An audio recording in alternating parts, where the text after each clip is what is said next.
We want everyone to have the best experience possible at this year's Polymer Summit. This is an inclusive community. No matter your experience or background, you're welcome here. We encourage you to be excellent to each other by saying hi to new faces, building on one another's ideas, and reporting any uncomfortable experiences.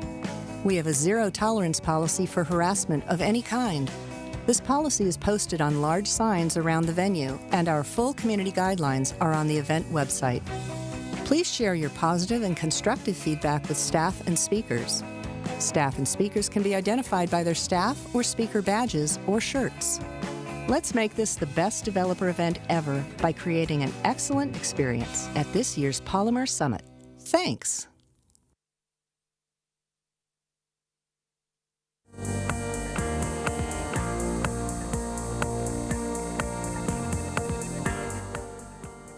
Hello, and welcome to day 2 of our Polymer Summit.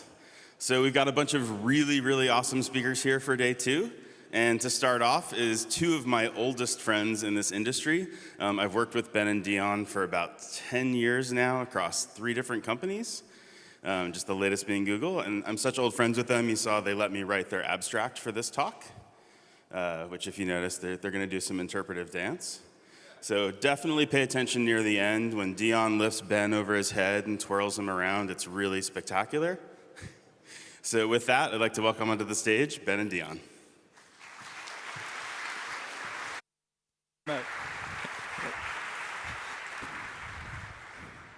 Hello. It's a pleasure to be here with you this morning to kick off day 2 of the Polymer Summit. He's Ben Galbraith. And he's Dion Almaer. So to start out with, I do have a bit of bad news. We have actually been practicing our dance number for quite a long time now. Yeah, and we were just informed that we didn't get the rights for the music. Oh, man. It's a shame because we had tailored this number to this one particular song, and without it, we're just going to have to move on to our backup talk, which we'd prepared just in case. There's one little bit of good news, though, which is Rob Dodson snuck in and did a little video of us practicing. So maybe we'll get something for next year. Yeah, maybe. So we've both been working on the web for a really long time. Initially as developers, building things on top of the platform back in the mid-90s. And we've worked in various capacities at places like Google, Palm, like Matt was just talking about, and Mozilla, pushing the web platform forward. And now we're at Google. This is Dion's second time, my first, where Dion leads developer relations. And Ben's product lead on Chrome. And in our new roles, we're in positions again to help steer the web. And so we've been thinking a lot about its future. And this morning, we want to share some of our thoughts with you, just to sort of get a conversation started, both here and afterwards, and hear your feedback about where the web platform should go. And as we've got to riff on this again and really kind of go deep, we can't wait to share just how excited we are about the future of the web. Which may not be obvious to some of you, because the web's actually been through some tough years lately, which is kind of a shame, because the web, in its early years, was such an amazing wonderkin, sort of personified by Mark Andreessen on the slide. It's amazing when you sort of sit back and ponder all that the web was able to accomplish in such a short time. And I think one of the first accomplishments that comes to mind is the global disruption of basically every industry that the web kicked off that's transformed the world we live in. And that disruption is still reverberating today. And before the web, do you remember this? Do you remember using things like Gopher, FTP, IRC? You know, I was at the University of Minnesota. Yeah, there we go, there we go. Wow.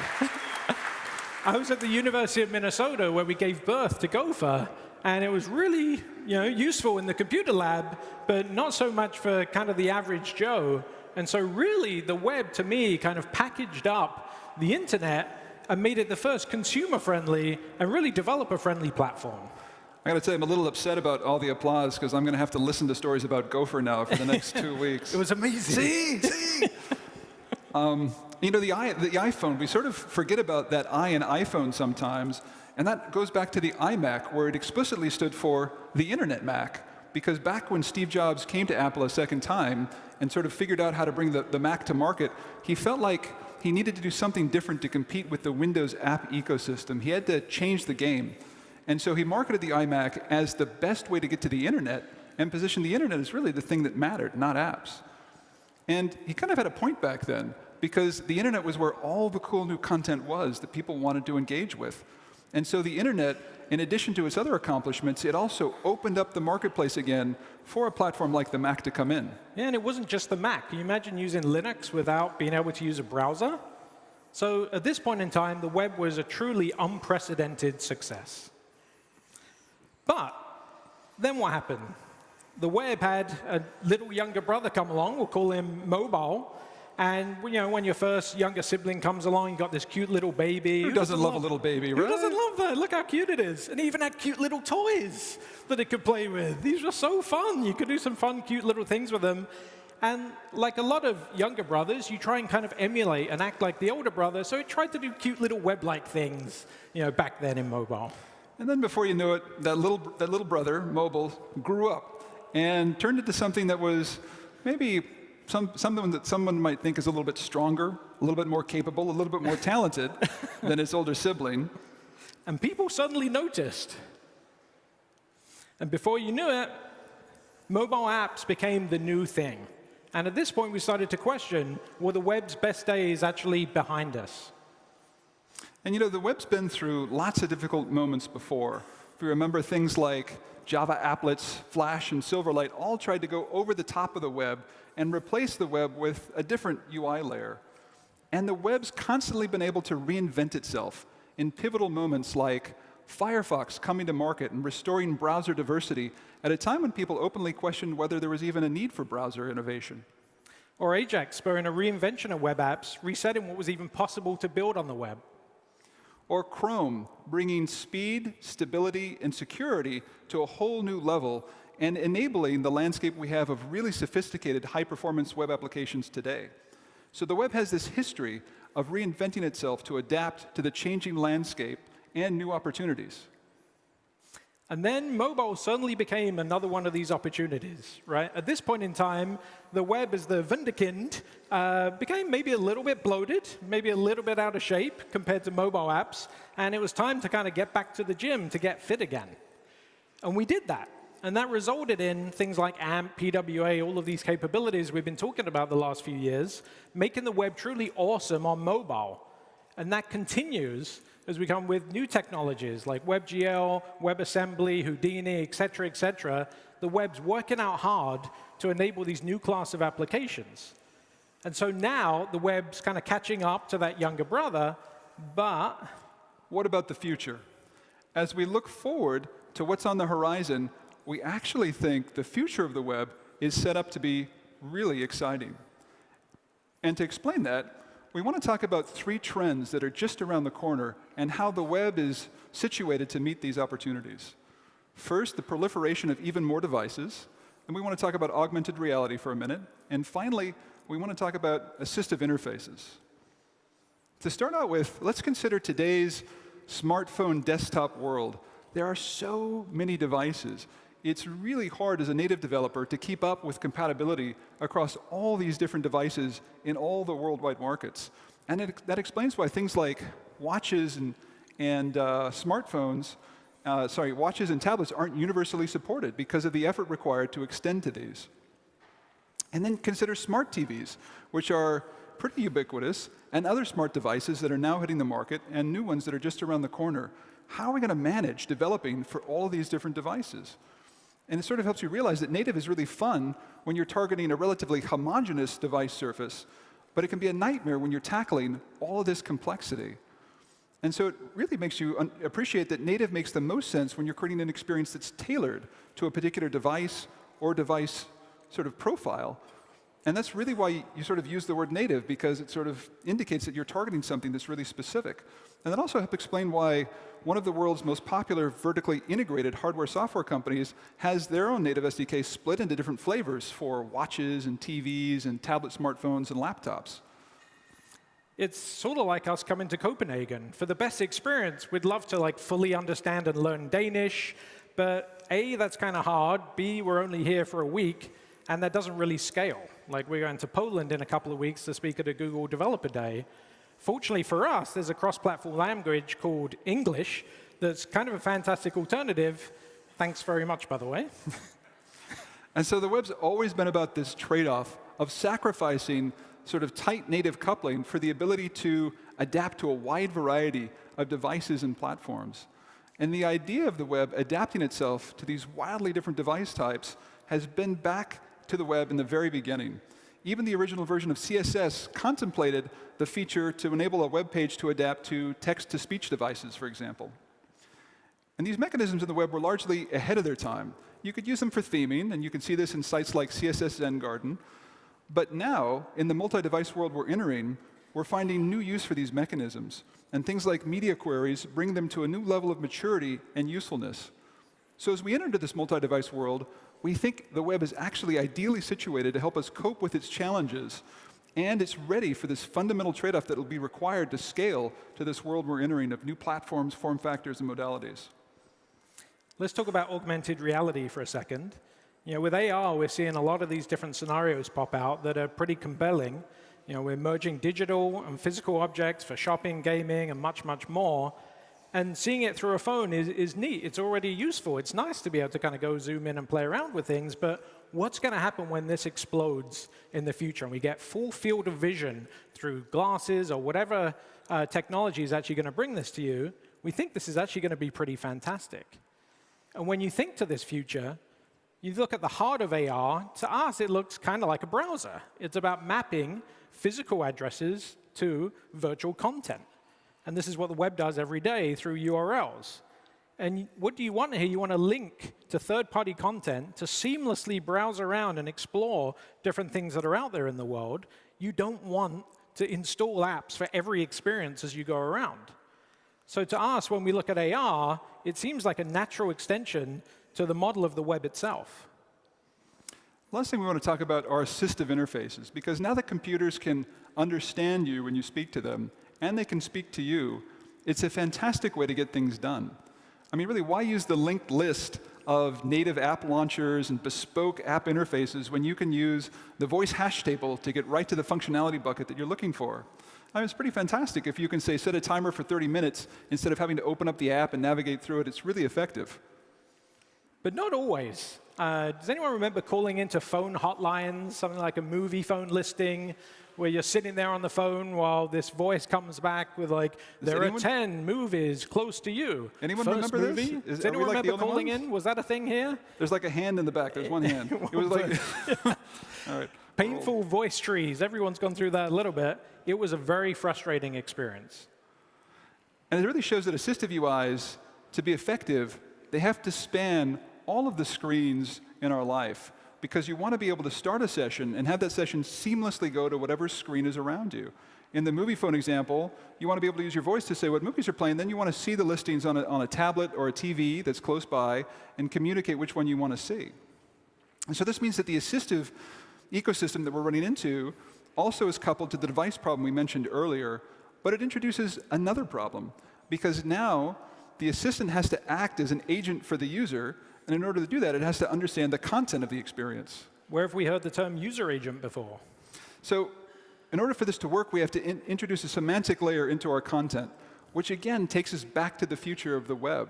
As a recent article by Zach Bloom on the history of CSS sort of reminded us, it included this awesome quote from Mark Andreessen, where he talks about having to explain to developers that it's a feature of the web that you don't actually get to control the presentation of your content, that the web is just about content. That actually eventually failed as browsers bowed to pressure to hack in presentation tags into HTML. And the web tried again with CSS. The original vision of CSS was to enforce this separation. And also there was a failed pivot to XML and XSL. Do you guys remember that? Anyone? Again, no hand. Oh, we got a few, more than movie phone, actually. So we've tried, and I think these attempts really ultimately failed because they were just too far ahead of their time. Ultimately, everyone was just trying to display pixels on the screen, and this sort of multi-device, multi-modality future was science fiction. And if there's one thing we're really good at as developers, it's finding the easiest path to solutions. But with the need for intelligent agents to broker these experiences, and for those agents to understand what's happening, we think it's time for us as a community to revisit these ideas and evolve them for the future that we're running into. And now we have web components, where we get to separate semantic markup from the actual implementation. We've barely scratched the surface on how we can separate those things at the moment.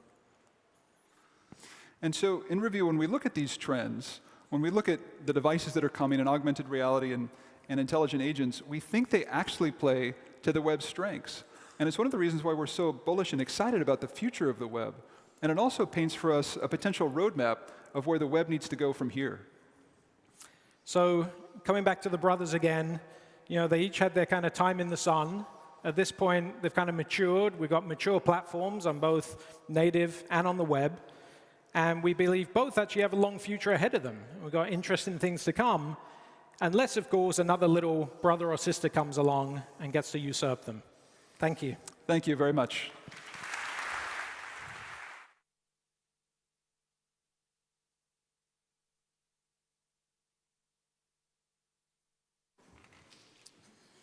So I know the lack of dancing was very disappointing for everyone. It was disappointing for me. But happily, since the Code Lab area isn't actually being live streamed, I'm pretty sure we have the rights to play their music over there. Anyway, seeing if they're still paying attention. So there's a lot of things we do in this team that aren't actually Polymer. That's why it's called the Polymer project, right? There's the polyfills that everyone thought were Polymer. There's the elements we build that everyone think are Polymer. But we do a lot of experiments as well. And one engineer in particular we have really likes to experiment a lot. And here to talk about one of his latest experiments is Justin Fagnani.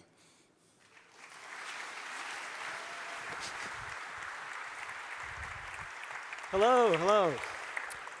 So my name's Justin, and I work on Polymer tools. So normally I'd be up here giving you a tools talk, but like Matt said, I like experiments. So right now I'm going to do something a little bit different and talk about, or give you a sneak peek on this library we've been working on that we're very excited about. And this is only a 15-minute talk, so I'm going to go really quick, so hold on. All right, so I'm going to talk about templates, and obviously we're going to talk about HTML templates. And so we're very familiar with those here because templates are pretty central to the Polymer developer experience. But HTML templates and other techniques for updating DOM have been around for a long time, and they're constantly evolving. So before I get into this library I'm so excited about, I wanted to give you an extremely brief history of HTML templates. So in the beginning, we had manual DOM manipulation. You had to create some nodes individually, wire them together in a tree, and then maybe hold on to some of these nodes so you could update them later. And this was a lot of code. It was verbose. It was not very fun to write or to look at. Alternatively, you could try to use inner HTML. You could build up a string of HTML, then you inject it and let the browser take care of creating the nodes. But then if you wanted to update it, you had to traverse this tree or use query selector or something like that. It didn't end up being a lot better. So then we had this Cambrian explosion of declarative template systems that embedded expressions inside of them and then control flow constructs like ifs and for loops. And Polymer belongs to this category here, as well as systems like Angular or Ember. And then a few years ago, React introduced JSX and VDOM, virtual DOM, into the world, which take a different approach, both syntactically and functionally. So JSX isn't standard JavaScript syntax. It's an extension that embeds markup into JavaScript, which is then compiled out with a transformer. And virtual DOM took a new approach to updating the DOM. Instead of pinpointing exactly what data is embedded into the DOM, it just goes ahead and re-renders the entire tree, the entire template. And it does this in a virtual tree, and then it compares that to the last state it had, figures out what changed, and then applies those changes to the DOM. So with all this evolution of templating solutions, what comes next? Something does come next, right? There's always a next. Well, we have one idea. And since it's 2017, obviously that means that idea is going to come from ES 2015. And that, we think, is JavaScript tag template literals.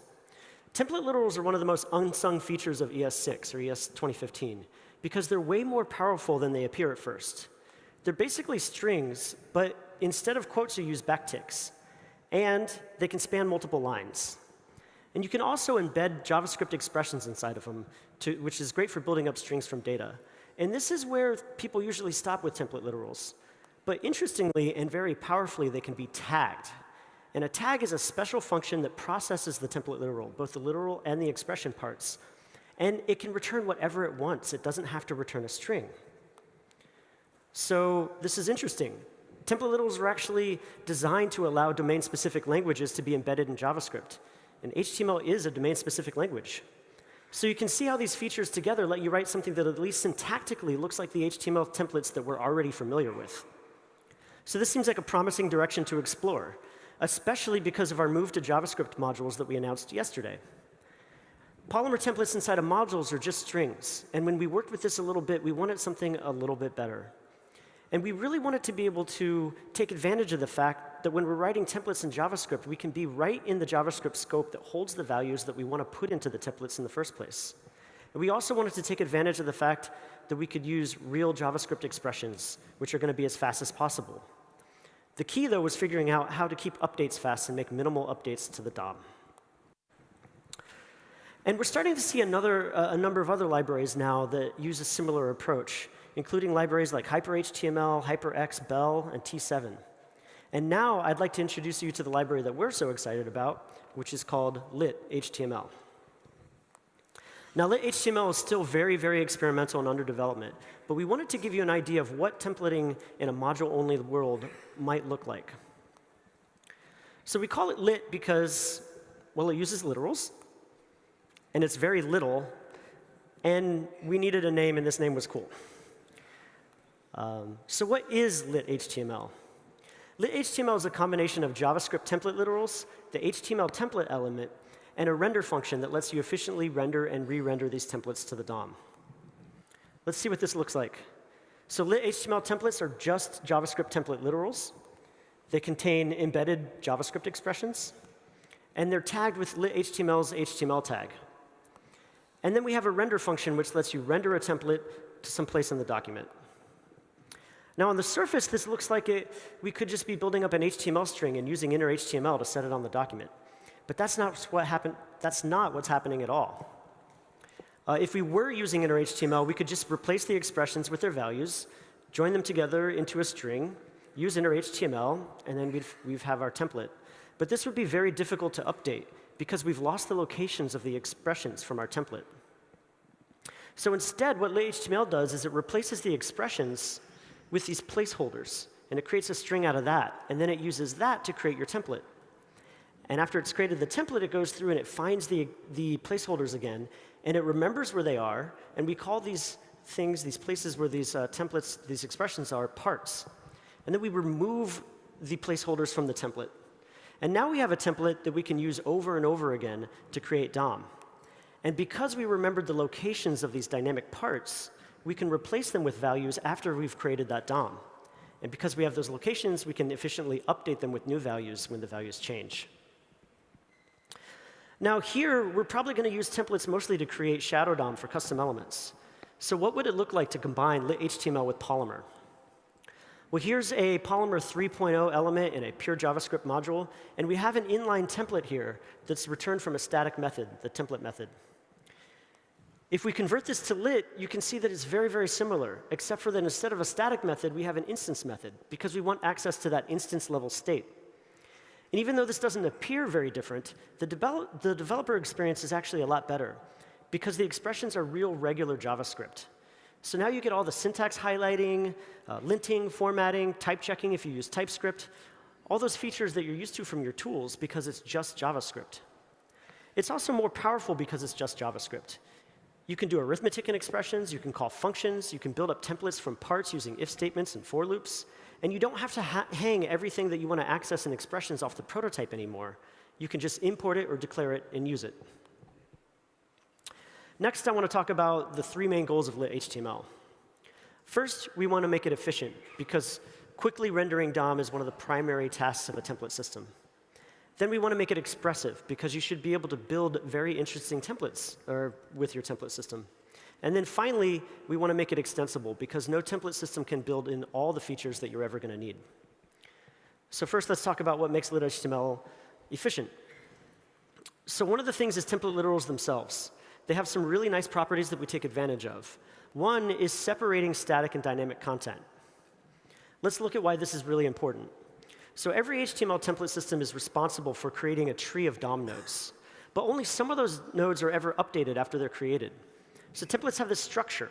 There's a separation between static and dynamic parts. And then you have the updates. Not every dynamic part changes at once. Sometimes you update just one value. And so when thinking about the cost of templating, it's useful to have these two questions in mind. How many nodes are updated, and what's the cost per node? And if we look at something like Polymer, we notice that Polymer has this association directly between the data and the nodes that depend on it. And so Polymer can scale its cost with the number of changes that you have. If you only change one thing, Polymer only has to do one thing to apply that change. And if you look at something like VDOM, it takes a very, very different approach. VDOM re-renders an entire virtual tree every time any of your data changes. So it actually scales with the total number of nodes that you have in a template. But they try to make up for this by driving the cost of each node down very, very low by using a virtual tree. Well, with lit-HTML, we try to be somewhere in the middle and get the best of both worlds here. We're only going to update the dynamic parts of your template. So we don't update every node in the template, but we also try to drive that cost down very, very low so we can be as fast as possible. And this all falls out quite naturally from using template literals, because with template literals, we know exactly what parts are dynamic and might change, and what parts are static and will never change. And we don't even have to do any work to figure this out. The syntax of JavaScript just does it naturally for us. So besides separating static and dynamic sections, they also have this property where literals that are passed to a template tag are exactly the same for every call to that tag. This lets us do one-time setup work like the HTML template preparation I was talking about. Let's take a look at an example for that. So let's say you have a function that takes some data and then puts it into a template. So we're going to call this function. We're going to say hi to Amy. And this function is not going to return DOM. This function is going to return a template result. It contains the template that we want to render and the values that we want to render into that template. And then if we call this function again, now we're going to say hi to Alex, we get a new template result, which contains the template we want to render and the values that we want to render into it. Well, it turns out that these template objects, they're not just the same, they're exactly identical. So we only have to create it one time, the first time we ever see a template. From then on, every time we call this function, all we're doing is passing along the values that came with it, and that's very, very, very cheap. So another reason why template literals are great is because parsing strings in JavaScript is extremely fast. Parsing streams is somewhere between 3 and 4 times faster than parsing generic JavaScript expressions, which is what most HTML and JS solutions use. So also, we're fast because we try to use the platform as much as possible. We use the built-in JavaScript and HTML parsers. We don't ship any parsing bits ourselves. And we use the template tag for fast, deep content cloning of our templates. This is the full minimized source code of lit-HTML. I stole this slide from Jason Miller of Preact, where he did this one time showing Preact on a slide. And I wanted to show that we can put it all in here in 18-point font with room to spare. It's less than 1.7K minified. I was conservative and I put less than 2K up there. But, so it's quite small. And this helps us be fast, too, because it doesn't have to load much data over the network. So that's efficiency. Now let's look at what makes it expressive. Let's take a look at what kinds of values you can hand off to lit. So you have simple string values. We can say, hello, Summit. We also have expressions inside, or you can put expressions like, imagine you have, you're showing a page number on a template. And your users are probably not computer scientists, so they're expecting a 1 base index. And you have a 0 base index that represents your page number. You can just add 1 to that inside the expression. So things like this are extremely easy. You can also set attributes, obviously. Here we're setting the value attribute of an input element. But you can do some more interesting things, like you can directly hand knit lit-HTML DOM nodes. So you might have some complicated structure that you want to create, and it's easier to do that imperatively by hand. Once you do that, you could just hand the result off to lit, and lit will put it in the right place in the template. You don't have to worry about using query selector or some other method of finding that dynamic spot that you want to manage. We also support nested templates. So you can build up templates by parts, and you can share these parts around with different templates. Here we're injecting a header into a container template.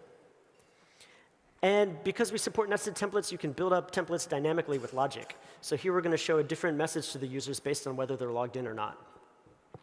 We support arrays. So if you hand an array to lit, it will just render every item in the array.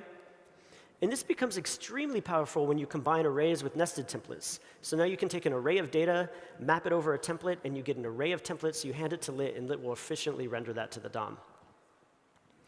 There's some other interesting value types we handle, like promises. So let's say you do a fetch of some content over the network.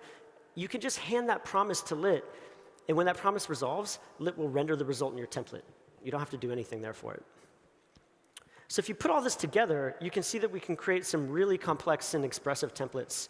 You can take a string and split it by new lines and generate a paragraph element for every paragraph in the string. You can dynamically choose what kind of templates you want to render based on the data. And then at the end, you can put this together in a more declarative form, because we support that too. So we try to give you this spectrum of doing things very dynamically and imperatively to being able to do things declaratively and very structured.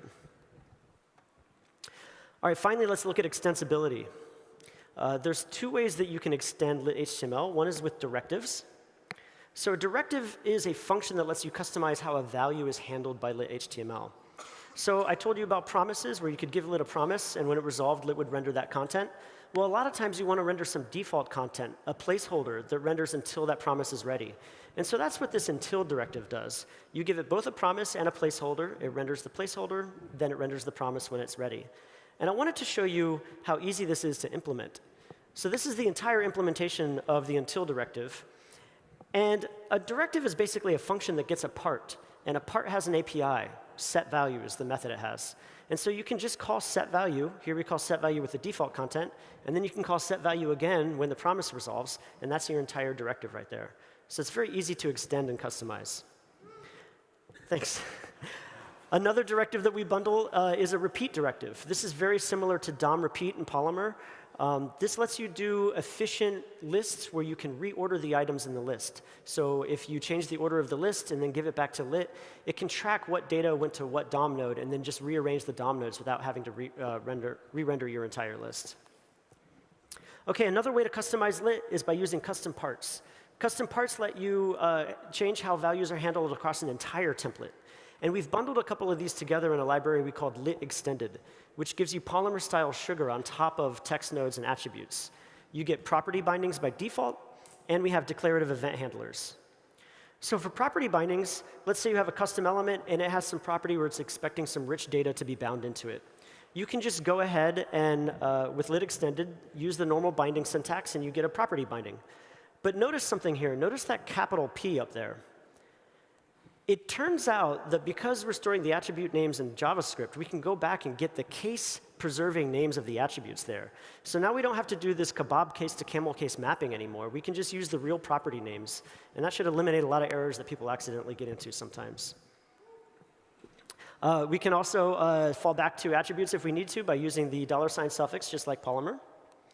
And we support declarative event handlers.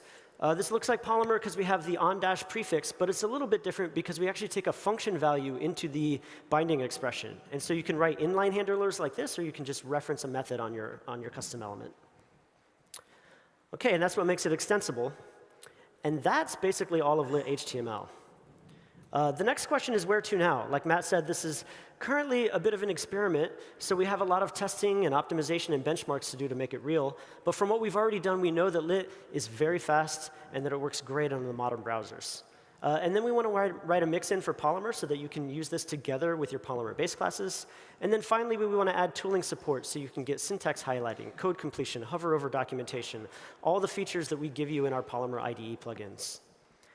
So if you want to follow along, there's a GitHub repository. It's in Polymer Labs, lit.html. And you can already install this from npm. I'm going to push a new version this afternoon, and you can just npm install lit.html. And if you follow me on Twitter, I'll be talking about this as I develop it. All right. Thank you very much.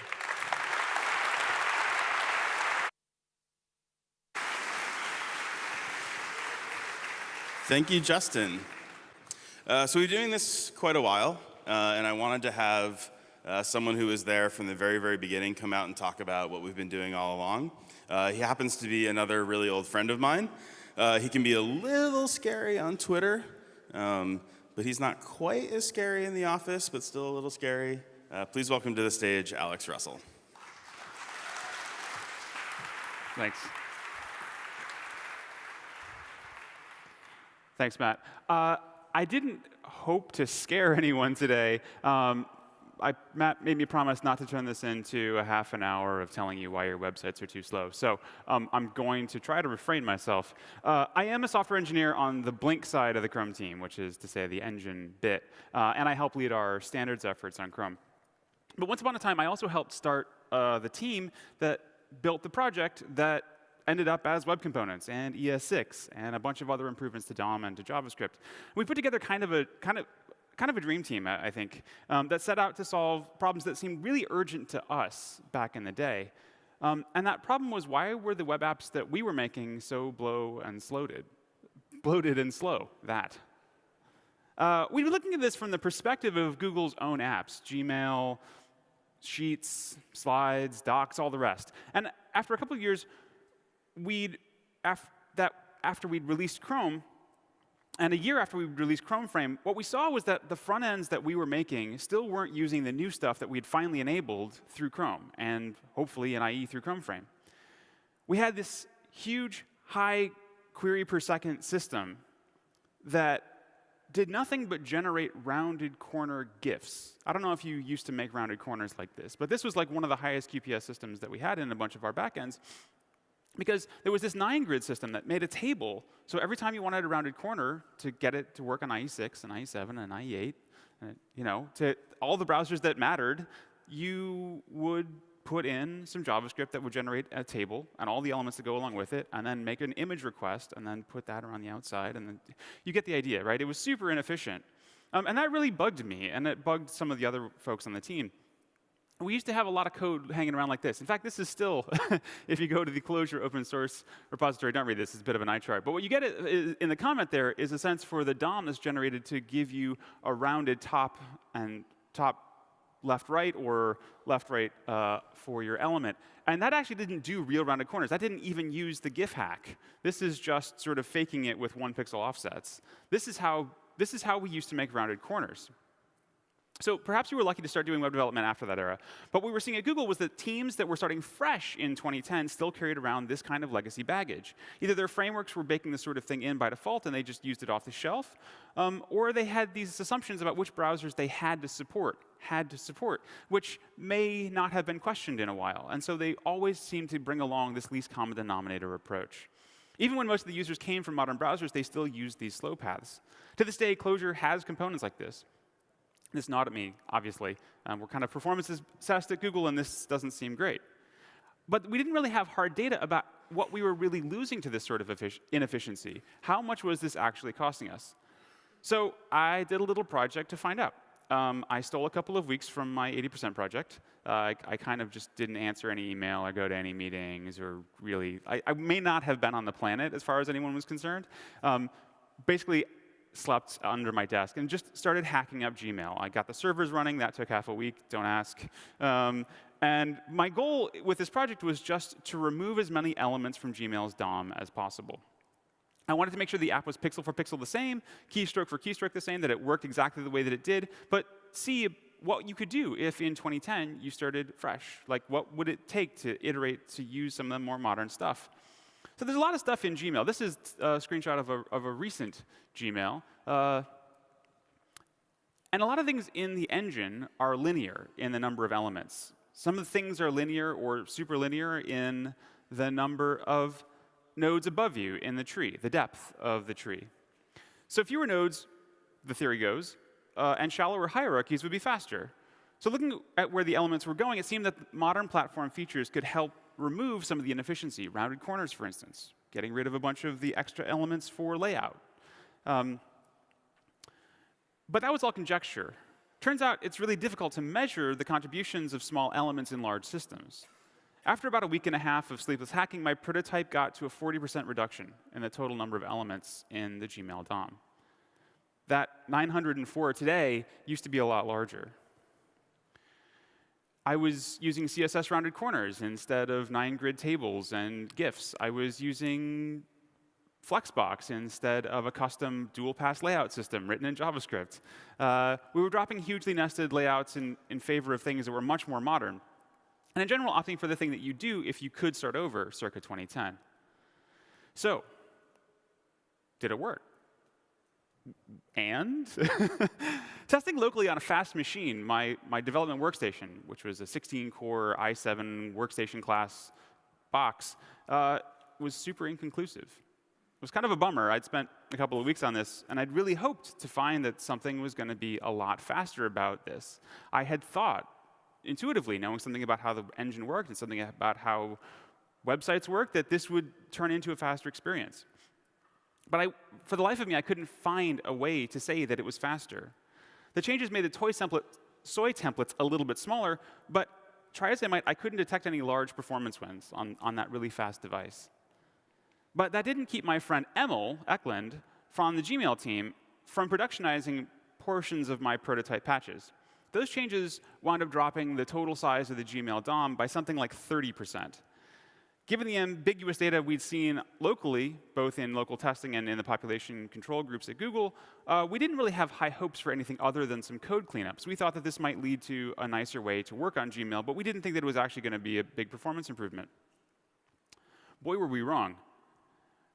With the reduced element count version in the wild, it turned out that this was a huge impact on real-world latency. Many users saw their Gmail inboxes load half a second faster. To put that in context, this was the single largest latency win in Gmail in years, and there was an entire team staffed to doing nothing but reducing Gmail latency. None of us had any idea that this was going to work this well. Even the folks who decided to productionize it, like Emil. We'd gotten lucky. We'd gotten super lucky with this. But what lesson do you learn from that? That's a fascinating question. We started to ask ourselves, what should we do next as a result of figuring out that we could make things faster this way? One possible lesson might be that making JavaScript faster leaves a lot of money on the table from the platform perspective in terms of cross-cutting optimizations that you can make inside of your applications. We'd proved that lesson to ourselves quite a few times since in the wake of the Blink fork back in 2013, when we started to remove a lot of the ON squared algorithms that were sitting around inside of the layout code, for instance.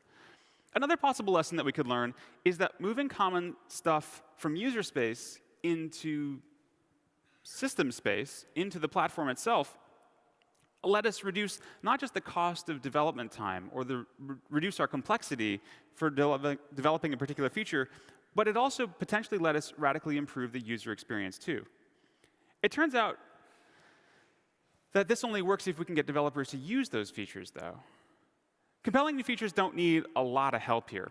Developers eventually tend to realize that building and sending their own versions of a standardized feature down the wire is really expensive. This is a little like the way that in the US, state laws preempt city laws, or federal laws, national laws preempt state laws. When the bigger, slower-moving entity finally acts, it doesn't just add up to an umbrella to keep you out of the rain, it changes the weather entirely. I call this the doctrine of standards preemption. We see this a lot in the platform in other areas too. Query selector all, promises, you get the idea. So with that in mind, we started writing design documents about how we might upgrade the web platform. In time, this turned into a pitch deck for a project that we jokingly called Parkour. This is a slide from that internal pitch deck. The naming, of course, was very tongue-in-cheek. If you looked at us, we were the least likely set of humans to actually try real parkour. Or put the other way, the most likely set of humans to be grievously injured by trying it.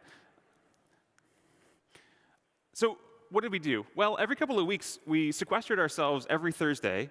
We cleared our schedules, and for most of the day on Thursday, we would meet in a conference room, this crazy U-shaped conference room that used to be the building used to be owned by The Gap, the clothing manufacturer, and so it was sort of this wood-paneled, like, grandiose thing where you expected a marketing pitch deck for the next line of jeans to be presented breathlessly. But we filled it with nerds, and we just debated. Sort of halfway between San Francisco and Mountain View, near the airport, we just spent our Thursdays digging in, trying to figure out what was in there. What did we need to add? We spent so many hours in that room, arguing, prototyping, researching, arguing, prototyping, lots of arguing.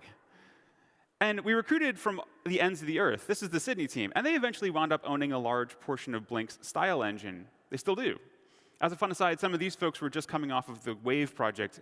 A lot of our initial design documents were written in Wave. Win some, lose some, I guess. And we made sure to have experts from nearly every aspect of the platform in the room. Folks like Annie and Eric on the right there knew basically everything there is to know about how to do web development in that era.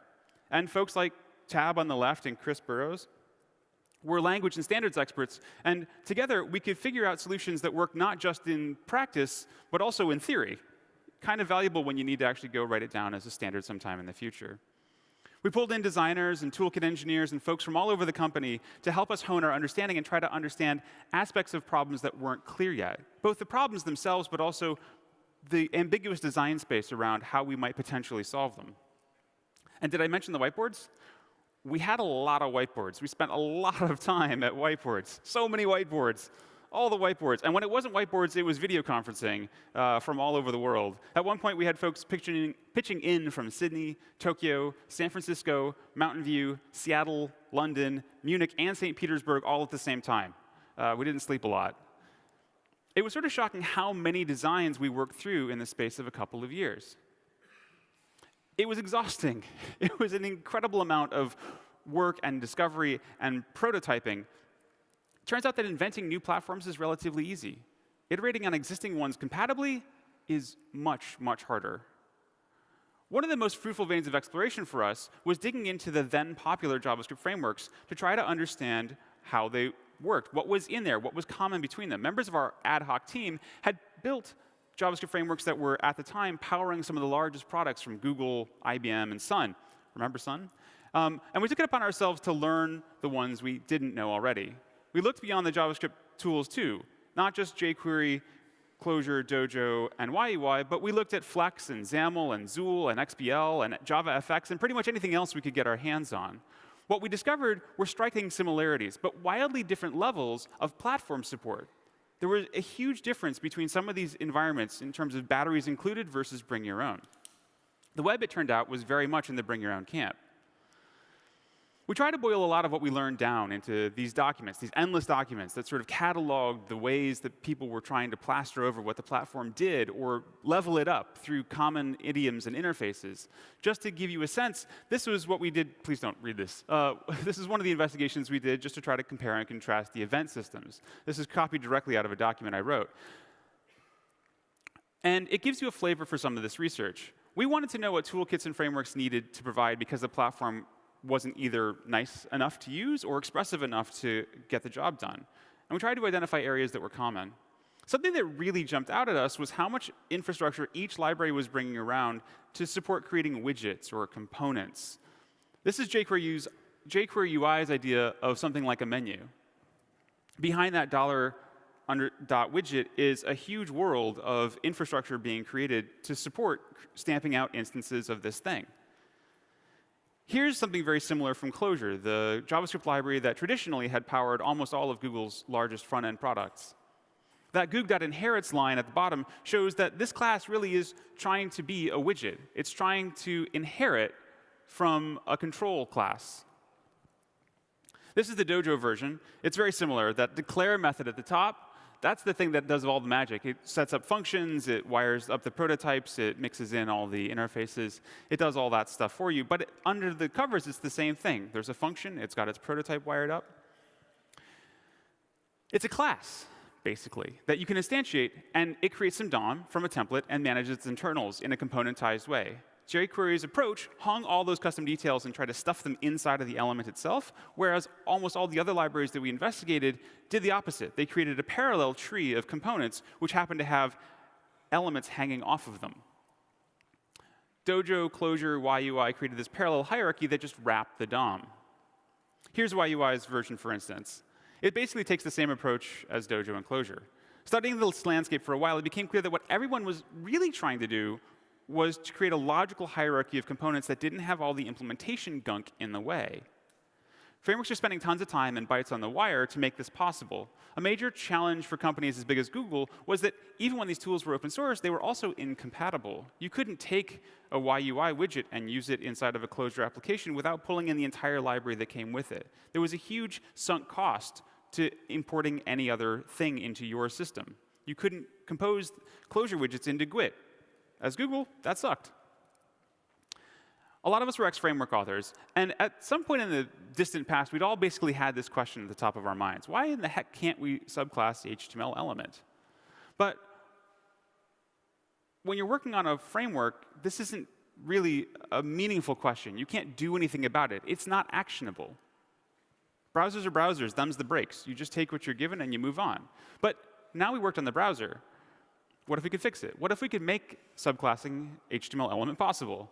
It seemed like we'd be able to finally build portable components. And if we were able to define our widgets in terms of HTML, let them integrate exactly into the DOM, we might be able to finally end some of this war between all the different frameworks that we had built or that we had discovered and studied.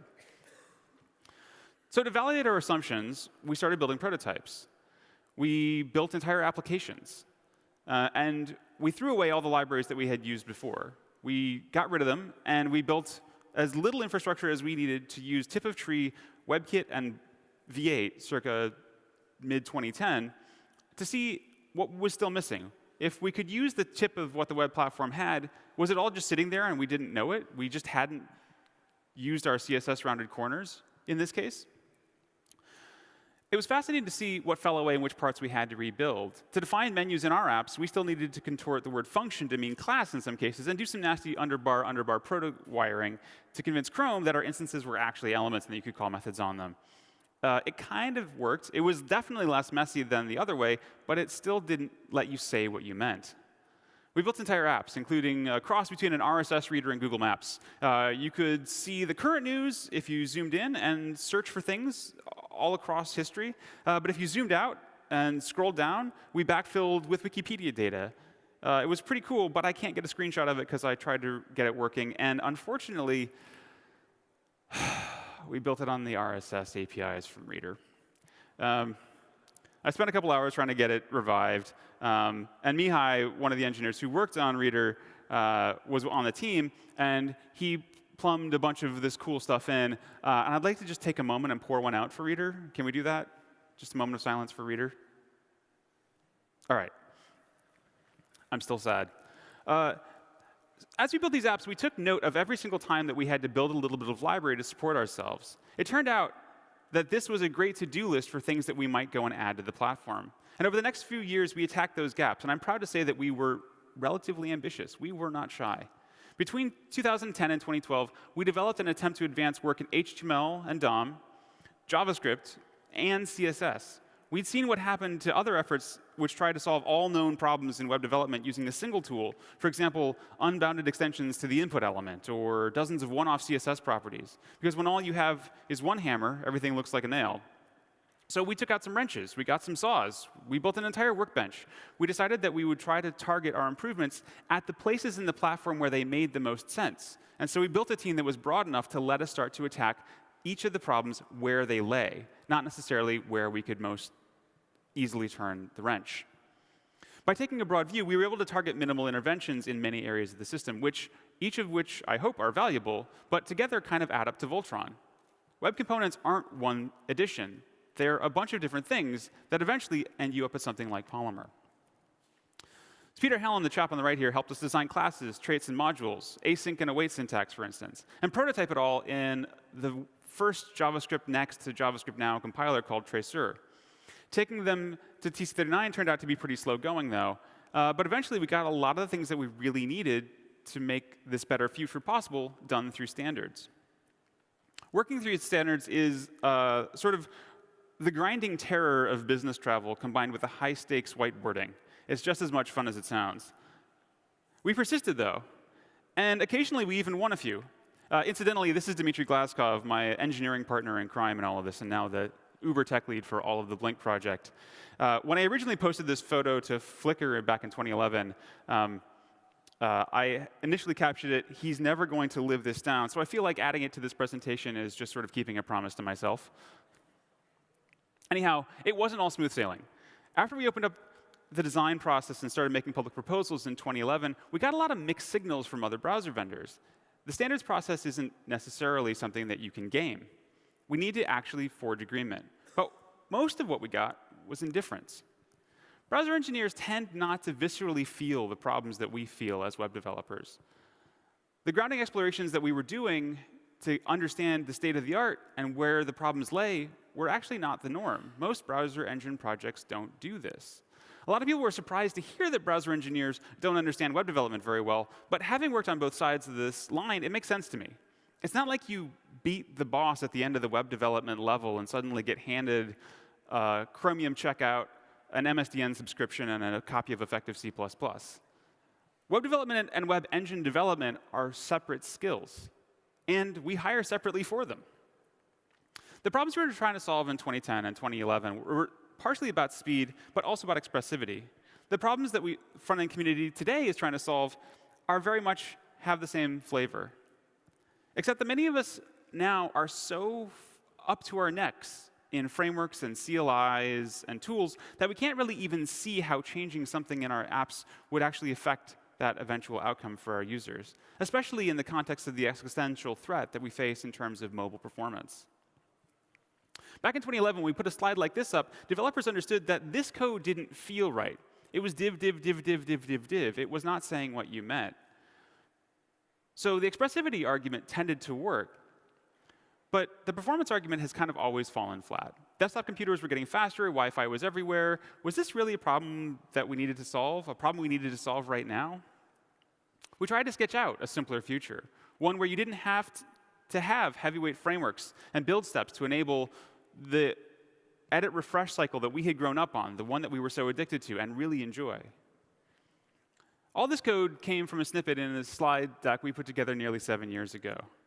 And what we thought it showed was the value of being able to say what you mean. Class, split pane, extends, HTML div element. We built ES Next to ES Now compilers to prototype all this and try to feel it for ourselves and see if it actually worked out pretty well. And very much counter to today's ethos in a lot of the JavaScript ecosystem, we built all of this with the hope that we would be able to invest it all into the platform directly, and then we would be able to evaporate those tools away. We built them with a sell-by date. Tracer was meant to go away. Transpilers were meant to be an ephemeral feature, not something that lives forever in the platform. And we didn't get it all. But this code works today. Things like the property initializers for instances that were so nice in that last example aren't here, and they've been stuck in committee for reasons that, frankly, just make me grumpy. But this code works in Chrome and Safari and Opera and Samsung Internet and today and without any tools, and soon in every other browser, because the standards process allows us to forge consensus that's broader than just one platform, just one browser, just one runtime. So we started all this in the desktop era, right? And now when we have web components, you've been hearing about them for at least one day, going on two. But we're not in the desktop era anymore. So having finally solved all these problems, does it matter? For context, 2G connections still make up almost half of mobile internet connections. If you saw this stat in one of our slides last year, it was nearly 60%. So that's on the decline, which is good. But if you're trying to enter emerging markets, 2G is how your median next user is going to feel your experience. The situation is changing rapidly in emerging markets. Reliance Jio, for instance, is having a massive impact in India this year. But the global reality for the next billion users is that 3G is how people experience your apps and sites. For those users, the experience isn't just about the network. It's also about the hardware that they have in their hands. I promised Matt that I wouldn't make this a performance rant. But we really do need to understand these devices if we're going to deliver the sorts of UI that we want to the users that we want to have experience them. OK, quick digression. More cores is not faster. More cores is not faster. There's probably no better trade-off in mobile CPU design today than to take all of the extra cores that are actually most of the time spun down and turn them into caches for the cores that are spun up. If anyone from Qualcomm or MediaTek or Samsung are listening or see this video later, just know that we see you. Endless marketing of more cores is better has run its course. The king is actually kind of naked. We need devices that have good thermals, which many of them don't. This is the Nexus 5, of course. The CPUs are super slow for lots of reasons. And it's not just the terrible thermals. I could go on and on and on and on about the 28-nanometer process that coincided with the switch to 64-bit and how the electron voltage leakage caused everyone to not be able to scale their CPUs up. But I'm not going to do that. What I will say, though, is that most of the web development community has a really long way to go in appreciating how far from good the current practice really is. A user waiting on a huge pile of JavaScript to arrive and execute just to see content or to start using it, to start tapping on it, doesn't give a whit about whether or not your developer experience was very good. Who are we doing this work for is a question worth answering. Kevin's talk yesterday emphasized webpagetest.org/easy and time to interactive. And I think that's absolutely the way forward.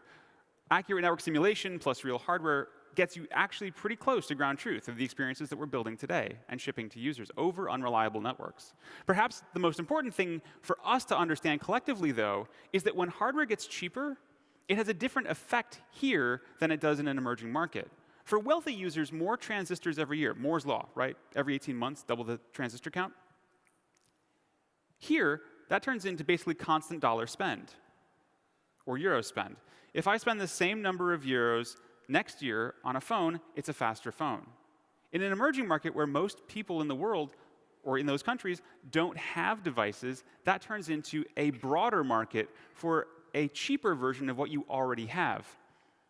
That is to say, we don't trade transistors per dollar for faster phones in emerging markets. We trade it for a larger market for the same speed of phone. That creates a larger set of users carrying devices that we might charitably think of as mid-tier back in 2015. And we should expect that trend to continue for a couple of years, which sounds pretty bad. So for example, this is the Samsung Galaxy On 5. You probably have never held one of these. It's just about $100 US or 90 euro, more or less.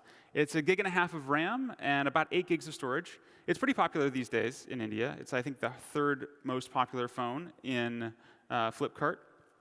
The CPU on this device is quad-core, but if you've seen my other talks or heard me rant just earlier, what you'll know is that more cores doesn't actually mean a lot. What's interesting to me about this device, though, is that it runs the latest Chrome. The hardware might be stuck in 2015, but the platform doesn't have to be. So how slow is a $100 phone? Well, here are some Geekbench 3 scores for Android's ecosystem system-on-chip packages. The off-the-line Nexus 5 that used the Snapdragon 808, it's down sort of toward the bottom of this, as you can see. So where's that Galaxy On 5? You kind of got to scroll a while. Oh, yeah, there it is. But you know what I'm not bummed out about? Is that our thesis from 2010 was right. We can use the platform evolution to preempt heavyweight user space apps and frameworks and get some of this back. We can dispense with tools that only work for the wealthy users. And thanks to the platform evolution, we can level the playing field for everyone. You all know about the Shop app by now. It's a beautifully executed example of what's possible with Polymer. But what's interesting to me about it is it demonstrates how this progress plays out and how we can cope with the next few years of evolution in the marketplace as we're waiting for phones to actually get faster. We don't have to drown anything in JavaScript. Here's Shop using Polymer 1.7, and I dug it out from an old checkout. It loads something like 340K of resources total. When served well, it can be super snappy. It can get to time to interactive on a Moto G4 on a 3G network in something like 5 seconds, which is, I think, the gold standard for on first load. But here's the unbundled version using Polymer 2 and ES6. It's exactly the same functionality, but it's 60K smaller. What changed? Well, it's able to use the Custom Elements 1 APIs, and we're able to serve just the things that this browser can support.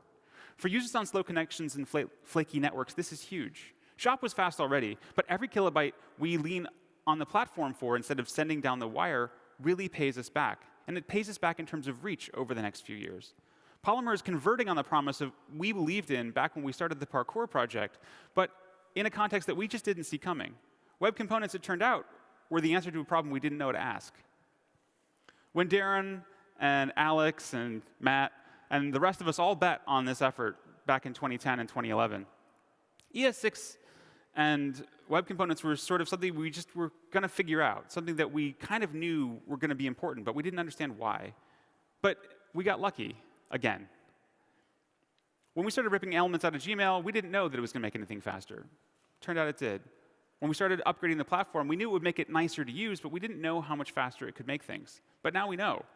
We're in a special moment right now. Smartphones are opening up computing to people who've never had access to them before.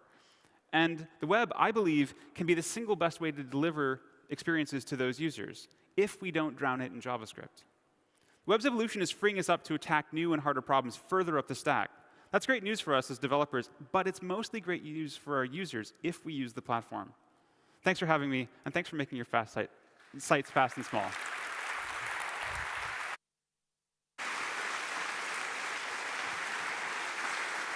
Thank you, Alex. All right, so we're ready for our morning break. I just have a couple quick announcements. So there will be food and refreshments across the way.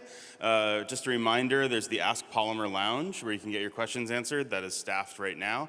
And we'll be back here at 11:30.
All right, welcome back.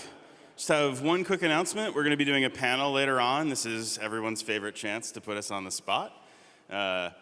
Give extra hard questions this year, because I'm not going to be on it or moderating it. In order to put a question on, we'll have microphones here, but also if you have any questions you think of in the meantime, tweet them at #AskPolymer. That way it doesn't get confused with the other summit stuff. So as you can tell, we're big into use the platform. A lot of times that gets misconstrued online. If you really want to know what it means to us on the Polymer team, if you go to polymerproject.org/about, we've got a nice article there about it and what it means to us. To find out what the web platform means and how it's made, please welcome to the stage Mariko.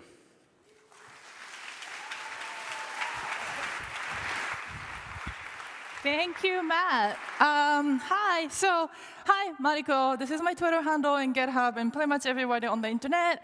I am from Web Developer Relations at Google, but it's really new job for me. I joined about 5 months ago. I was a web developer before that, so it's kind of like a new field for me right now. So the events like this are great. Not only I get to meet you all who use the platform, but also I get to meet the team behind the people who's building, and a lot of people who works on the clone and stuff. So, I go to people and then ask like, hi, I'm Mariko, I'm new here, I recently joined, what do you do? And then I get the reply like, I'm on the platform team. And, okay, cool. And then I go to my email, and then I get invite like web platform meeting. Cool, I'm gonna go to that platform meeting. And then in that meeting, the conversation goes like this, like, well, so like X, some framework use web technology, but not on the platform, or like from web platform point of view, blah, blah, blah. And then also there's a whole hashtag use the platform, which, I'm sure you've seen it, like, yeah, banners. So platform. So like, do you know those souvenirs that you get at the tourist destination where it has all the city names and like tote bags and everything? So if I were to design a swag for my 5 months of experience at the Google, this will be the textile design. So web platform, right? To me, this keyword is kind of like a sort of like a programming technology that I use, like, one of those things that I kind of know what it is and like copy and paste it and use it. But as soon as somebody challenges you, like, so explain to me, I don't know, JavaScript promise, I'm going like, I use it, but I can't really explain what it is. But platform to me is like that. So I tried to find that example of like me kind of pretending that I know. So this was from March. Somebody asked me, like, I don't really understand what the Node.js is and like relation to V8. So I wrote the diagram, and the diagram itself is not important. But then, like, zoom in, I used the web platform, even though I had no idea what a platform was. I just like titled it web platform. So it got me thinking, like, I don't really understand what web platform is. And I'm not the kind of person, kind of like a toddler who asks everything and question everything in the universe. Like, I must know everything. So I got to people, engineers on the team who works on the platform and asked them, like, tell me what exactly is web platform. One thing I got was, like, things you built, like websites and apps out of language of the web. And I'm like, okay, it's like, I don't know, building blocks, Lego, I don't know. Another one I got was a set of interoperably implemented technologies available to developers across the web browsers. And I'm like, that's great, I have no idea what you mean. So platform, right? And then I got kind of like, I must understand this, let me dive into it. The thing is, in my past life, before becoming a developer even, I worked on the platform. I was in the software platform industry, and I would go into client and tell them about, like, you should join our platform, build a product on our platform. I was on the company that make the video platform. And then I go back to our office and talk to engineers and product managers and other stakeholders about, like, what should be in our platform, what kind of API should we expose, goes, and most importantly, how are we going to make money from selling this platform? Because in 2008 and 9, like SaaS, the software as a service, was like a one thing, one wave, and then like platform as a service was a thing to do. So I know what platform is in software sense, but when I started web development, nobody called me or emailed me saying, like, you should use web platform. Or nobody charged me money to start writing HTML, right? I just started, open up the text editor, write a tag, FTP'd it to the server, and then voila, there was a website. So what is the web platform? Because I don't even remember who told me or when I was told, but there was this like general understanding that web is open. It's the open web platform. So I was like, OK, that's a keyword I can Google. There is a definition on the W3C wiki, which is the open web platform is the collection of open, loyalty-free technologies which enables the web. So let's dive into this sentence and what it means. So first of all, open, loyalty-free. Almost anything, I feel like, that goes into web platform is done and logged in open. And what I really mean is open, that you can find a conversation as far back as 91 logged on the internet about discussion about what the World Wide Web should be. My favorite part of this log is the first email in this log is titled Test Again from Tim Berners-Lee, inventor of the internet. And then he says, test again. Clearly he sent these messages before because it's again. And then if you got this, delete it, sorry. But this is the one that did not get deleted, and now it's logged forever. Well, joking aside, if you go through those threads, there's really interesting history and artifacts of how web was formed. So this thread, I think, is particularly interesting. It's a Mark Andreessen, who was at the time working on the Mosaic browser, proposing the image tag. And it goes I'd like to propose a new optional HTML tag, IMG. Required argument is src equal URL. And if you read through this thread, there's a conversation about do we even need to embed image in HTML? Should we just have a link to some other external resources and not even display the image? Can we use other tags that we were considering instead of IMG? And it's a whole bunch of discussion, and it ends with Marco Andreessen going yeah, that solution doesn't really work for us. I don't think that works for us. By the way, we already wrote the code, and we are shipping it.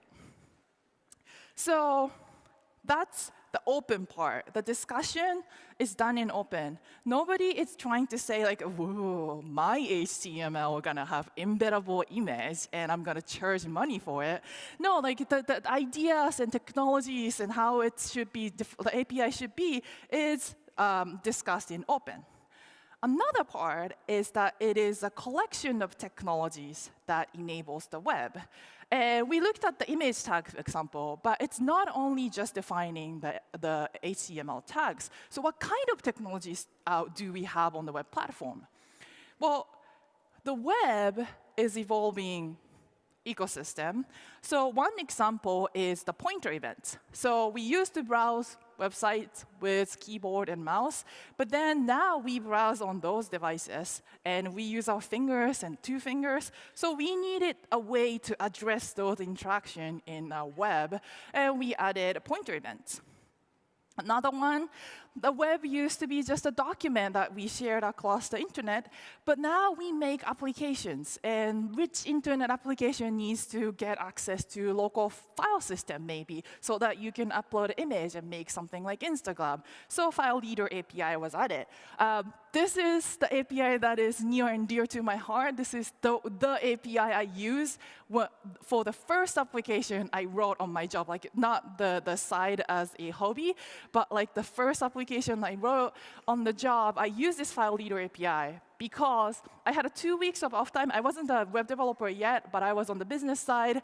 And I had like a week, 2 weeks of off time. The client wasn't sending me assets. So I was like, well, I learned JavaScript recently, and I know how to console log, and I know how to like HTML. I'm going to try to make this like a little tool that's going to help me do this analytics thing. And what I used was file leader to load all of the data, the attributes that I needed to automate my job. So when I did this, my company did not buy me license. I did not ask for money to start making the thing. I just opened up my text editor and did it. And that's great. So collection of technologies which enables the web. And this definition is a lot close to the description of the platform I got from the engineer, a set of technologies for the web. But that's only half of what he described as the web platform. There's a whole other set here, which is interoperably implemented across web browsers. So I went back to the same engineer who said this and asked them, like, so how does browser interoperably implement things? And his answer was like, well, we used to just copy each other's bugs, but now we write spec for standards. And that's the way we make platform. And Alex, the speaker before this, kind of talked about how that came about. So you got that thing. But every web API and the platform features that we use that as a web developer we might encounter on MDN or any tutorials that we publish, behind that is a thing called specification document. And it looks like this. And if you go in, here's the custom elements section where it defines the element. It goes in detail what to look for, when to look for, what to check for error, and what kind of error to throw error when.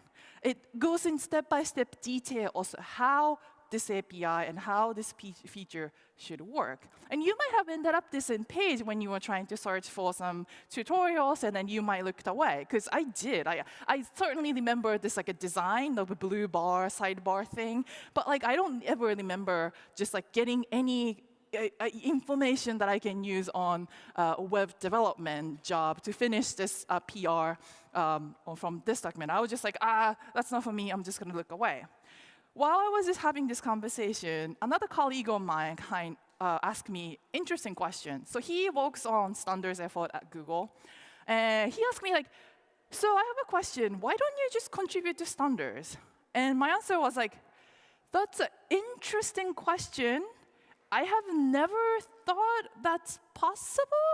Because like somehow I think the standards are like a mythical creature called W3C, and ECMA standard gives me this like golden document that we can use.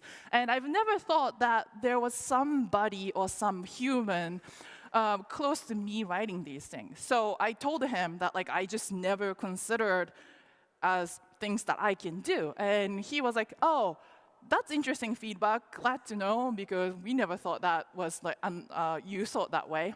And he told me, by the way, here's the way to contribute to the spec. And it turns out it's a lot closer to how we make web application and how we do software development. So let's look at how we work on spec. So let's say, for example, if you want to edit or add something to the existing spec, what does it take? Here's an HTML spec that is defined by WhatWG. And here's a link to the document that is kind of like, I felt like that's not for me. But all of those are hosted on GitHub. And there's an issue tracker that has all of the thing that needs to get updated. It even has a label for good first bug. And it's interesting that the spec is an English text. When they say mean bug, means fix this English text. So if you look at the PR that is made against this HTML repo, you find things like this, like explicitly mention possible values for image smoothing quality. So this was from one of the good first bug. it just means that somebody noticed that in the spec text is a little ambiguous. When they say like various image quality, it didn't say what kind of quality is possible. So this edit just adds 3 more words to what kind of image quality needs to be added. And now, voila, the person who made this PR is contributor to the HTML. Much like we write tests for software, web platform and spec has a test called the web platform test. And if you dig into this repo, you can find how each of the web platform features should behave. And you can lead through what each of them should do. And I'm kind of the person who sometimes when you don't really understand bug, you lead the test and then see like, okay, this is what it's supposed to do, and here's what I need to fix. I really enjoy looking at web platform tests and knowing how things should work. But what if you have a new idea? What if you're working for a company or working on a project that is completely out of what we consider as the web right now, and you need something standardized? How do we go about that? I'm going to show the example of how to do it on W3C, but many of the standards follow the same steps. So there's a thing called Web Platform Incubator Community Group, YCZ at W3C. And if you read the announcement, which happened, it's a relatively recent thing, like an announcement from 2015, it specifically says, we will develop spec use cases document like we develop any open source software. So how do we do that? YCZ have discussed, and then there's a various things and features and discussions are happening there. So let's say you have an idea, a new API that you want to bring. You create a new thread. Here's one from Sarma, who is speaking later today, and make a proposal. Usually, those thread comes with a little bit of an explainer. So in the GitHub, there's an explainer, like one markdown file, says like, here's the problem we have, and here's a potential solution that we want to solve with this new API. If you read these threads, the threads go into people asking like, well, what do you mean by that? Can you clarify your question? Is it really valid problem? Or any other things like, can't you just solve this with this other thing that already exists in the web platform? And like those discussion happens. Once the mature discussion happens and community agrees that this is actually a problem that we need to solve, and this cannot be solved by existing technology, we should make a new thing, then it moves on to the next step. So if you are curious about those specs and explainer docs, YCZ, Web Incubator Community Group, has a GitHub org, and you can browse through all of the repos with all of the explaining things. And it's kind of a good place to know what kind of new things, like WebUSB, are considered for web platform. Once that discussion matures, they do a thing called intent to migrate, and which means that we identify the problem, community agrees that we should work on it, and we want to formalize the process. And it moves on to what is called working group. Working group is kind of like a subset in the W3C that works on specific features and discuss, and it brings a lot of stakeholders together to discuss like, how can we actually make an interoperable technology? So CSS has working group, service worker have working group, and working group usually have GitHub. And you say like, you might think like, well, like we already had the GitHub, what's the difference? Well, you know, the repo is now under W3C org, and there is a whole bunch of a process to move the spec in order to be official spec or the recommended spec. So there's a document that feels like a gazillion pages of the process. But if you're interested, you can scroll through and you can find things like, OK, if you have a spec, it goes from working draft, WD, to CR, to PR, to recommendations. And you can lead whole through that. But like once you identify the problem, then identify or agree that we should actually work on it, then there's a whole another set of process to bring more stakeholders together and make sure that the specs are done. So if you're curious, if you're browsing MDN, you can see what kind of specification this platform feature belongs to and what steps in those spec process that is in, and it's in the table for the MDM, and it's kind of fun to look at. So, I'll summarize. I talked about W3C case, but generally, other standards bodies follow the same thing. Somebody has an idea, and that somebody start the conversation about, hey, I have this problem, I want to solve this, what do you think? And people says, like, I also think that's a problem. And if somebody, those conversation happens 1 and 2 and many cycles, and then if they agree that, yeah, we should actually invest the time and bring the stakeholders together, it moves to a little more organized steps, and then they do another more set of discussion around it. And then once that's done, then it's validated, and now everybody's happy and go party. So I asked the same engineer who told me about the web platform, like, how many web platform standards, or like, how many standards goes into making a web browser? And his answer was all of them. There is a lot of standards bodies specifies many bits of parts of web platforms. So W3C has CSS, a lot of web API. WebG defines DOM and HTML. ECMA is specifically ECMA Technical Committee 39 is the one who's defined the JavaScript. Unicode, most importantly to me, defines emojis. And you can propose new emojis to Unicode. There's a process for that. And IETF has things like HTTP. So before going into this, I felt like this, person to person, somebody who is definitely not me working on spec, was a process for spec writing. But after this, I came out that, well, it actually, many parts of standardizing a web platform and defining what platform should do, it's something that it looks like something that I do day to day. It looks a lot like software development. But I warn you, it takes time. And sometimes it's a little frustrating. I'm sure we were at a Polymer Summit, we get frustrating. Is the spec ready? Is it like already recommended? Like, why is it moving so slow? And there's a reason for that.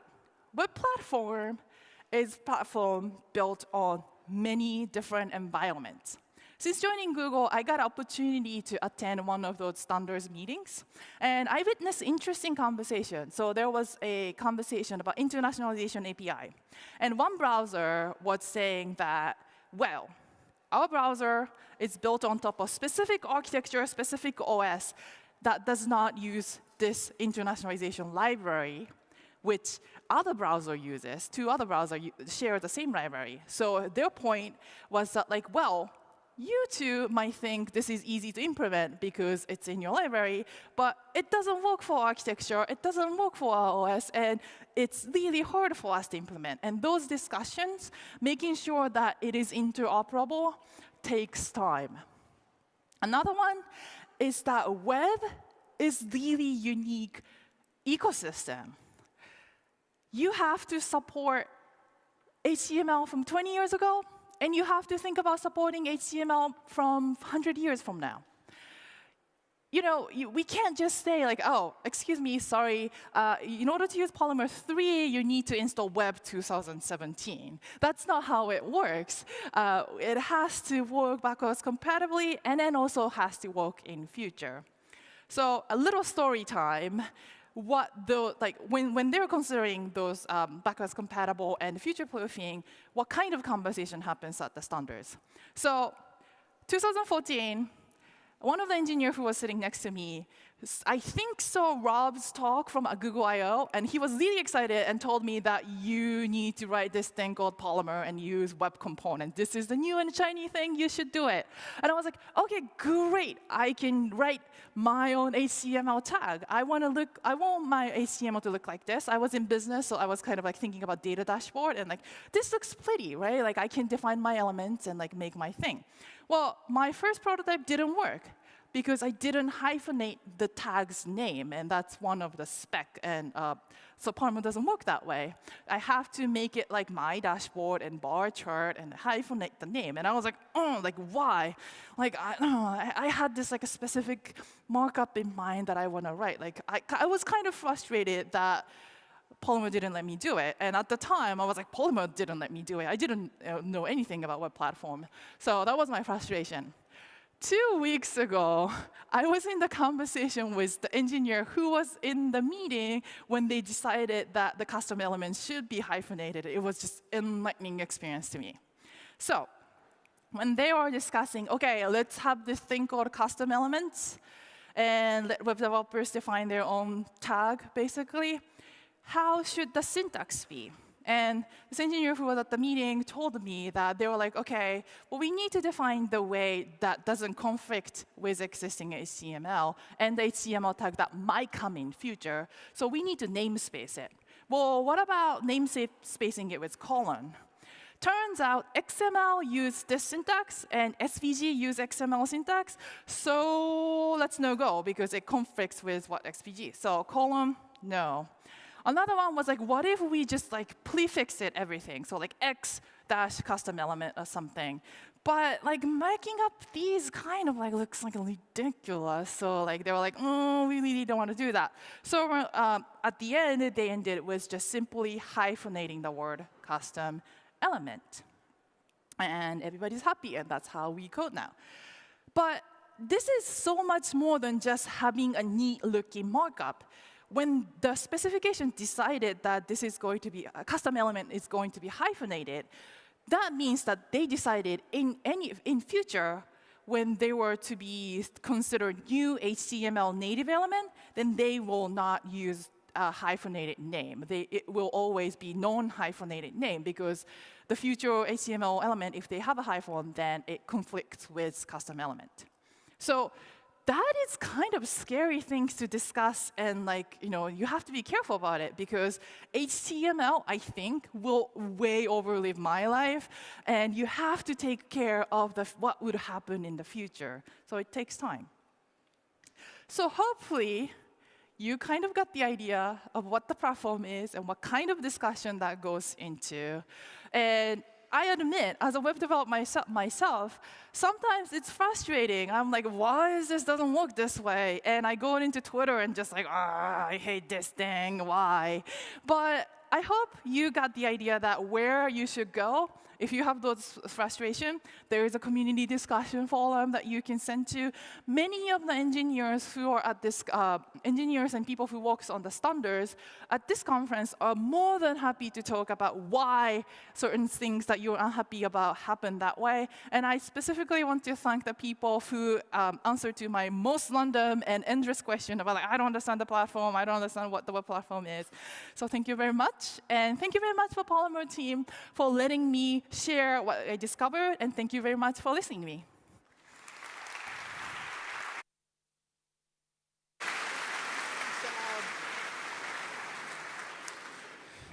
I think between Alex's pictures from a long time ago and the fact that I was in that meeting about the hyphens, I'm feeling kind of old today.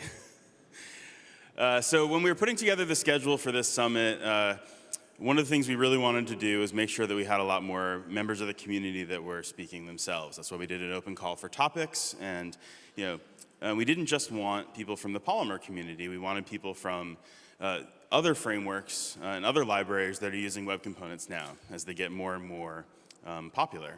So today, I'm very excited to announce the next speakers, which are Max and Adam from Ionic.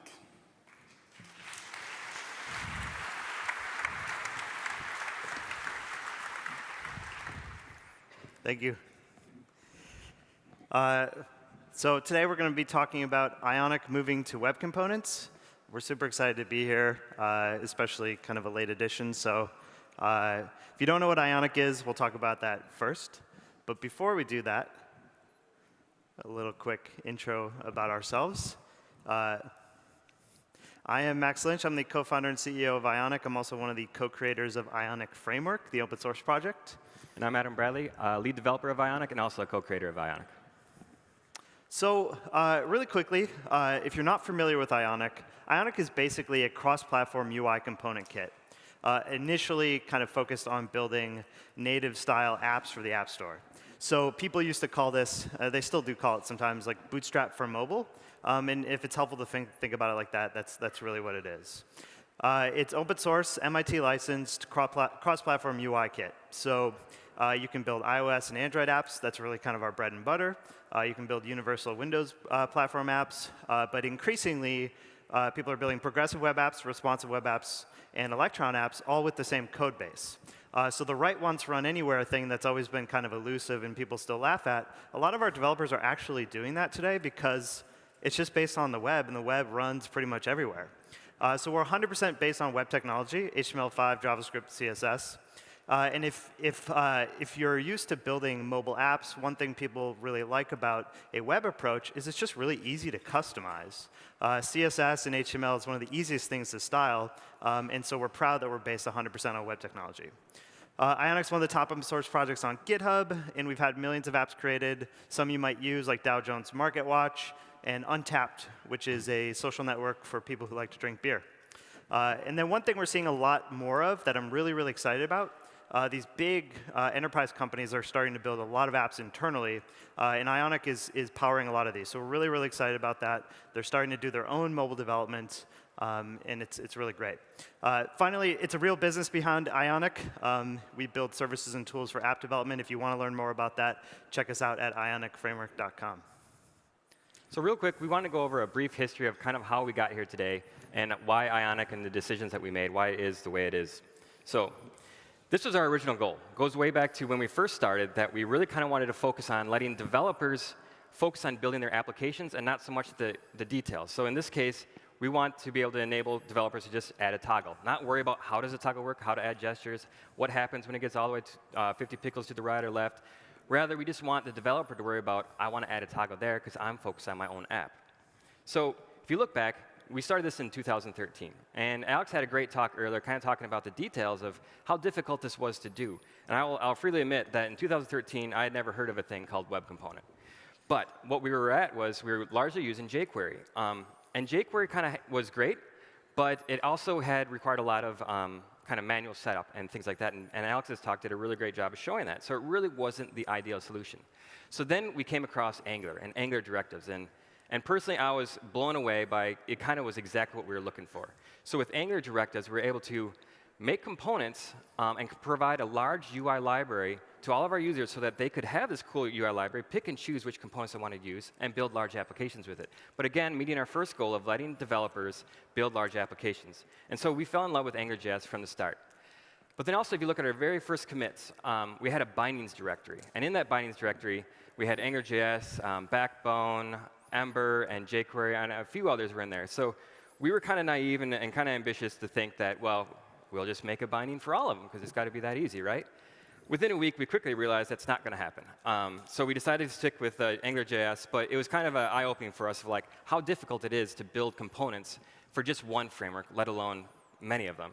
And even if you were to fast forward today, we would have had to build even another 50 more components, or 50 more things to the frameworks. So fast forward to today, I still love Angular. I'm personally a huge fan of it. I have nothing but the utmost respect for the core team and what they've brought to the web development community. But the reality is that Angular is not the only awesome framework right now. And then we've moved from which is the best framework conversation to now, which framework do you prefer? Because they're all actually, in reality, they're all great. So it kind of comes down to the team that's using it or the developer of their choice of which framework they want to use.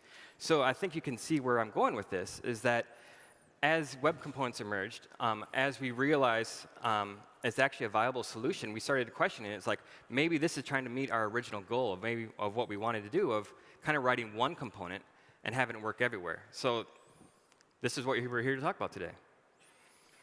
So that was kind of our journey to discovering web components and actually considering them a viable option. But at the same time, around this time, progressive web apps really emerged on the scene. And considering Ionic's goal was really write once, run anywhere, kind of a UI framework for building apps on all platforms, it was obvious that we were going to jump right in and embrace progressive web apps. And our early experiments were actually really, really disheartening for our team.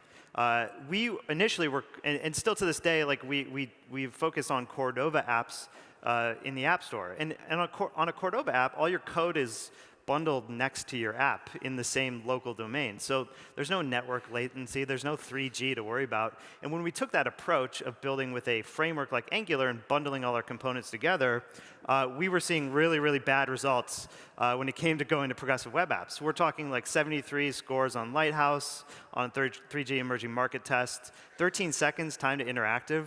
It's just not even usable. And we were shipping like over a megabyte of code for the first view.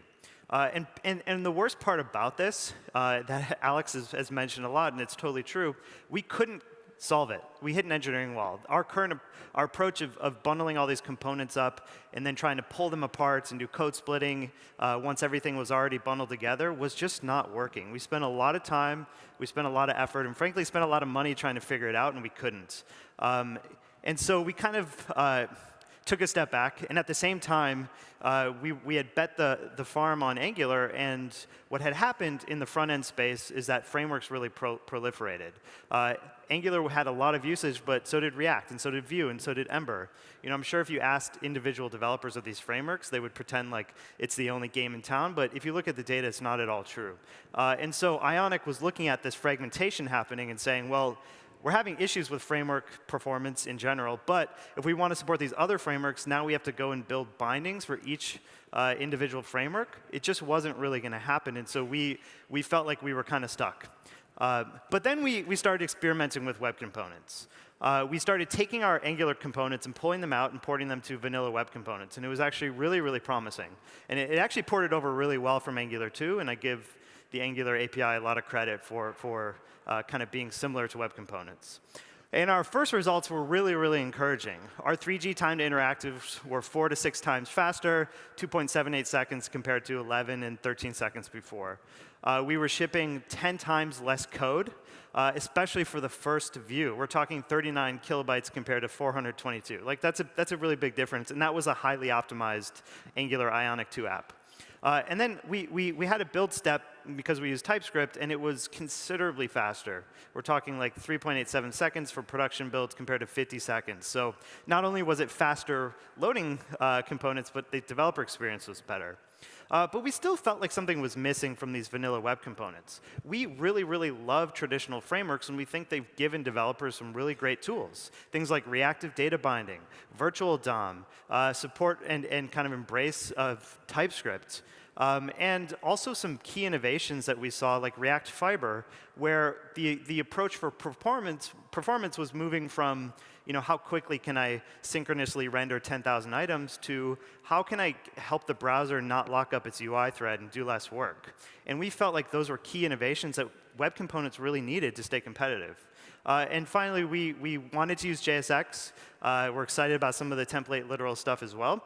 And we knew that server-side rendering and pre-compilation had to work out of the box. So we took our great promising results from going to vanilla web components with the desire to bring these framework features that we really, really loved and missed, and decided to see if we could combine them together. And so today, we're really, really excited to announce a new project that we've been working on that's really an artifact from our own efforts that helps developers build faster web components with framework features that they desire, but in a 100% standards-compliant way. So today, we're announcing a new project we're calling Stencil.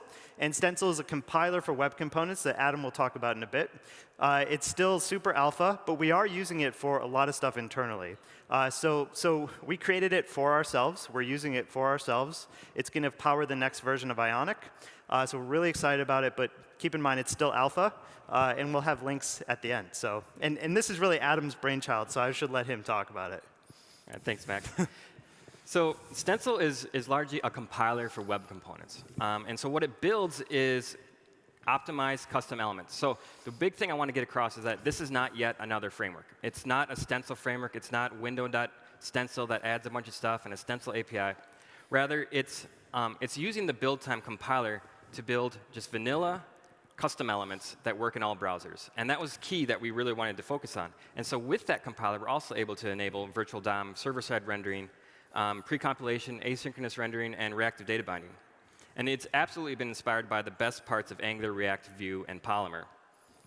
And again, as Max was saying, it's based on TypeScript because, honestly, we use TypeScript because it's made us really productive in building applications and building Ionic itself. So We use TypeScript because we enjoy it. The side effect is that everyone else gets the typed library that we have, but the real reason is because we prefer it. And we also use JSX along with that also. And I'd also like to add that is MIT licensed. So with our goal of creating just vanilla custom elements, we really want to make sure that we had no external dependencies of any library to include Stencil. Stencil is not a framework, but rather it's just the compiler for it. And so by reducing or removing every single external dependency and having just a vanilla custom element, we're able to then work in all frameworks, which is kind of our original goal. So if you go back to what we originally wanted to do in 2013, was just make it easy for developers to build applications. Fast forward to today, there's many ways to do it in many different frameworks. So we feel like this is kind of meeting our original goal, and we're really proud of that. And on top of that, Stencil can be used to create just standalone components, or it could be used to create entire applications. And it's been working great with all framework, with one caveat that we've had issues with React, and that React hasn't been working the best with web components. And so that's an area that we would love to work with the React community and improving upon moving forward. So the way I like to think about Stencil is that it's kind of a it pre-bakes custom elements, pre-compiles whatever. It takes a lot of these concepts that we've really expect and have gotten to like about frameworks like virtual DOM, lazy loading, change detection, all that stuff. And there's a simple compiler that just takes those concepts and builds custom elements with some of that stuff baked in. So we call it Stencil because it's just a tool to help you stamp out these components. It gets out of the way at runtime. All right, so demo time. So we talked a lot about asynchronous rendering, JSX, and all that above. So we kind of wanted to show off something here.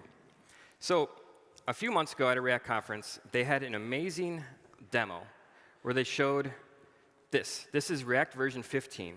And what's going on here is that there's the single node at the very top that's being updated with a new number every single second. And then that passes all the information down to all its child elements and so on and so forth. And then every single frame, each one of those circles is being animated out. And every single one of these circles has a mouse over and mouse out event on it. As you can see, this is React 15 is no joke. But this is very difficult app to pull off because you've got over 700 nodes being updated every single second.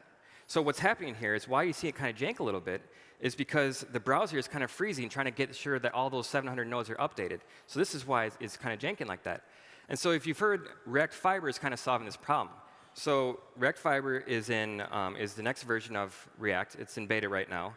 And we read all about it, and we were really intrigued by how they're solving this, where instead of trying to synchronously update every single node, it lets it kind of put into asynchronous queue, which then lets the browser kind of manage that. So we were curious, like, all right, that sounds awesome, React. I wonder if we can do that because, frankly, we also have asynchronous rendering.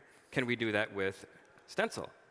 And so we're really thrilled to show, like, we were blown away by the first refresh to see that actually this thing is pretty darn smooth. It's updating just as many elements. It's the same thing. All the properties are being passed down. And so it's kind of proving that this tiny little web component that we have here, which is just vanilla, not dependent on anything else, is just as performant as React 15 in the next version, or React 16 in the next version. So we're really proud of kind of the performance that we've gotten from this. So back to the slides.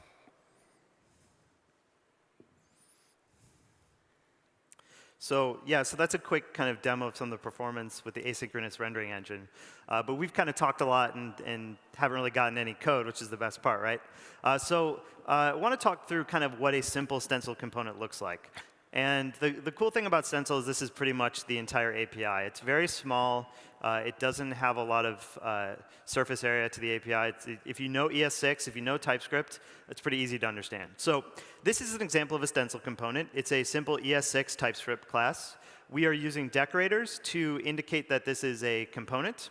We specify the tag name, and then we can also link a style sheet. So we support Sass or vanilla CSS out of the box. Inside the actual class itself, you'll notice this @prop decorator. And what this does is basically indicate that this class member is going to be filled in from a property on the actual component. So someone above this component would actually write name equals blah or age equals blah. We have typing information, so we kind of know what the type is going to be. Stencil is based on TypeScript, and we do use this type information to our benefit. And then inside the render function, you've noticed this a few times today. This is kind of where we feel things are moving. We compute the next view, basically, using JSX. But in theory, we could use template literals or anything in here. And we're taking the value of this.name and this.age. The cool thing here is if name or age changes, the component knows how to redraw itself automatically. There's also another thing instead of prop, there's state for internal state. It's a very explicit way to indicate that this member variable is going to change. And if it changes, we need to redraw ourselves. So this is what a component is. And underneath the hood, we generate a simple custom element using this code. So there's really not a lot of surface area. If you know this little API, you know how to use Stencil. So and also, because everything is broken apart and asynchronous, one thing we wanted to make sure we pulled off from the very beginning is that all of the components are lazy loaded. So a challenge that we've had with our existing versions of Ionic is that if you wanted to use a checkbox, you needed to use everything. And that worked well in Cordova world, but moving forward, it's really not working well in PWA. So we wanted to make sure that if you only use toggle, it was going to be the only stuff you downloaded. So out of the box, we made sure that we enabled this, but also wanted to meet our goal of not having external dependencies. So Webpack was our challenge to say, like, could we do this without Webpack? Because that kind of seems the standard right now. And sure enough, the way we're doing it is that we're able to just register just kind of the base information about a component. So we tell the browser, like, hey, these are all the components that are possible, but that's really about it. We don't go further into detail, or we don't have any more code than saying, like, ion toggle is a thing, ion checkbox is a thing. And then, hey, browser, if you happen to see that, let me know. And that's about all that we register up front. And so then from there, what we're kind of doing is we're reversing how traditional lazy loading works, where traditionally, a developer on their computer will run the build step, and we take these best guesses of which things should be bundled together and which pages should be bundled together and which stuff do we think the user is going to request.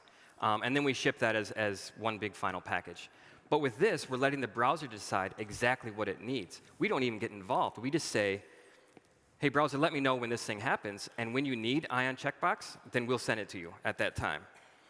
And so then users are only downloading what they need. And another awesome benefit of this is because we have a compiler, we can hash all the file names of these files. And so with that, we can then forever cache all of these files. So on your phone and CDNs and edge networks, all of these files can be cached.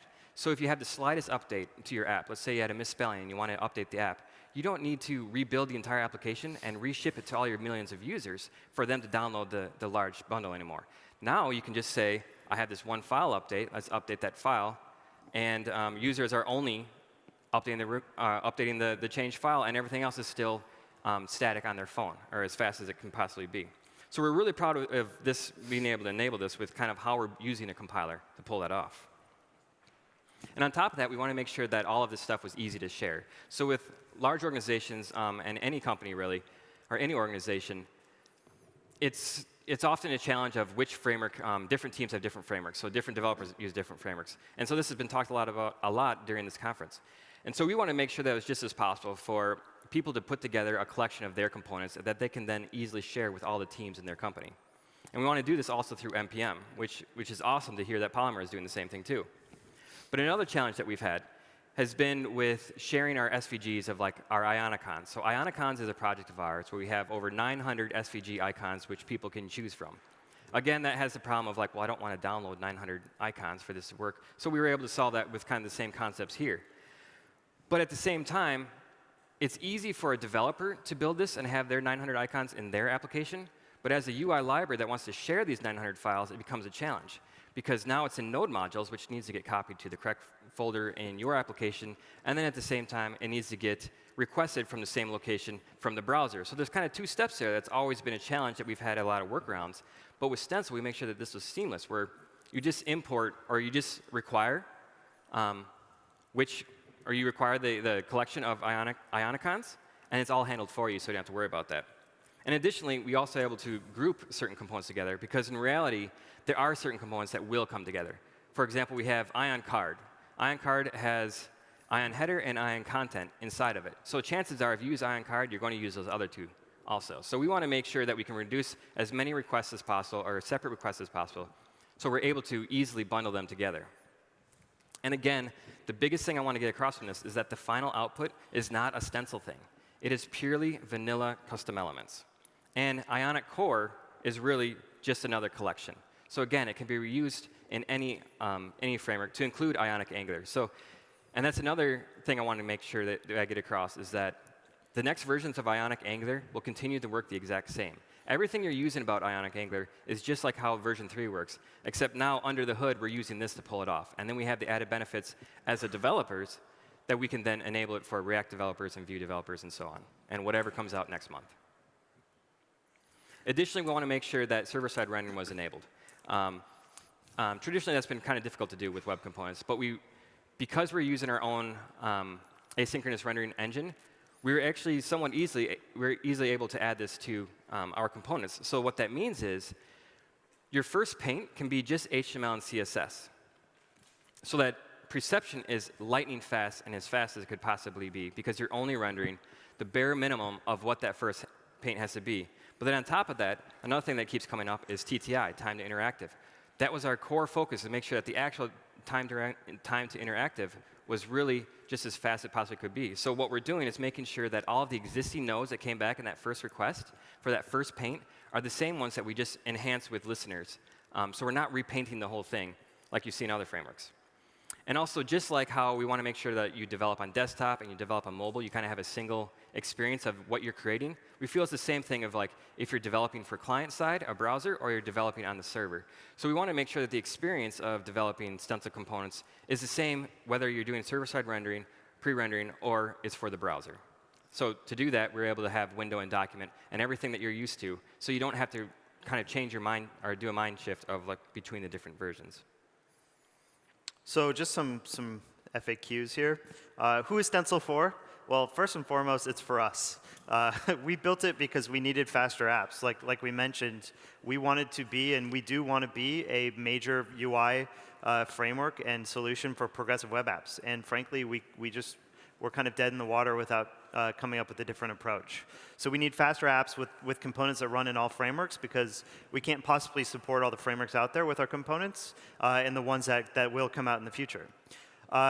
Secondly, it's meant for UI framework authors. I strongly believe that the days of building a CSS jQuery framework, like let's say a Bootstrap, or even like an Ionic that has its own CSS, and then trying to build custom bindings for every framework, I feel like those days are coming to an end. I think it's a really positive thing for both UI framework authors, because they can do less work, but also users. I think we've all used a Bootstrap binding that had one set of features for one framework and had different features for another. And so web components kind of solve that problem for us, and Stencil can help these developers build these components. For large development teams that are using a lot of different frameworks and build chains, using Stencil and using web components, they can share components, like your team has a branded button or a specific thing that has to be in every single app. Instead of duplicating that every time, you can just share the components with everyone. And then finally, for app developers, we all want faster mobile and desktop apps, right? So this can help us get it. So how is this different from current solutions? I think the biggest difference is that it's a compiler, not a runtime solution. So we do all the work during the build step. It's just a simple npm install. There's no CLI. It's just a npm script for your app. And this just generates a set of optimized custom elements. So there's nothing Stencil in the final output. We keep saying that, but I just want to really drive it home. There's no window.stencil. It doesn't exist. It's just your components. And this complements all frameworks, because we really don't want to discourage anyone from using React or Vue. If you like it, that's great. We kind of have taken a step back and saying, we don't really care what you want to use anymore. We're done fighting that battle. We're just going to create custom elements. You can use them if you want. But if you want to explore this brave new world where you don't use a traditional framework, you just use web components, we support that too. And we're actually really, really excited about that. Hashtag use the platform. And it's a small footprint. There's very little Vue code here. There's no CLI. And then finally, this is going back to kind of preferences. We've built this on TypeScript. TypeScript has let us get a lot of rich typing metadata that we actually use for the tool. But as a company, we've really embraced TypeScript. We feel like enterprise usage is really, really accelerating on TypeScript. So we base it on TypeScript. We love it. But if you don't, then maybe this is a point of disagreement. So what's next with Stencil? Our Stencil-created components are going to go live in hundreds of thousands, hopefully, of Ionic apps. Who knows? This might be the biggest distribution of web components in the app stores in short order, so we're really excited about that. We're going to begin seeking some feedback on an experimental Ionic with Stencil Starter instead of just Ionic with Angular or a typical framework. And based on the feedback, we might integrate that more deeply into our tooling. So this is still experimental. We're not really sure how people will like it. We need better state management, a la something like Redux. So we're working on something like that. Trying to make it easy to import third-party modules, looking at maybe literal templates like lit.html beyond JSX. Because we're just a compiler, it's pretty easy to swap that out, but we've just decided to go with JSX today. And then we're going to submit our HNPWA, which we're really excited about. Yeah, so we're really, again, this is something we built for ourselves, but we're really proud, to show this off and, get some feedback of what you guys would think, or what the community thinks. And so we have it up on our GitHub, and we have a couple demos out there. They include the Fiber demo and the Hacker News demo. So we've blabbled enough about this, but one thing I want to say is, take a look for yourself. So take a look at this Hacker News app, and do the traces yourself. Look at the file sizes. Look at how fast the time to interactive is.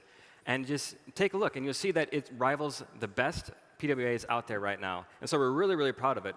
And on top of that, it's built from a component of libraries. It's not just a bunch of divs that have different background colors and stuff and just switching out divs. This is an actual, legitimate, large-scale application that has modals and alerts, popovers, all the different things that you want in an application, but it also loads just as fast as any other of the fastest PWAs right now. So please, we encourage you to take a look, and we're really proud of what we have so far.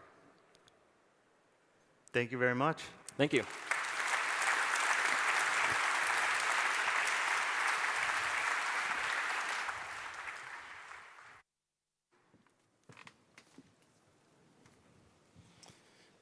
So some of you may have noticed it took us a little while this summer to get the schedule out for this. One of the last pieces on the last day we were trying to get it up, we were like, we asked the Ionic guys if they wanted to do a presentation at Polymer Summit, and they got really excited about it, and Dion had sent them an email, and we were asking for the abstract and bios and all that so we can put it up. And it finally and Dion sent an introduction email with us and them, and we were talking to them, and they kept tweeting about it, that they were very, very excited. But then we weren't hearing back about bios and the abstract. So finally we put together on the very last day, we had the email, Dion had the email wrong. So the entire time we weren't actually communicating, and apparently ionic.com is some other thing, and they weren't even replying to us. So luckily we got all that figured out at the very last second. So it's lunchtime, just a few announcements. Just like yesterday, halal and kosher meals are available at a station over there. If you can't find them, ask a staff member. There's a code lab starting in 15 minutes. It's a really cool one. It's purple with Firebase and custom elements with Keanu in the code lab area. And we'll be back here at 1:30 or 13:30 if you're not a silly American like me. See you in a little bit.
Hey, everybody. Let's see. Our next set of talks are going to be shedding some light on some mysterious black box stuff. Much like Schrödinger's cat in the box, we're going to reveal the true state of things. Speaking of which, anyone know what Schrödinger's favorite input type is? Checkbox. OK, so our next speaker is also my manager. So if you give him a big round of applause, I can use that in my performance review. Gray Norton.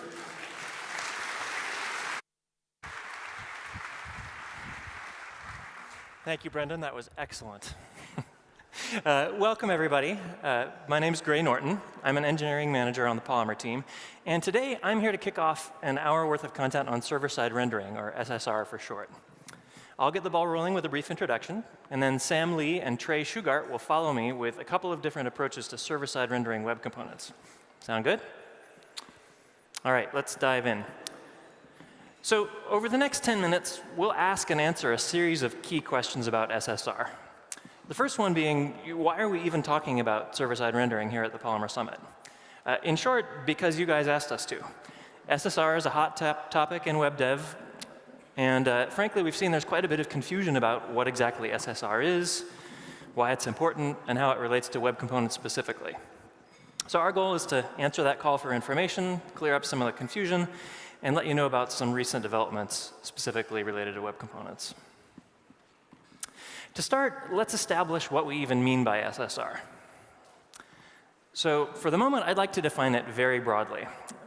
We're going to say that you're doing SSR if your web server ever delivers meaningful, renderable, route-specific HTML to browsers or other user agents. So for example, given a URL like this, if your server sends something like this to a browser or a bot, then you're doing SSR. On the other hand, if you only ever send an empty HTML shell, more like this, then that's not SSR.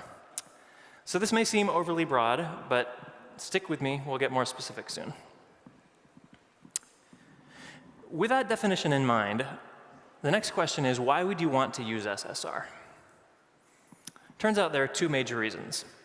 Now, if you've been building apps for production or paying attention to public conversation on the topic, you probably know these, but let's quickly spell them out. The single biggest reason is to maximize your reach. To have any kind of impact, your app, of course, needs to have users. And the best way to reach users today are search and link sharing, both of which rely on non-browser user agents called bots. Search bots crawl the web and populate search indexes, while link bots visit URLs and produce appealing visual snippets to encourage sharing. Sadly, many of these bots don't run your client-side code.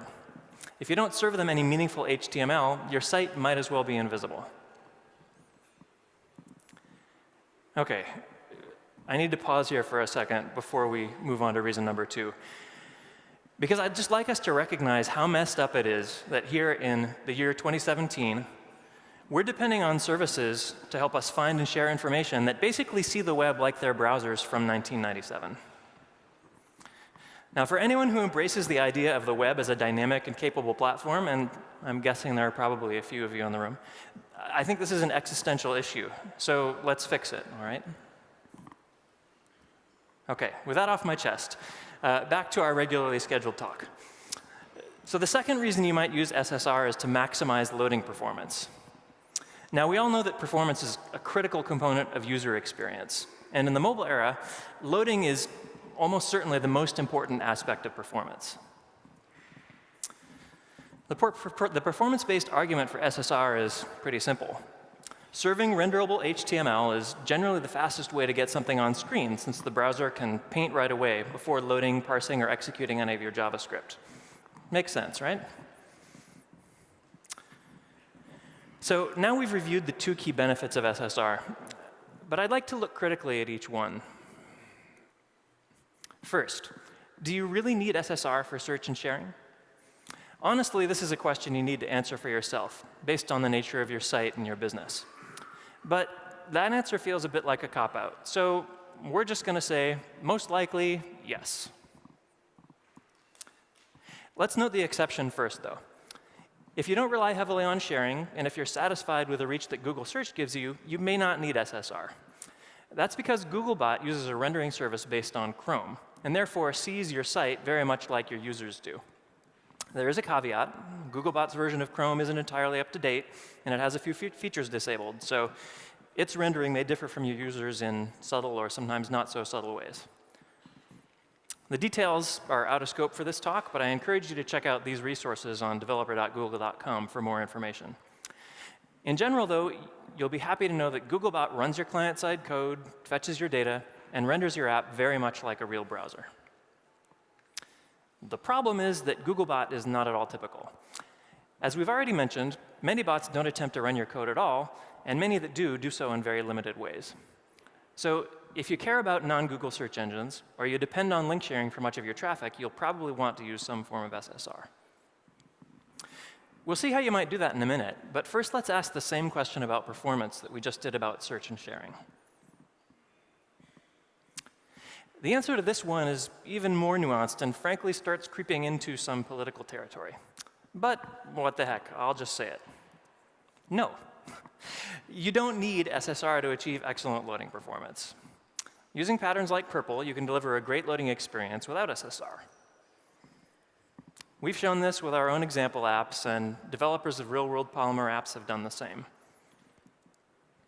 And the Polymer version of the Hacker News PWA is among the fastest to load, despite not using any SSR. But while it's nice to know that you can build a fast-loading app without SSR, what's more important is actually the converse. That is, using SSR is by no means a guarantee that your loading performance will be good or even adequate. So Kevin Schaaf built this slide to demonstrate a problem known as the uncanny valley. SSR helps you get something on screen as quickly as possible. But if your app isn't interactive within a few seconds, your users probably aren't going to be happy. And SSR doesn't do anything to get you interactive faster. So whether it's more important to paint quickly or get interactive quickly may depend a lot on the nature of your app. But the bottom line is that SSR should in no way be viewed as a magic bullet for loading performance. With that said, can SSR help with performance? Absolutely. So you should try hard to get interactive as quickly as possible. But for however long that takes, your users would rather be looking at meaningful content than at a blank screen. And ultimately, I think the best user experience will probably come from combining some form of SSR with a technique like purple. All right, so now we can move on and talk about SSR and web components specifically. As I mentioned in my intro, we see quite a bit of confusion about web components and SSR. And this is probably because certain features of web components do pose challenges for one very popular flavor of server-side rendering. We'll discuss what those challenges are, but the key takeaway is that web components are absolutely compatible with SSR. Let's see how, starting with a common pattern that works with virtually any form of server-side rendering. Specifically, reusable web components like UI controls and embeddable widgets can be used in any server-side rendering scheme.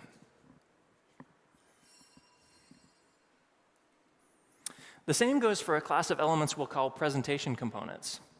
As illustrated by this example from Electronic Arts, these are components you build yourself to standardize patterns for presentation and navigation. Each component has its own semantics and encapsulates styling and behavior to ensure consistency across your site or even a family of sites. Now, you can use presentation components and UI elements with any form of SSR. So you might craft your HTML by hand, generate it offline, server render it at runtime.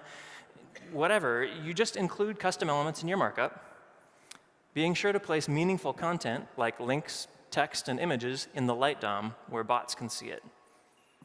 Now, one quick note is that this pattern does lead to rendering in 2 stages. Your document will paint immediately, but your custom elements won't render fully until they've registered and upgraded. So it's a subtle point, but something to keep in mind. But what if you're not just integrating components into your site, but building your entire app out of web components from top to bottom? What if you don't have an existing SSR solution to lean on? In this case, you need something more. Let's look at 2 possibilities. One option is to delegate bot rendering to a standalone service. So let's assume you're doing something like this. User shows up, requests one of your app's routes, and following the purple pattern, you serve an empty HTML shell and just enough JavaScript to handle that first route, and let the browser take care of the rest. But now suppose a bot shows up and requests that same route. Before responding, you send that same HTML shell and JavaScript to a rendering service. Service returns your rendered HTML, and you pass it along to the bot, and everybody's happy. So all things considered, this is probably the best way to implement SSR for a pure web components app today. The integration's light, you don't write any server-specific code, and bots and users each get what they need. Now, the approach isn't new. It's been used for multiple generations of AJAX and single-page apps. But there's always room for improvement, and Sam Lee will be up on stage next to tell you about a modern, web components-friendly rendering service that he's built using headless Chrome. Now, you may have noticed that a rendering service doesn't address performance, though, since you're only sending HTML to bots. For that reason, you might want to explore another approach called isomorphic JavaScript. This is a form of SSR in which your front-end code is explicitly designed to run on both the server and in the browser. So instead of rendering an empty shell, or returning an empty shell, you run just enough code on the server to render your initial HTML, which you then serve to both browsers and bots, along with your client-side JavaScript. Once the browser loads your code and the app boots up, it reclaims those pre-rendered DOM nodes, and then runs just as if it had rendered on the client to begin with. This is super elegant, and it can be a great solution. But as always, there are trade-offs. So your code gets a bit more complicated, and you end up doing more work on the server for every request. And as we mentioned, there are those couple of web component-specific challenges. First, because web components rely on web platform APIs, you need to either include a full browser in your server environment, which sounds expensive, or use an abstraction layer that provides a lighter weight implementation of those same platform APIs. And the thickness of that layer may vary depending on how many platform APIs you need to render your initial app state. Now, if your components use Shadow DOM, there's an additional wrinkle. After you build your DOM tree on the server, you need to serialize it into HTML markup. So without Shadow DOM, as in this case, it's pretty straightforward. But unfortunately, the platform doesn't currently give us any way to represent a shadow root in serialized HTML. So our simple task becomes a tricky problem. Now, there are ways to work around this limitation, but they require inserting placeholders and running a bit of client-side code during your initial render. So Trey Shugart will be on stage shortly to share his work on isomorphic JavaScript for web components and take a closer look at all of these considerations. And with that, we've wrapped up our brief intro to SSR. I hope it's been useful to you, and I'm sure that you'll be excited to see what both Sam and Trey have in store for you next. So thanks, and enjoy the rest of Polymer Summit 2017. Thanks, Gray. All right, well, I'm just going to try and keep the momentum going. Our next speaker, Sam Lee, is going to give you a tool to try this out. And Sam, take it away.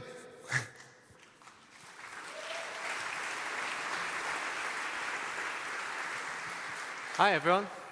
I'm Sam Lee, and I'm an engineer on the Polymer team. If you managed to pick up on my accent in the last 5 words, I am indeed Australian, and it's honored to be followed up by Trey, a fellow Aussie as well. Prior to joining this team, I'd worked on the beloved Chrome DevTools. One of my smallest, but maybe my greatest contribution was adding the ability to rearrange tabs in DevTools.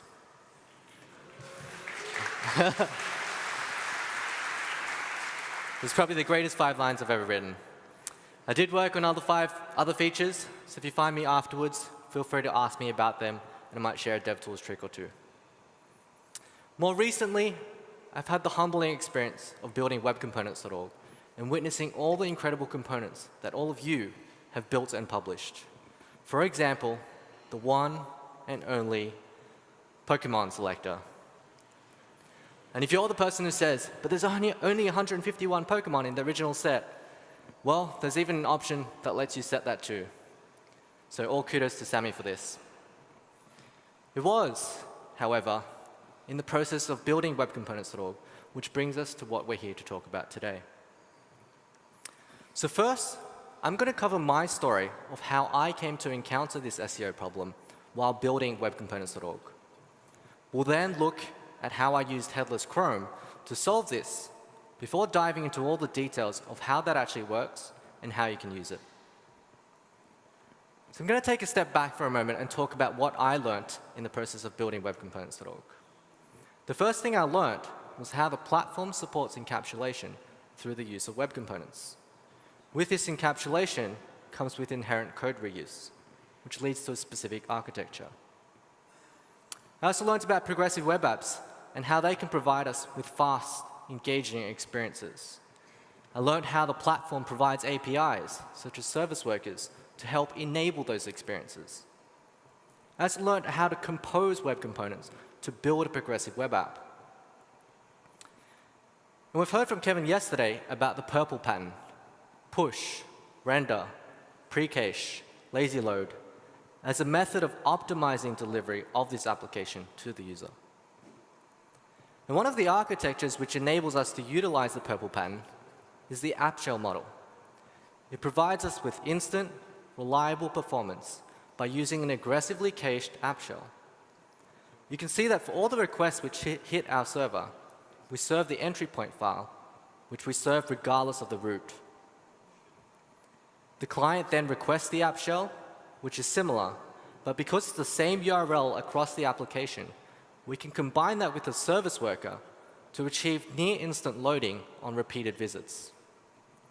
The shell is then responsible for looking at the actual route that was requested, and then requests the necessary resources to render that route. So at this point, I'd learned how to build a progressive web app using client-side technologies like web components and Polymer, and how to use patterns such as the purple pattern to deliver this application quickly to the user. Then there's the elephant in the room: SEO.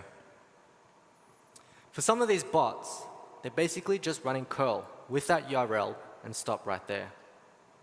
No rendering, no JavaScript. So what are we left with? With this PWA that we built using the app shell model, we're left with just your entry point file, which has no information in it at all.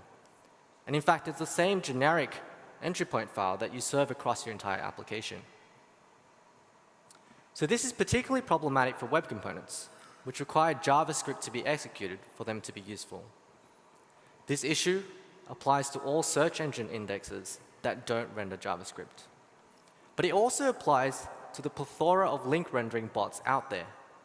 There's the social bots like Facebook and Twitter. But don't forget the enormous number of link rendering bots, such as Slack, Hangouts, Gmail, you name it. So what is it about the app shell model that I'd really like to keep? Well, for me, this approach pushes our application complexity out to the client.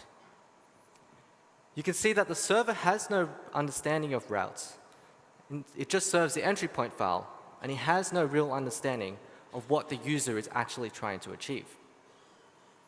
This allows our server to be significantly decoupled from the front-end application, since it now only needs to expose a simple API to read and manipulate data. The client that we pushed out to the application that we pushed out to the client is then responsible for surfacing this data to the user and mediating user interactions to manipulate this data. So I asked, can we keep this simple architecture that we know and we love, and also solve this SEO use case with zero performance cost? So then we thought, what if we just use headless Chrome to render on our behalf? So here's a breakdown of how that would work. We have our regular users who are making a request, and they would like a cat picture, because who wouldn't? And as part of this approach, we ask, are you a robot? And to answer this, we look at the user agent string and check if it's a known bot that doesn't render. In this case, the user can render, so we serve the page as we normally would. The server responds with the fetch cat picture function, and then the client can go and execute that function to get the rendered result. By the way, this is one of my kittens, which I fostered recently. She's super adorable. Now, when we encounter a bot, we again look at the user agent string and determine that they don't render.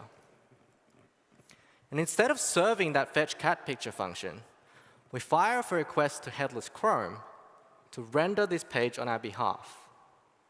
And then we send the serialized rendered response back to the bot so they can see the full contents of the page. So I built a proof of concept of this approach for webcomponents.org, and it worked. I wrote a Medium post about it, and people were really interested in this approach and wanted to see more of it. So based on this response, I eventually decided that instead of my hacky solution, that I would build it properly. But then came the most challenging part of any project. And I know you've all experienced it as well. Naming. So I asked on our team chat for some suggestions, and I got a ton. So these are some of our top ones. There's some great ones in there. Power renders, use the platform as a renderer. However, today, I'm very pleased to introduce Rendertron. Let me render that for you.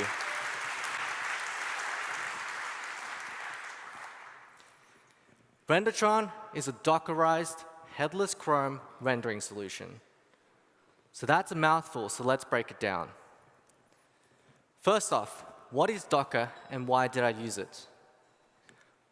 Well, no one knows what it means, but it's provocative.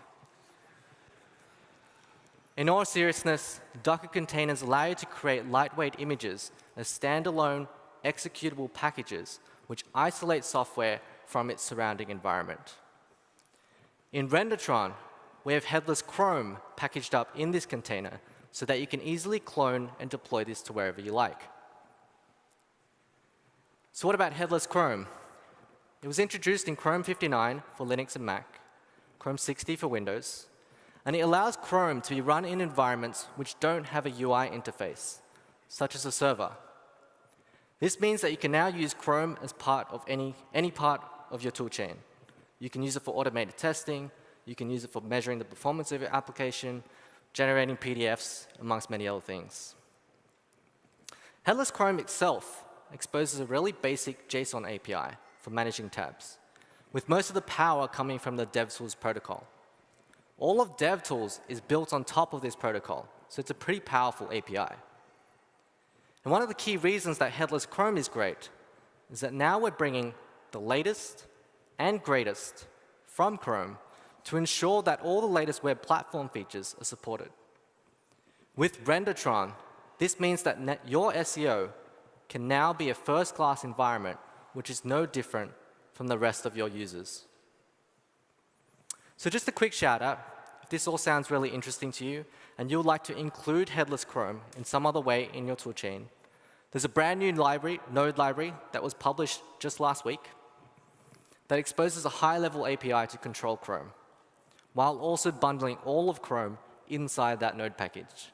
So you can check it out on GitHub at Google Chrome/Puppeteer. So we've looked at the high level of how headless Chrome can fit into your application to fulfill your SEO needs. Now it's time to dive into how it works. But I've been talking a lot. So who wants to see Rendertron in action? Yeah. All right, so this is the Hacker News PWA, created by some of my awesome colleagues. And it's built using Polymer and web components. It loads really fast and all-around performs pretty well. We can see that there's a separate network request, which loads the main content that we see. And we can guess that it's affected by this SEO problem, since it uses web components, which require JavaScript, and it pulls in data asynchronously. So one quick way to verify this is by disabling JavaScript and refreshing the page. And once we do that, we can see that we still get the app header, since that was in the initial request, but we lose the main content of the page, which isn't good. So we jump over to Rendertron, the headless Chrome service that is meant to render and serialize this for you. So I wrote this UI as a quick way to put in a URL and test the output from Rendertron. So first off, what are we hoping to see? Because these bots only perform one request, We want to see that whole page come back in that one network request. We also want to see that it doesn't need any JavaScript to do this. So take a look. I'm going to put in the Hacker News URL and tell Rendertron to render and serialize this, and that I'm also using web components. And it renders correctly. I'm going to disable JavaScript and verify that it still works. So you can see it's still there, and it all comes back in that single network request. Rendertron automatically detects when your PWA has completed loading. It looks at the page load event and ensures that it has fired. But we know that's a really poor indication of when the page has actually completed loading. So Rendertron also ensures that any async work has been completed. And it also looks at your network requests to make sure they're finished as well. In total, you have a 10-second rendering budget. This doesn't mean that it waits 10 seconds, though. It'll finish as soon as your rendering is complete. If this is insufficient for you, you can also fire a custom event which signals to Rendertron that your PWA has completed loading. Serializing web components is tricky because of Shadow DOM, which abstracts away part of the DOM tree. So to keep things simple, Rendertron uses Shady DOM, which polyfills Shadow DOM. This allows Rendertron to effectively serialize the DOM tree so that it can be preserved in the output. So let's take a look at the news PWA, which you've all seen. And it's also built by some of my other colleagues. And we'll plug that into Rendertron. We'll then ask Rendertron to render this as well, and that I'm also using web components. And there we have it. So what do you need to do to enable this behavior? With Polymer 1, this is super easy, and Rendertron doesn't actually need to do anything. Simply append DOM equals shady to the URLs that you pass to Rendertron, and Polymer 1 will ensure that shady DOM is used. With Polymer 2 and with Web Components v1, it's recommended you use Web Components loader.js, which pulls in all the right polyfills on different browsers. You then set a flag to Rendertron, telling it that you're using Web Components, and it will ensure that the necessary polyfills that it needs for serialization get enabled. So another feature of Rendertron is that it lets you set HTTP status codes. These status codes are used by indexes as important signals. For example, if it comes across a 404, it's not going to link to that page because that will be a really poor search result. Our server, though, it's still returning that entry point file with a status code of 200 OK. So it looks like every URL exists. Rendertron lets you configure that status code from within your PWA, which understands when a page is invalid. Simply add meta tags, dynamically is fine, to signal to Rendertron what the status code should be.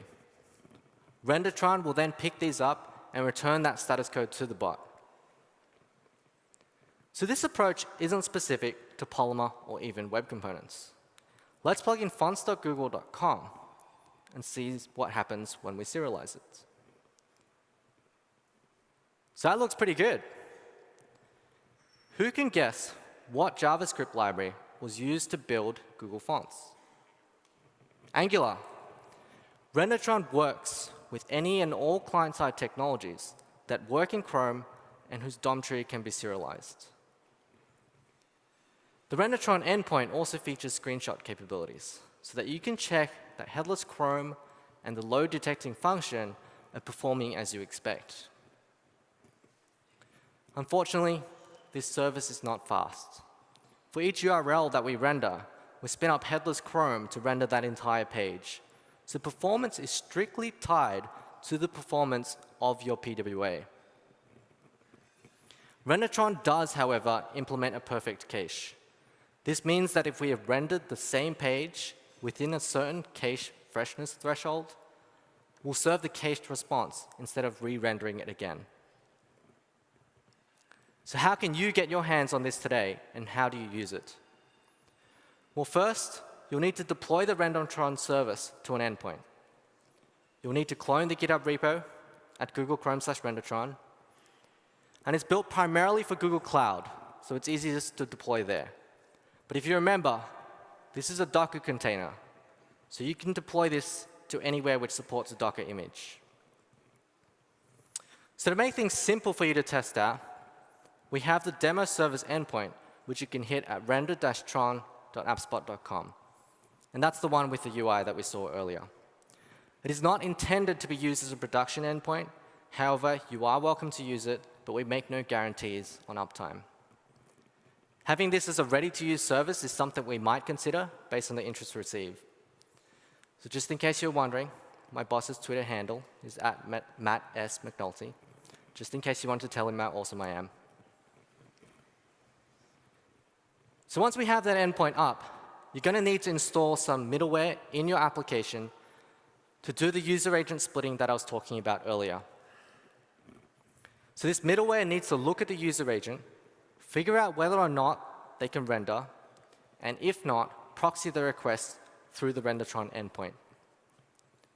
If you're using Purple Server, which is a node server designed to serve production applications using Purple, you simply need to specify the bot proxy option and provide it with your RenderTron endpoint. If you're using Express, there's a middleware that you can include directly by saying app.use rendertron.make middleware with the proxy endpoint and whether or not you're using web components. If you're not using either of these, check the docs for a list of community-maintained middleware. There's a Firebase function there, as well as a list of existing middleware that RenderTron is compatible with. If it's not listed, it's also fairly simple to roll your own middleware by simply proxying based on the user agent string. And that's it.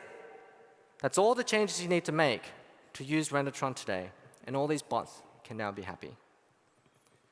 RenderTron is available to use today, compatible with any client-side technologies, including both Polymer 1 and Polymer 2. Thank you.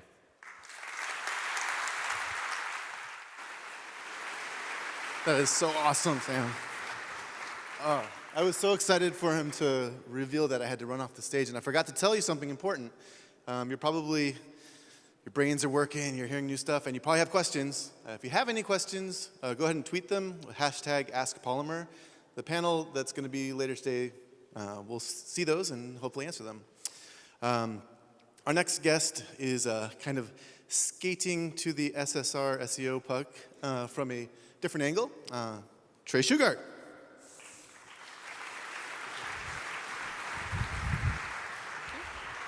Hello, how's it going? I'm Trey. I work on the front end at Atlassian by day, but by night, I'm a hopeless romantic for web components. And it's almost shameful. So you may or may not have heard of a library that I created called Skate.js. It's it's like Polymer, but it approaches things from a different angle. But I'm not here to talk about that, but I do make mention of it in the slides, so it's worth mentioning. I'm here to talk to you about some techniques that we're using to server-side render web components and why we need to do so. But before we go headfirst into that, I really want to briefly cover what pushed me to actually try and do this. So I tend to straddle the line between the web component community and other communities. And it puts me in a somewhat unique position to empathize with other viewpoints from the other communities, as long as I'm able to keep my bias in check, of course. And of those criticisms, there's really three main ones that keep popping up. The first one is that you can't represent complex data structures with attributes. It's always been an issue with HTML, but it's not really specific to web components. And Polymer and Skate kind of help you get around this because they set properties, and they manage that property to attribute reflection for you. So it's not really a must-have. The second one is that there's no opinionated templating model. And Polymer and Skate kind of do this for you, too. And there's also libraries like lit.html and Preact to weave into your custom elements. So it's not really a must-have.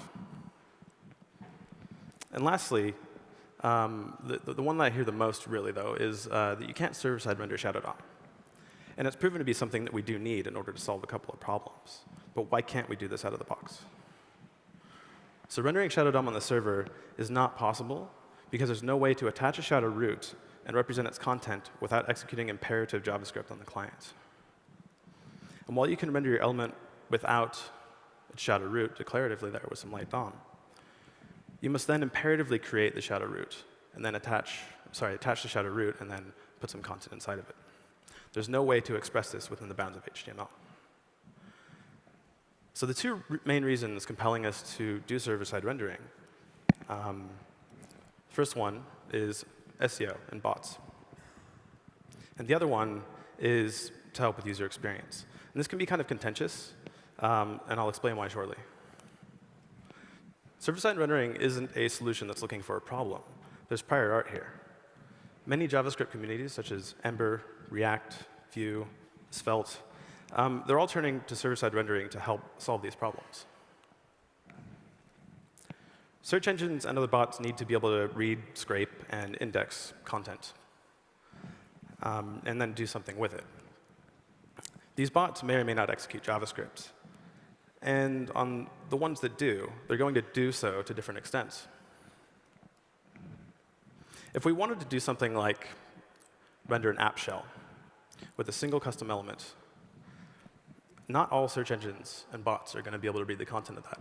If they execute JavaScript, they might. But if they don't execute JavaScript, they're definitely not going to see it. Some have suggested not putting content in the shadow root that you want crawled. And it works, but I don't think it's really fair. This precludes using custom elements as templating hooks. For example, the About page here. It might be useful to embed or share this in another part of the app or the site.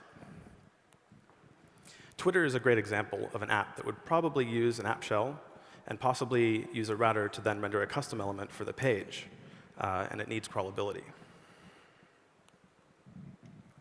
Googlebot is probably the biggest and most notorious search engine out there. And it was recently announced that it's based on Chrome 41. Bing comes in second with a fairly sizable market share, but I couldn't find any documentation about what it supports. But it turns out they both execute JavaScript, but they don't execute modern ES 2015. This means that you have to use the polyfills, and then you have to use ES5 to write your custom elements, or you have to use a transpiler for it. And during my testing with BingBot, I didn't get consistent results, because depending on which webmaster tool I was using, they all behaved a little bit differently. And what about other bots? Things like social shares, simple crawlers, and language-specific libraries. In my limited testing on social media sharing, the server-side rendered pages behaved better. So the moral of this story is that there's a vast world of bots designed to massage content. Some of them don't execute JavaScript, but of the ones that do, your mileage is definitely going to vary.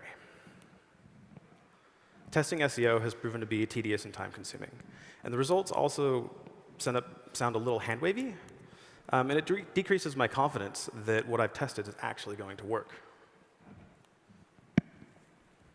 And something I'm not really sure of is if relying on JavaScript is even a good thing. Because on top of targeting a browser matrix, you now have to target different bots with different capabilities. And as a developer, I really just want everything to just work without having to jump through hoops. The second major reason to use SSR is for user experience. Many argue that server-side rendering can hinder user experience, and this can be true. Because you have a larger HTML payload. It looks interactive, but it might not be. This is called the uncanny valley. Anchors and other built-ins will probably be interactive, of course, but what about complex UI components that require JavaScript to boot up? And others argue that it can improve user experience because it's a faster time to first paint. And users can start consuming that content and plan their initial action while the JavaScript boots up. They're both right. The key here is context. Does your target audience mainly consume or interact with your content? Do you use a lot of built-in elements?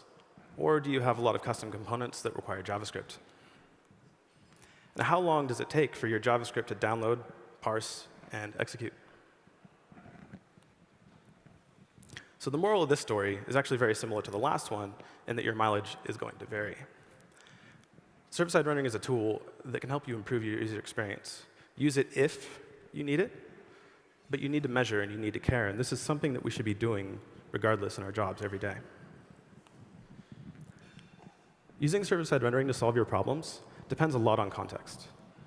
If you're only targeting Googlebot or Bing, you might be OK. That said, you have to know the limitations of what you're targeting. The same goes for UX. You have to know your audience. Measure your app's performance, and if you think it will help, try it. Measure it. If not, you don't have to use it. OK, so now that we've defined the problem space, let's look at how we can solve this. And at this point, I'd like to reiterate that our goal here is declarative shadow DOM. And I wish I had $1 for every time I use the word declarative, because I'd be rich. But it's very important. It underpins this talk because it's a core tenet of HTML. Therefore, it becomes a fundamental principle for being able to express shadow DOM.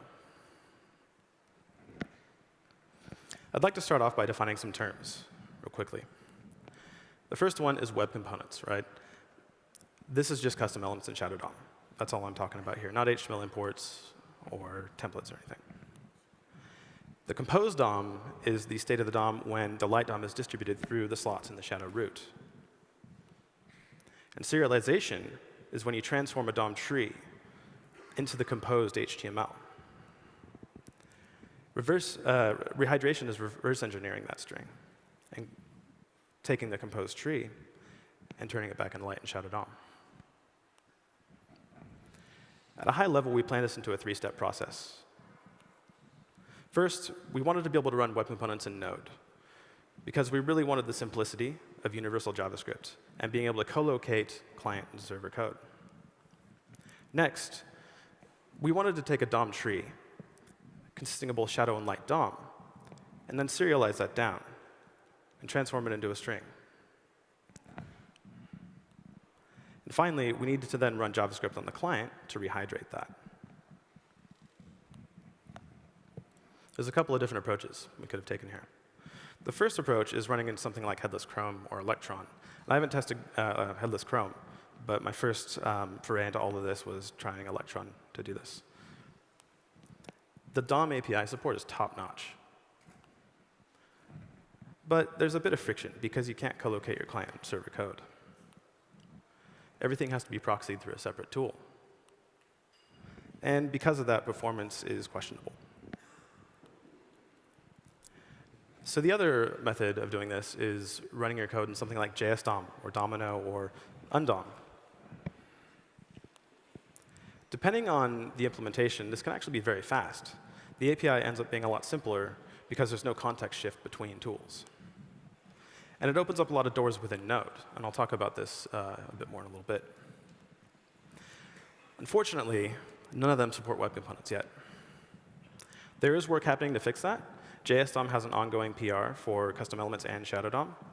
And Domino has a PR open for just custom elements. However, we decided to use undom. It's written by the author who wrote Preact, Jason Miller. And it's a subset of the DOM APIs. And we did that so that we could build on top of it and build our own subset of custom elements in shadow DOM. We really wanted the ergonomics of co-locating client and server code. And it's only 1K. So the upfront overhead is pretty minimal. It's also fast, because it's basically just array manipulation hidden behind a DOM-like API. And it's easy to extend, because you don't really have to worry about implementing the standards in full. Being a minimal implementation allowed us to move really quickly.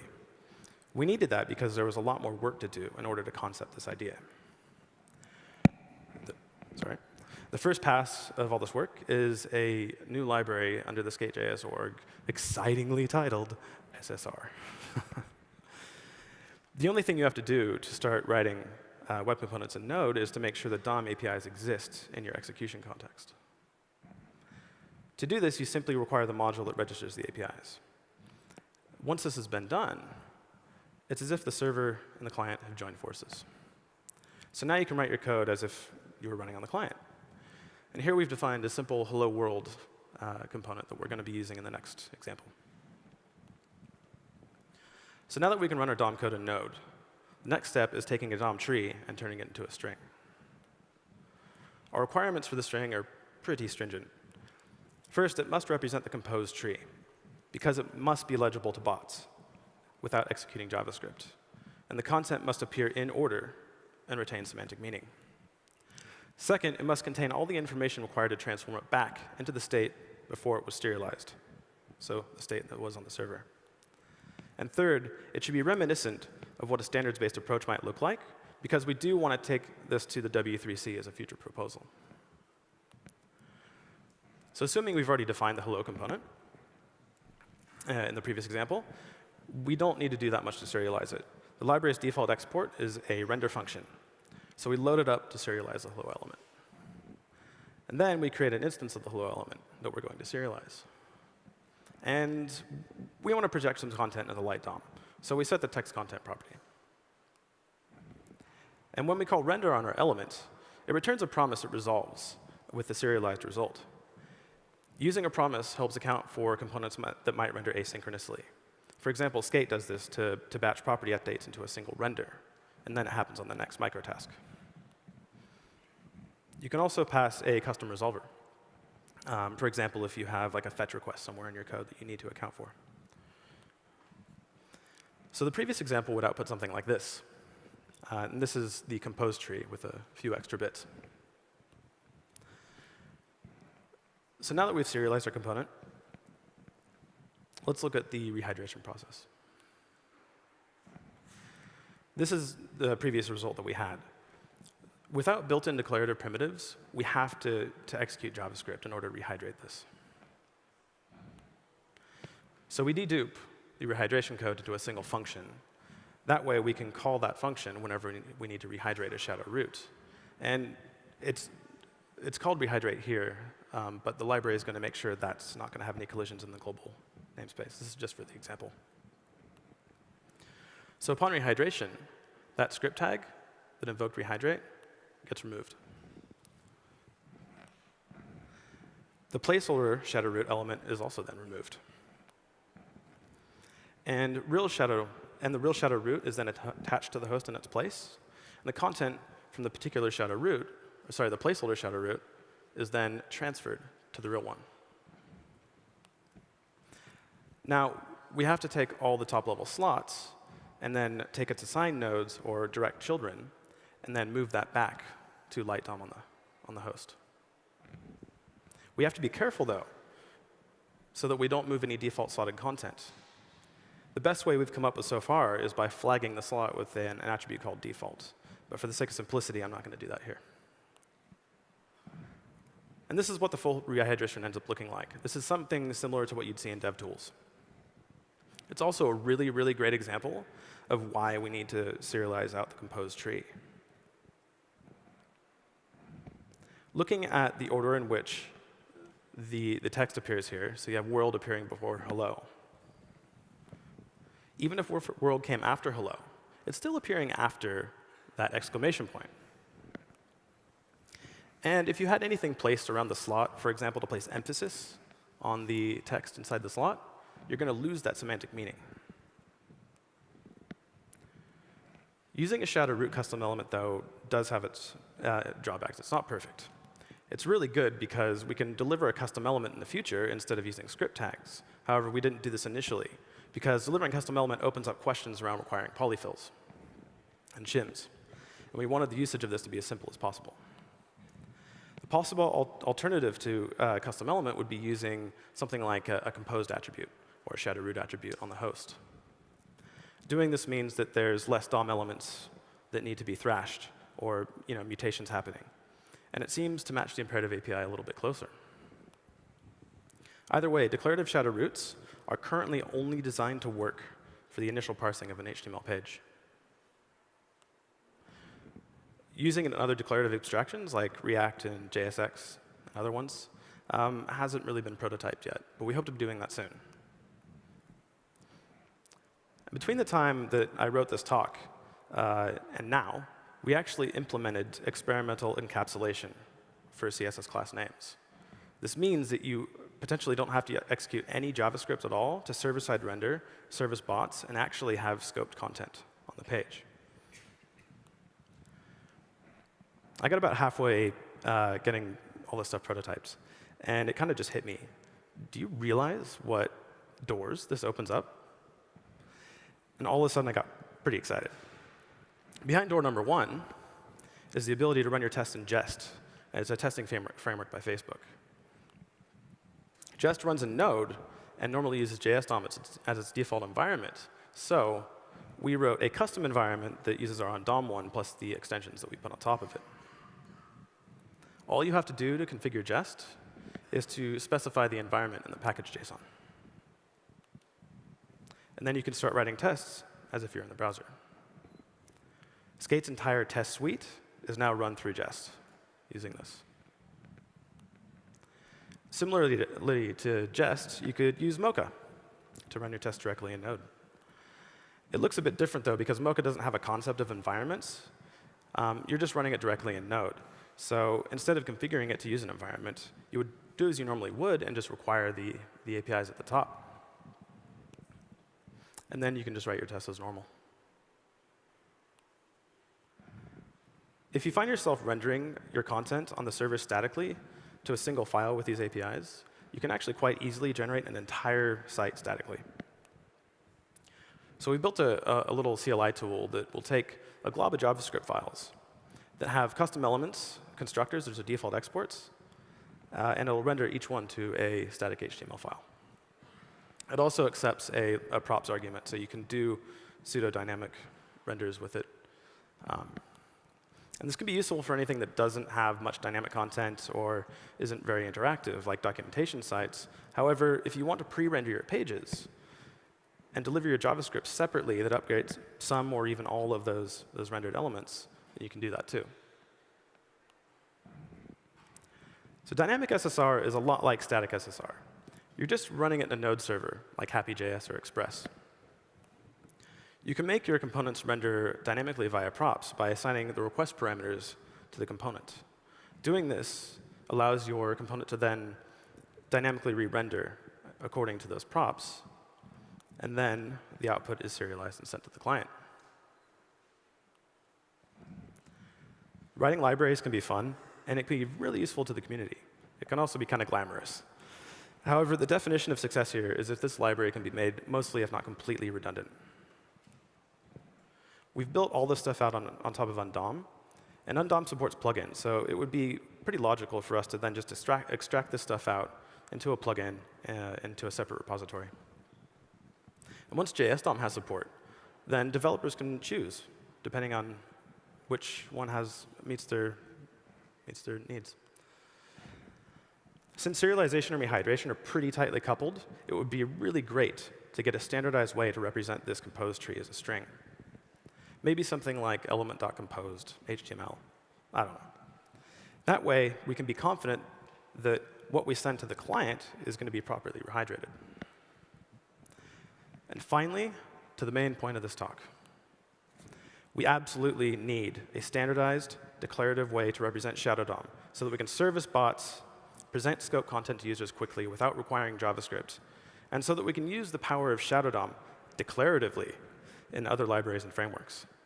Before I go, I just want to say thanks to Bede over, and he's somewhere in here. He spoke yesterday for all of his help. Thank you.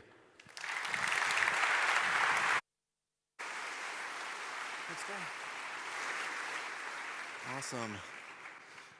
I love these deep technical explorations. Our next guest is going to do something more application developer focused. Here is, before I forget again, Ask Polymer, hashtag Ask Polymer if you have any questions. Be sure to tweet those out for our panel. And our next guest, Maria Husman, is going to show you some cool application development stuff. And you probably know her from answering your questions on the Polymer Stack Overflow. Cheers.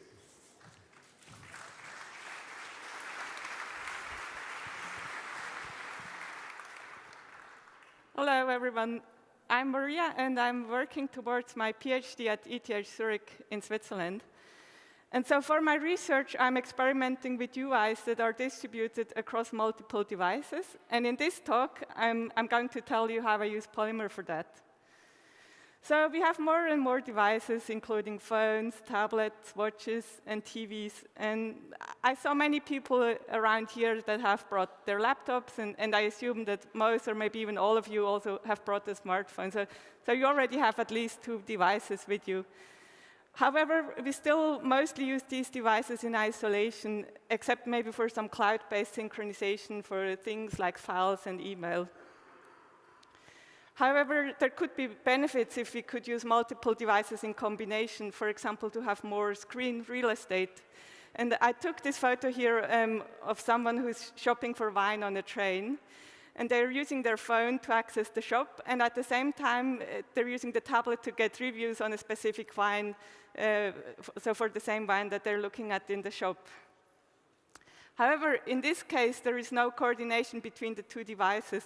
So the user has to manually select the same wine first on the phone in the shop, and then go to the tablet and look at it there as well. So for the user, it might be nicer if they could just select the wine on the phone, and the tablet would automatically show the review for that same wine. Another benefit of combining devices is that we get a richer set of input and output modalities. So in the scenario that you see here, it's easier to scan a document with your phone because it has a camera and it's more mobile. But once you have done that, you may want to continue your work on the laptop because it has a larger screen and it has a keyboard, so that might be more convenient. UIs for multiple devices are also interesting in collaborative scenarios. Here, for example, you can see a group of people using both personal devices like a phone or a laptop and shared devices like this tabletop or a tablet.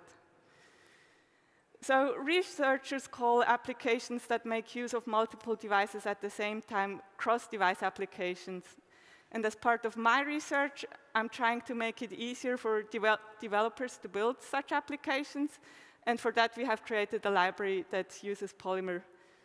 So if you wanted to build such a cross-device application, you would need to address at least the following 3 things on top of the usual single-device development tasks that you will need to do anyway. So first, state needs to be synchronized across devices. So if a user clicks a button on the phone, the other connected devices need to be informed somehow that something has changed. Second, the UI needs to be distributed across multiple devices. And you need to decide what part of the UI should be shown on what device. And for that, you also need some information on the kinds of devices that are involved and working together. And third, the devices need to be connected somehow. So there needs to be some way to tell the system that these 2 devices over there are working together, and the other 3 devices are also forming a group.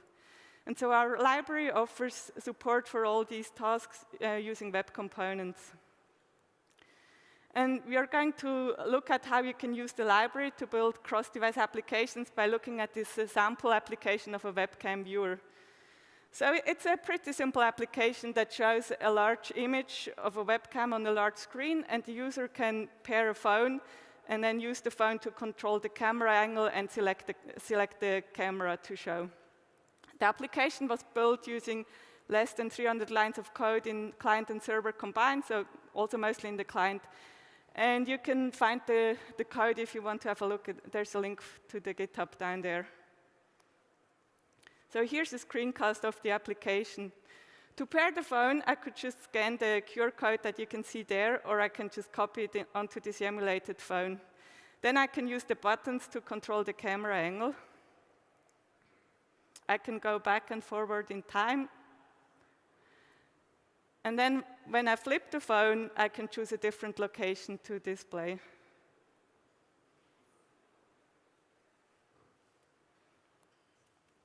And let me show you the most important steps now for building this application, and we'll start with state synchronization. So if a user interacts with the device on the left, they trigger an update to a shared view, so that to a shared model. And the model is shared over the networks with the other devices and will then trigger updates to the view of these connected devices. This is somewhat similar to something you might already be doing with Firebase. However, we use WebRTC peer-to-peer connections if the device is supported. So WebRTC is a newer protocol that allows devices to communicate directly, so they don't have to go via a server, which you would do with WebSockets. So this lowers latency significantly, especially if the devices are in the same room and the server is remote, and this is kind of our expected scenario in cross-device applications. And here's how you can do this in Polymer using our library. In our application, we define what should be synchronized by creating a property with our state. Here I've named the property synced, but you can choose any name, essentially. And at the moment, you can synchronize arrays and objects, and you need to provide a label for each. In this case, we use time, camera, and position as our labels. And with this, we synchronize the time of the photo to show, which camera to select, and the angle of the camera.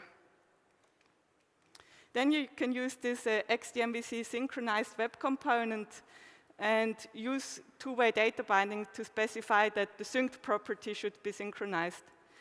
Now you can write code as if all of your code was running on the same device, but the library then takes care of the synchronization for you. For example, I could have a bit up there with the iron selector where we select which camera to show, and then use this information to display the correct image in the code.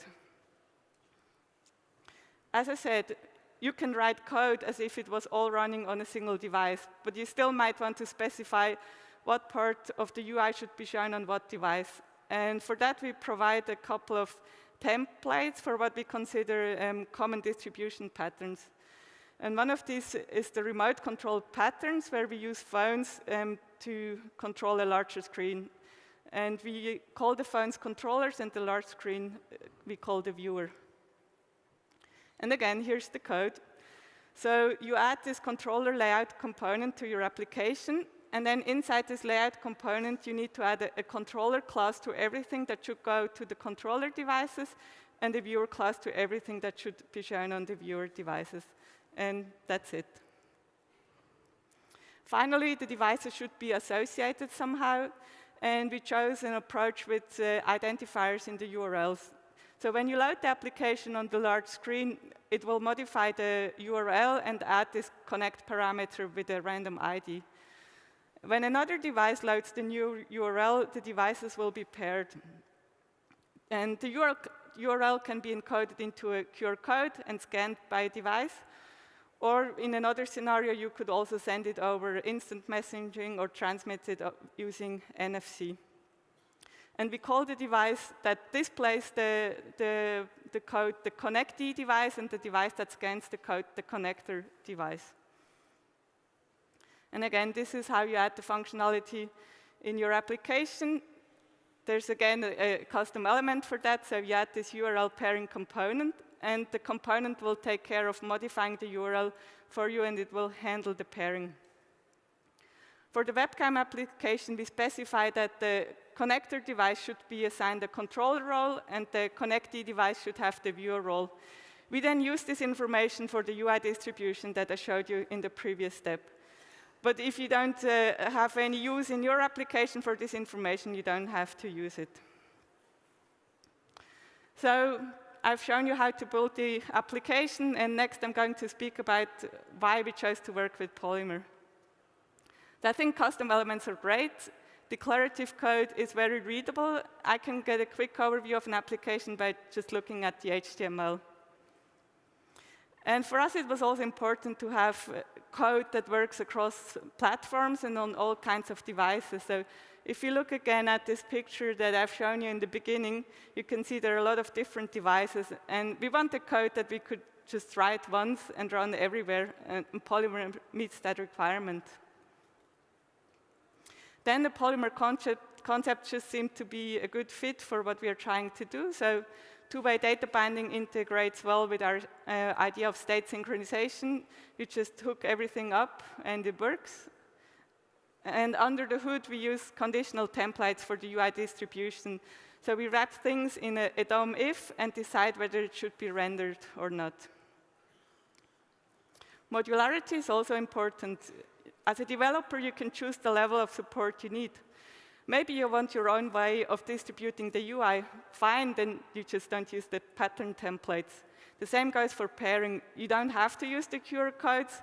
You could implement your own pairing component if you wanted to. As a PhD student, I don't only do research, but I'm also involved in education.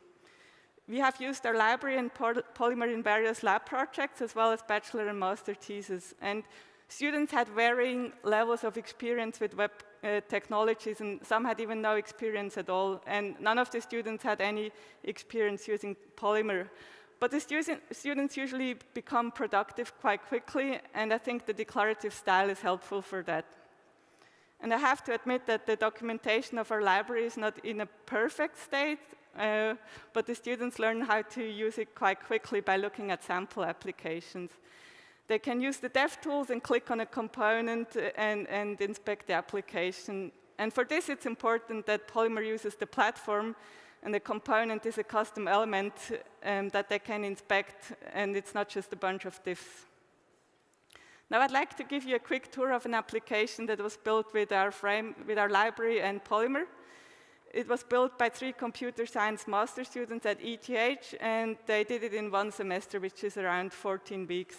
They were expected to work around 300 hours each on this project. So Switzerland has this stunning landscape, and it's the perfect country for mountain biking. And as their projects, the student built a mountain bike trip planner. There are other trip planners out there, but they tend to not work too well on mobile devices because there's so much information, like charts and maps, that it's really hard to squeeze it onto a small screen. So our idea for this application was that when you're out with your friends or your partner, you could just pair your devices, and then you'd have a bigger screen. But we did not want to limit ourselves to just using smartphones. So for example, if you had a TV in a hotel room, you should also be able to use that. So we wanted an application that adapts to whatever devices you throw at it. And here's a quick video of the result. 2 phones on the left are already paired. One shows a map, and the other shows a summary of selected routes. And they are synchronized, so when the new route is selected on one device, the other device updates. And when we add a third, larger device, the UI redistributes. And there is room for more information, like the elevation chart in the left corner.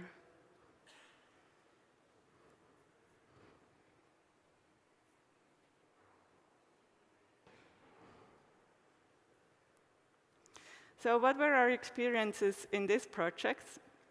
As you may have noticed, the students have used material design and the paper elements to build these applications. And our students usually don't have that much experience building UIs when they arrive in our courses, but I think the paper elements here were really helpful for creating a nice-looking application. And because the students could use our cross-device library, they did not have to spend much time on implementing the cross-device functionality, and instead they could focus on the main features of the app. They enjoyed working with Polymer and also found the concept of web components very intuitive.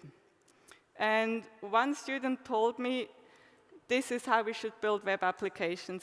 And on that note, I will end my presentation. Thank you.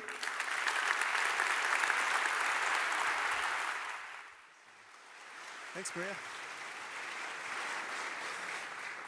This is how we should build web applications. That's our new user platform. All right, our next speaker is going to take you to, you think you like reality? He's going to take you to a virtual reality using custom elements. We have Martin Splitt.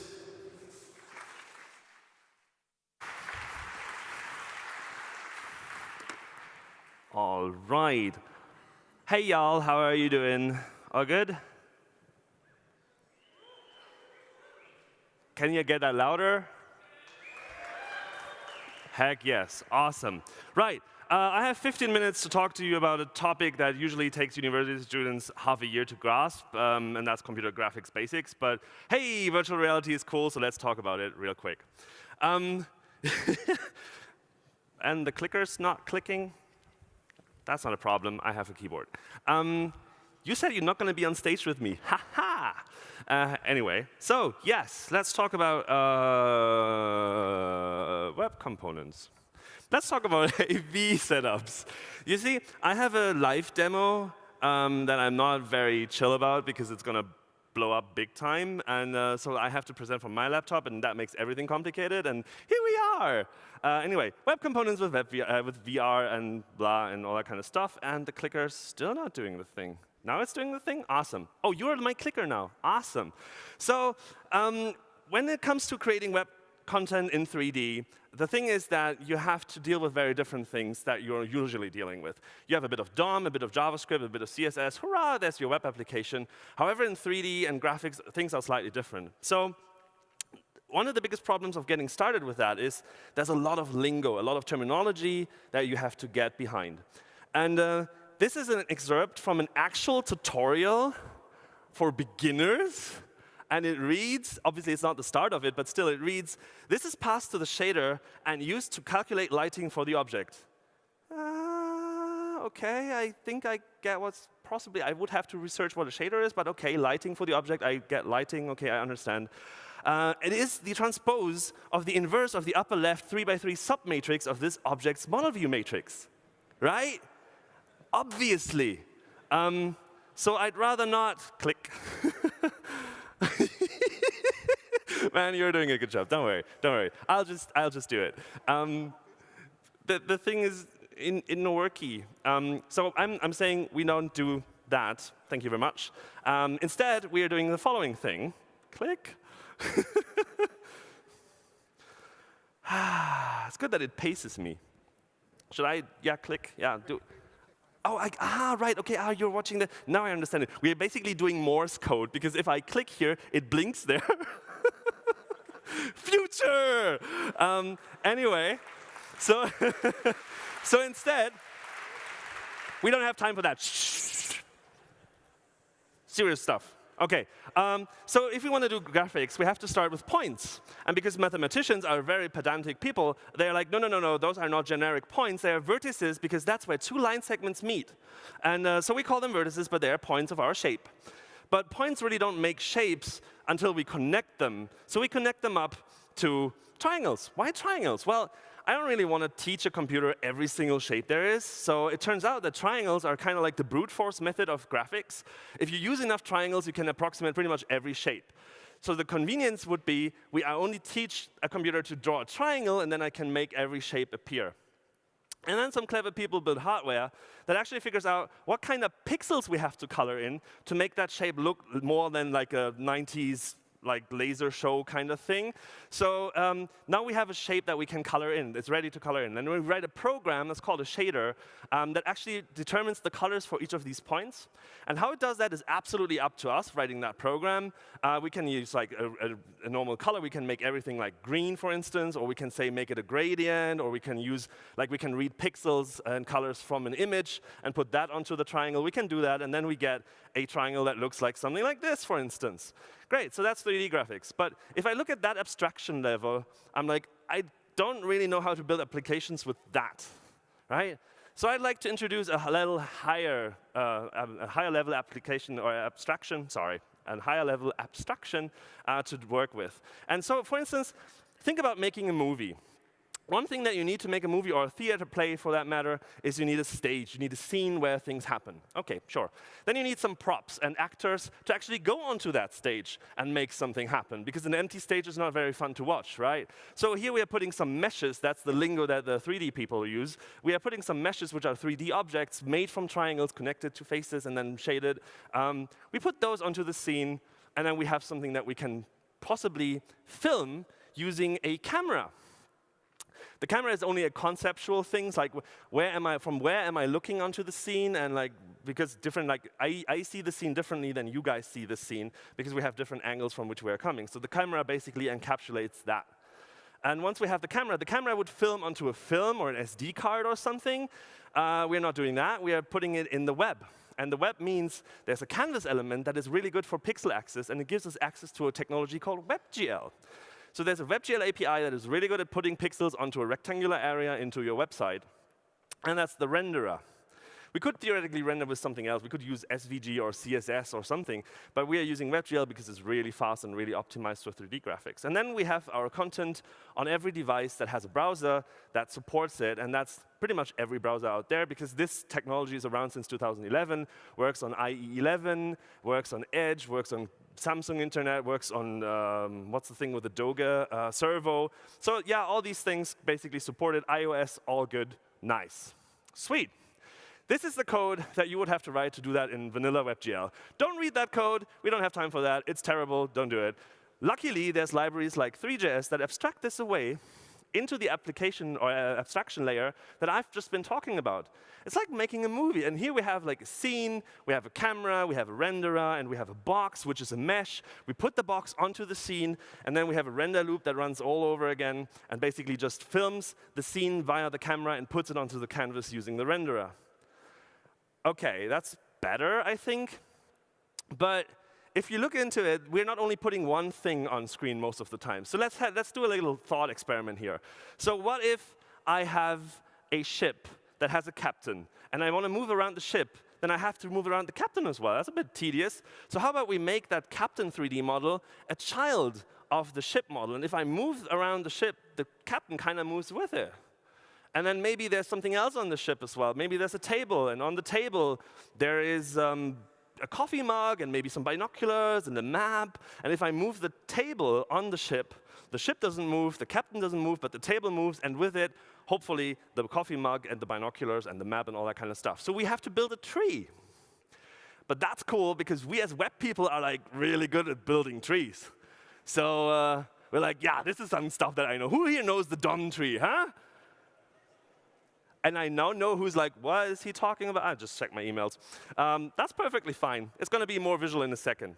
So I thought, well, actually not only I thought, we at Archeologic, which is the company that I work at, thought, we want to make 3D content on the web and VR content on the web easier for everyone. How can we make that easier? Because right now you have to like write a lot of JavaScript, and it's tedious and boring. And, So how about we have some declarative way of creating 3D content? And that looks, to me, as a web developer, that looks much, much nicer to work with. I have a scene, and in the scene I nest my elements. I have my camera that has attributes like position and rotation, and I can just rotate things around things. And I don't have to deal with radians. I just use degrees like every human being does. And then here we have a mesh. OK, there's a bit of implementation detail. I want to be able to specify the geometry, which is like the points and vertices and all that kind of stuff, you know. And the material, like color and how reflective it is and all that kind of stuff. I want to be able to manipulate that manually. I also want to load like 3D models and all that kind of stuff. So this is the API that we dreamt of.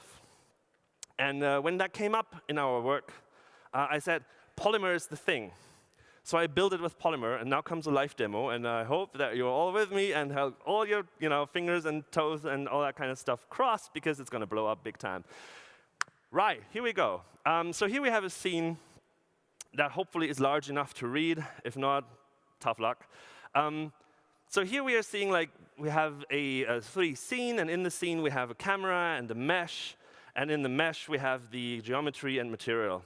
So what happens if I say, for instance, I want to change the material. I want to change the color from green to red. And I do that, and et voila, my box is now red. To be honest, this is a super boring.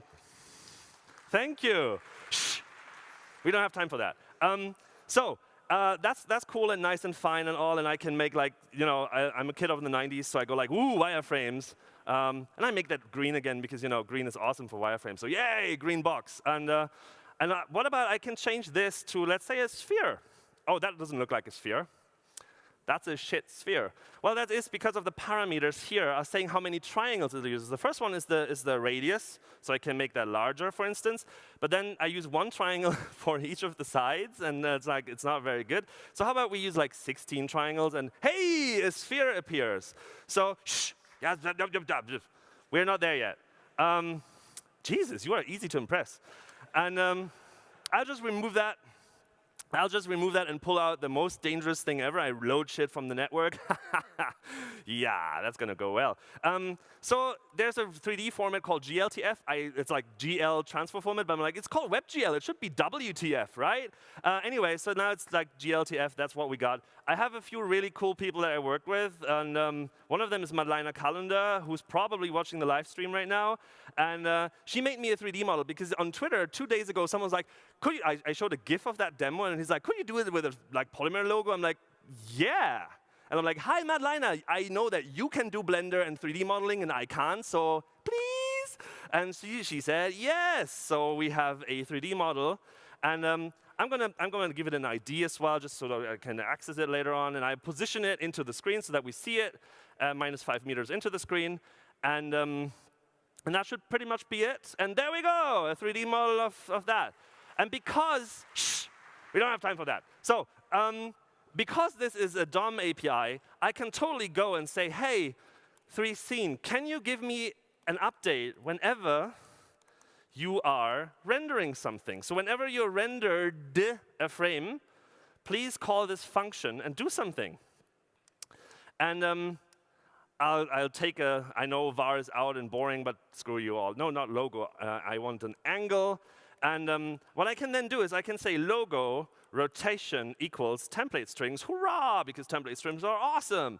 And I want to rotate it around the y-axis. So if this is my y-axis, I want to rotate it like that. And I use ++ angle. So on each frame, I increase the angle by 1 degree. And there we go. That was easy. Now you can clap. OK.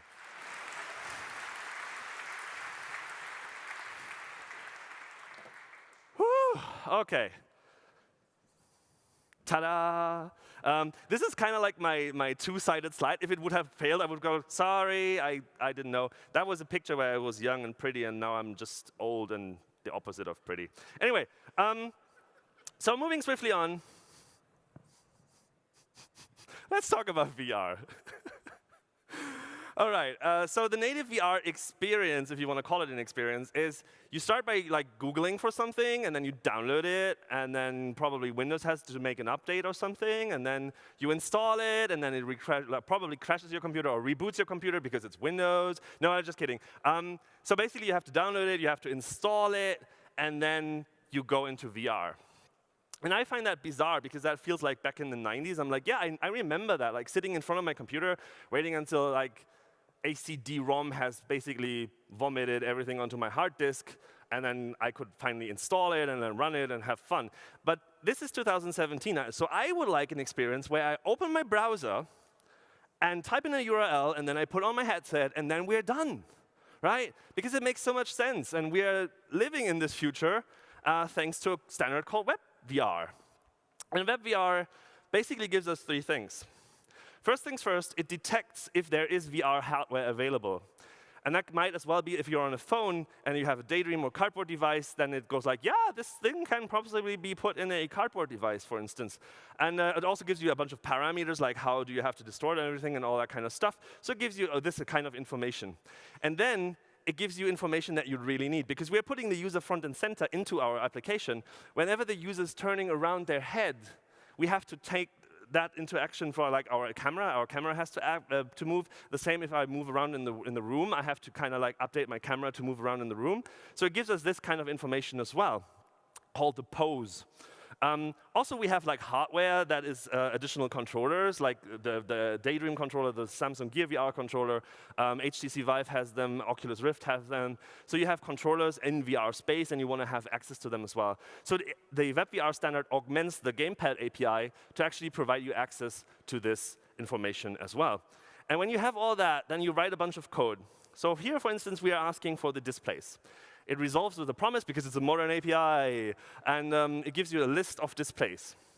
Great. You want to grab and hold onto a reference of one of the displays, if you have one, because then later on, when there's a user gesture, so the user has to explicitly say, I want to enter the VR mode now, so for instance, clicking a button or something, then we can ask this display, hey, I would like to present what I have on this canvas over here. So you can have multiple like scenes or canvases, and you can select which one you want to render. You don't have to use WebGL. WebVR and WebGL are two different things. It makes sense to use WebGL because you want to render a lot of stuff really fast, but you don't have to necessarily use that. You can't render DOM content, unfortunately, yet, but let's see what the future brings.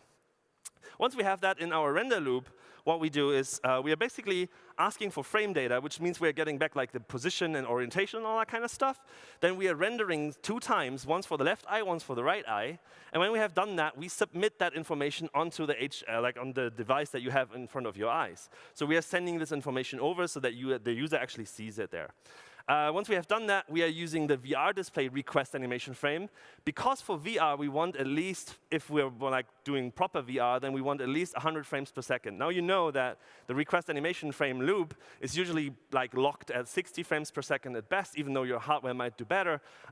So here we get the native refresh rate of the VR device. So we can basically deliver this information or the graphics as fast as the VR device can do it, not as fast as our browser can do it. That's an important difference. Even in 3JS, that's a little more complicated. So we thought, how about we're making this really easy? And all the change in the code that I showed you earlier on from our demo is I say, allow a VR mode automatically, which means like we are putting a button somewhere for you without you having to do anything, if there is a VR display. If not, then we are not showing that button. And then we have a VR controls, which gives us like where is the user looking at. And then we put our camera into it, which means that whenever the VR controls are updating, they are updating the position and rotation of the camera automatically for us. And that, I think, is amazing, because it's a tiny change to go from 3D content to VR content if you're doing it declaratively. You don't have to deal with any of the hairy API things beforehand. And this is like how it looks like then. I'm sorry for the quality. It's a GIF, and turns out GIFs are large. Surprise. So it kind of like, you see that it automatically like does the distortion and all that kind of stuff. So you don't have to worry about that at all. That's the WebVR API at play for you. However, the actual reality, coming back from virtual reality, is that it's not like that. And you're not going to find this project online, because there is, as it turns out, prior art. And there was Vermal in 1995, and it was like standardized in 1997, and it was XML-based and pretty heavyweight and never caught on really that much. You needed a plugin into the browser, and oh my god. But then Browser Vendor sat together in 2001 and said, hey, Xfreedom, yes, it's pronounced Xfreedom, is an XML extension for the browser that you don't have to like install a plugin for. It still works in your browsers today, probably, and gives you also the possibility to like declaratively create 3D content and VR content. But they're not very good. But then we found that in 2015, Mozilla put out A-Frame. It has a huge and vibrant and amazing community and like beautiful, wonderful dev tools support. It's really, really cool. It's really vibrant. It's the thing. And it's basically doing what we're doing, just better. So use that. But the good news is this is a Polymer conference, so don't worry. Polymer and A-Frame play really well together thanks to the fact that they are platform-based. They are using the platform rather than fighting the platform. So here I'm having a color picker, and I'm binding the color attribute straight to the color attribute of my box. So that's all that it takes to do that, really. So yeah, I learned a few lessons, and I'd like to share them with you at the end of my presentation. First things first, just because you can build a thing doesn't mean that you should really do it. Because if I would have done my research, I would have found A-Frame, and I would have saved like 3 days of working. On the other hand, working with Polymer is pretty amazing because you get really good results really, really fast. Also, don't really have to reinvent the wheel all the time. So, I mean, I was like, OK, even if the A-Frame exists, we still have to wrap it for, and it turns out, no, that's not true, because actually, Polymer is really friendly to integrate with things like this. They are all using platform APIs. They're using DOM events. They're using attributes. They're using elements. It's really easy to kind of like put them together and have fun, right? You don't have to like worry about it that you have to wrap it into something. It's fine. And last but not least, use the freaking platform, because we have it and it's awesome. And with that, I'd like to say thank you very much. Thank you, man. Thanks. Cool. Very nice. All right, ladies and gentlemen, we have one more talk before our next break. Got a best practices talk coming up, so you think you know how to use these ESX modules, but we've got someone that's been working on telling you how to use them, and his name is Sam Thorogood. He's a Google Developers Relation guy. Come on board, Sam.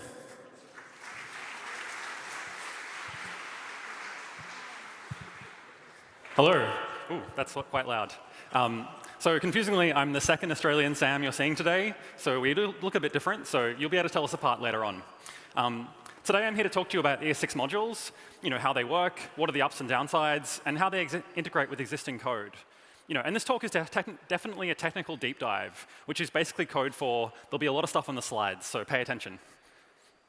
As a bit of a preamble, I want to give some naming stuff. So I just want to say that ES6 modules are also known as JavaScript modules or ECMAScript modules, if you've heard of them before. They're not CommonJS modules, which are probably the most common non-standard approach to modules we have today. And it's what we get if you download nearly any module from NPM or Yarn. There is an interop story here. ES6 modules don't have to exist in a vacuum, and I will get to that later on. So this talk's pretty big. It's comprised of 3 parts. The first part is I'm going to give a brief intro to ES6 modules, what they do, and how they work. And at the end of part 1, you could walk out. Please don't. But you'd have an understanding of the how and why, including the story for older browsers. And part 2, modules are really great. I think they're quite cool. It's given me a whole new lease on writing JavaScript. But they also change a lot of subtle things about the way we write it, which is why I split this part out. And finally, I'll talk a little bit about integration with existing packages and code splitting. So maybe most importantly, why do we care? Well, obviously we care because Polymer is moving to ES6 modules, and that's super important for us using Polymer. But the other reasons are, any language really needs modules, right? Anything more than a trivial program in any language needs some sort of include system. And of course, in languages like Python or C++, we've obviously had that since the inception. But for JavaScript, we've not had this, right? You include a script tag in your page and just hope it works. And we all know this, but including loosely defined script tags like this, is such an anti-pattern, right? Yet we see it really commonly. And secondly, we want to use the platform. We obviously have great community-driven approaches. I mentioned CommonJS, which I'll come back to. But they were never picked up as a standard and never really adopted by browsers. And this is for a couple of reasons. But what I think is really interesting is that the ECMAScript standard for modules has a really intentionally small specification. It's actually really simple when you get down to it. But it has obviously a few nuances, which I'll be talking about in a little bit. So this is technically an example. This is how you use an ES6 module. You can either include a script file to run as a module, which is the code snippet at the top, or I can write a module script inline, which is what you see at the bottom. OK, this is great. I've specified type equals module, but what does this actually get me? Well, it gets you a couple of things. Firstly, it gives you superpowers. Don't worry, that's the worst slide transition we'll have the whole time. But it gives you superpowers, JavaScript superpowers, to import and export code. Sadly, modules don't let you fly. I hear that's reserved for Python. Well, and there's some joke there. OK, no Python programmers here. So now you can import other code. And here, I'm declaring my first script tag as a module. So I can request that this symbol answer, which comes from the bottom, appears from it's in the question source file. And I can request that that will show up in my index.html. And now I can use it in any other way, any way that I'm used to. This is really the basic core of modules. And I'll point out that in regular JS, these symbols are they're errors, right? You can't use them. So you can't just include these files as regular JS and mix and match that code. So here's a slightly more detailed example. Unlike the last slide, we're now including the JS file via the source attribute. The point is here that it doesn't really matter whether the script is inline to your HTML page or you're including it. They still work the same way. And because we started with type equals module, both these files are kind of run in what we call module mode. Even though the bottom one purely has side effects, purely exports something, sorry, it has the superpower to include additional modules if it wanted to. So what we've basically built is sort of like a path of imports. This is our little example. We've got a HTML page. It pulls in code, and it pulls in question. But you could add another dependency here. Or I could add something else that's dependent on my multiple files. I can also have other HTML pages which maybe enter into this graph of dependencies that I have here, which is super interesting, and I'll refer to this a little bit later on. This slide details some of the options. So we saw the really simple mode of exporting and importing before. I find there's actually a lot of resources about the format of this kind of import and export syntax online. And it's interesting, but it's really well covered. If you Google for things like ES6 modules, most of the articles you'll find will talk about the formats of these things. So it's really well covered. I'm going to mention a few things. You can see on the left here that we have, on the right, we have exports for cat and dog. And on the right, yes, we import those things as sort of named things from the other in this other file. There's a few nuances. You can also have a default export. Functionally, while it looks different than the other types of exports, it actually is just an export with a name default. We can't use it because it's a keyword. So we can't export something named default. It has to be special. Then you can see this on the right. If you actually use this format on the very bottom right, which talks about importing the whole module as an object that looks like a dictionary, you'll actually see that default just ends up being a key of that dictionary. So that's kind of interesting. The most important part of these statements is that they have to appear at the top level of a file, and I'll visit that in a second. So let's talk about what I'm allowed to export. So I can export something that's generated. Since apples are in season versus bananas, I'm going to return a different function. And so this file will export an unknown method that's not known at sort of static kind of build time or whatever as the fruit property. But I can't optionally export something. This doesn't appear at the top level, so this is basically a syntax error. And on the import side, there's kind of similar problems. The rules around this are basically saying that I can't import from an unqualified path. It has to be a relative path with a dot at the start or a full URL. You can't import not at the top level. So even though this try-catch block isn't actually a control structure, it doesn't actually optionally run, this is an error because it's not appearing at the very top level of a file. And at the very bottom, you see that you can't import a dynamically generated script either. So think of these restrictions as like, what can a very dumb static parser pass without running any code? And this matches traditional languages like Java or Python or C or C++. And it comes from that small specification that I kind of mentioned before. So this is the very basic intro to ES modules. But of course, what's the browser support? And so what I've shown you so far isn't theoretical, right? You can use this in all major browsers. But I'll admit, as I give this talk, I think Firefox and Edge are still behind flags. We saw that in the keynote. But if you're watching this sometime in the future, well, as an Australian would say, she'll be right. I'll also note that when I say Chrome, of course, I really mean Chromium and browsers derived from that. And modules are implemented at the underlying V8 level. So it's possible for support to flow from there. So OK, we're through sort of part one. You're convinced, right? Modules are great, syntax looks good, and you're going to migrate all your code to this format. Well, we're web developers, so we know that nothing comes for free. So let's talk about the support story.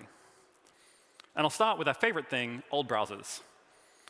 Browsers will basically ignore script tags with a type they don't understand. So you can safely tell them, hey, here's this module script. And actually, your IE11s or whatever will actually just ignore this completely. It's how people have sent CoffeeScript or Dart down to the browser for years now. But of course, if we write stuff in a module format, we still need to transpile or compile for browsers that don't support ES modules. You might already be doing this, right? Polymer's build and serve commands with the CLI stuff already run a transpile step for you for these browsers. And so yes, this does mean we need to ship 2 sets of code down to pretty much all our users. And when we do the transpile, we obviously need to include both those sets of output.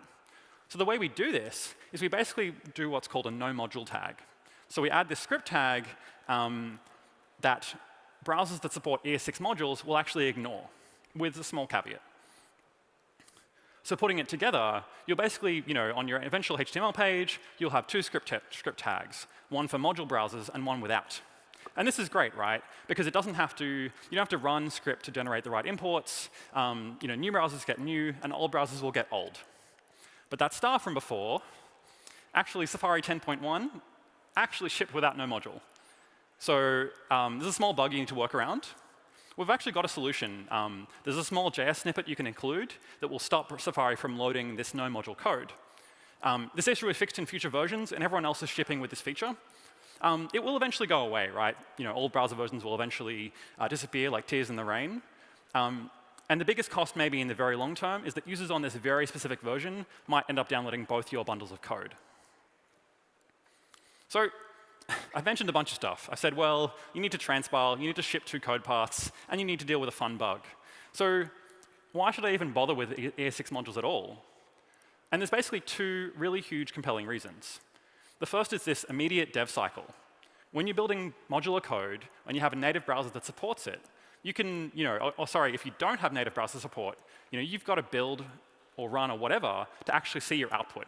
And even if that happens automatically, on when you save, it's still a cost. It's still got to run something. Instead, with ES6 modules, you can literally save a file, go to your browser, refresh it, and your code is just done, right? It reads all the stuff in a modern way. The vastly more important thing in my mind, actually, is that it's a high watermark. What this basically means is that ECMAScript modules are a 2017 feature. Literally any browser that supports ECMAScript modules supports a ton of features that you may have been afraid to use, or afraid you had to polyfill, or afraid you had to work around. So if you have a separate serving path, you can quite literally only serve code to these browsers that you know that you can be confident about that's going to work. We get to restart JavaScript development from this point. And here's a table I sort of worked on earlier. This is a kind of a laundry list of features. And you might have been afraid of shipping this or using these. And of course, if you have an ES5 client, you've still got to transpile. You've still got to ship that old code to support those old browsers. But if you're shipping ES6 code in parallel, you can basically drop the polyfills for all these features. You reward users on up-to-date browsers. And to pick on a certain feature, async and await, to transpile this adds a bunch of bloat. They've got to rewrite the code to be a weird generator thing. And for ES6 modules, you can actually safely ship this down for those modern browsers while still supporting that very long tail of browsers that obviously will never get support for this feature. And let me stress one point, right? We don't penalize old browsers for doing this. You're probably already transpiling these features away and including the right runtimes. It's just the idea that for modern browsers, you can ship an entirely new, fast code path that doesn't have to deal with any of that legacy cruft. And OK, so what's the last part of the process? I've mentioned transpiling, but I want to revisit this a little bit. You want to convert ES6 code to ES5 code. And you might already have build tools and infrastructure that does this for you, right? They'll adapt nicely to ES6 modules if you just include them. These include Closure Compiler, which is by Google, of course, and Rollup is a good example of a starting point for something that will get rid of ES6 modules and ship it down to something that's a bit like ES5 for those older clients. And Rollup is basically what I recommend. It's an open source tool that's built entirely for merging ES6 modules together to give you one output ES5 file. And actually to finish that whole process and compile and transpile, you would use Rollup to merge your code, and then, at least for me, I would include something like the Babel plugin to transpile it to the version you're targeting. That's how you can build your ES6 modules down to ES5. And the gulp file looks a bit like this. We've all seen something like this probably. But I want to focus on 2 main things. We include the Babel plugin to actually do the transpilation for us, and we tell Rollup to give us an iffy out. And I'll come back to this later. But I have an opinion for simple apps. And for production, I actually suggest using Rollup with this flag and no plugins to ship a single file, even to browsers that support ES6 modules. So this is interesting, right? Like, I'm telling you to use modules, then I'm telling you to roll them up when you actually finally ship this code. So firstly, it's smaller. You don't need to include polyfills, but I covered that before. But there's a few benefits, right? So when you use Rollup or tools like it, even to ship ES6 modules as a single file, you get a bunch of benefits. And one of the big things is called tree shaking. When you merge modules together, you basically get rid of code that you don't need or isn't being used. And this isn't a talk about compilation. There's plenty of other resources out there on that. But the key is, these will really save you a lot of space. And if you're including a lot of dependencies, which ES6 modules let you do, you can have hundreds of tiny dependencies using different, maybe it's written by you or written by someone else. You can be very confident in saying that the stuff you're not going to use will get thrown away. And having a lot of module files is also going to cause what's known as request chains. So if your browser fetches an index page, it's going to then see it needs this file main.js. And then it's going to see that it needs dep.js, and so on and so forth. And before you know it, you might have done a whole 4 or 5 round trips to the server. So of course, you might have heard of HTTP to push. And this can solve this for you. Tell your clients, here's all the JS files they need, before they even ask, right? I can tell the client, you need all these 5 files, have fun with that. But a lot of servers won't do this for you, right? And in my experience, while that's a great feature, it's not widely adopted, right? So you can improve your users' experiences by having just a single file. And there's also the header overhead, right? If you have a lot of 100-byte files, maybe the headers are 200 bytes each. So rolling up your output could be really important to save space. OK, so that's a lot. But I want to go into some of the nuances of the way JavaScript changes when you write module code. So module code is always executed in strict mode. Basically, this turns more mistakes into errors. And it prevents some JavaScript anti-patterns that have been possible for a long time. So Mozilla has the best documentation on this. So go look up an MDN. But basically, you can pretend that every file has this use strict pragma at the start of it. And module code is always effectively invoked in what we call an IFI, an immediately invoked function expression. So what that means is that symbols you define in your module won't automatically appear in global scope on window. And this is what it would look like in code, right? Your module stuff would basically appear in the middle. This is informational, right? Your browser doesn't actually do this. But it's something to keep in mind if you write any tooling around ES6 modules. And this is what it would look like, right? When we add code into here, you can imagine the sort of errors you would get. The with statement, for instance, is sort of considered harmful, and it's disallowed. And using this variable q without defining it is also an error. We haven't got a var statement or a let or anything like that.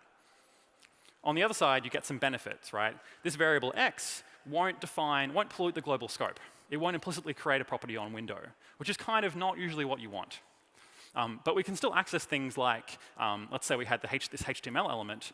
Obviously, we can still access things in global scope as we are normally used to. That way. So there's something else I want to talk about. In early examples, we saw that a module is usually either an entry point, which runs code like your application, or it's a dependency. That was the example of a file that just exported something.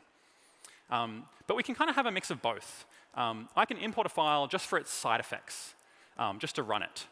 And what's interesting is that this fits the model of many single-file JS libraries. This is talking about integrating with existing code. It's a really simplistic way to pull in dependencies that maybe aren't written as ES6 modules, which turns out is most code right now. And so here's a real-world example I was working on recently. I wanted to use a base64 library, which isn't available as an ES6 module. But it was available as a single minified JavaScript file, which again is pretty common for small libraries or feature polyfills. So I could target it directly for import, even though it has no export symbols, and its side effects will still take place. And again, this isn't the be-all and end-all of existing code, but it's an interesting step. Modules are also deferred. They actually aren't allowed to run synchronously. The reason for this is because if you have a lot of dependencies, your browser could be sitting there for a long time going to fetch all those files before your page can continue running. You can, however, specify async. And what this basically means is that fast loading or cached modules will run in any order as soon as they're downloaded. And this is the same as normal script tags and the way that they would work. Modules are imported only once. This is good to solve, although it's not a huge deal. It kind of avoids this problem, which no one really does anyway. No one accidentally includes multiple versions of the same code. But what's more important is because modules are kind of a graph or a tree structure, they're kind of like singletons, right? 2 files that include the same dependency will actually get the same module back. And it will only run once. So let's take a look at what that means. So let's say we bring in this default import from foo.js, even using different paths. These all point to the same file. And no matter how the browser imports that file, because it resolves the URL, the module object will always be equal.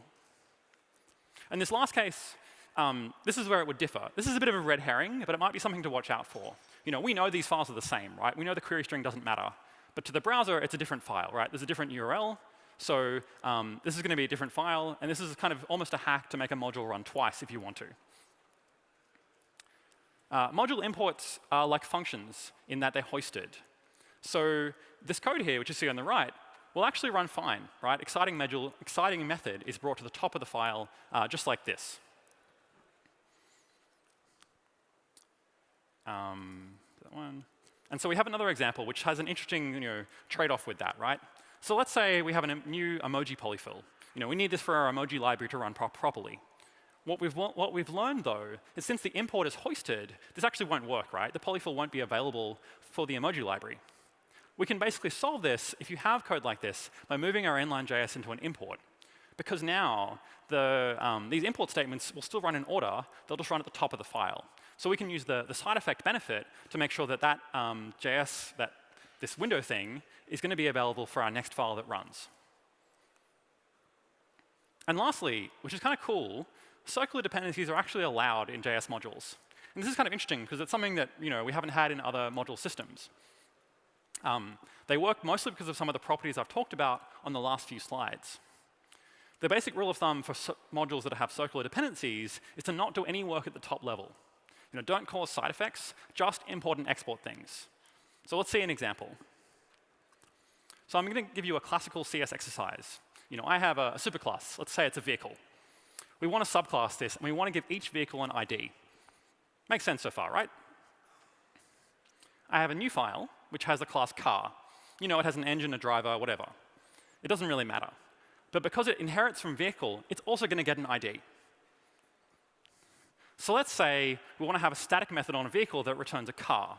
This is kind of a Javaism or kind of a basic polymorphism kind of exercise.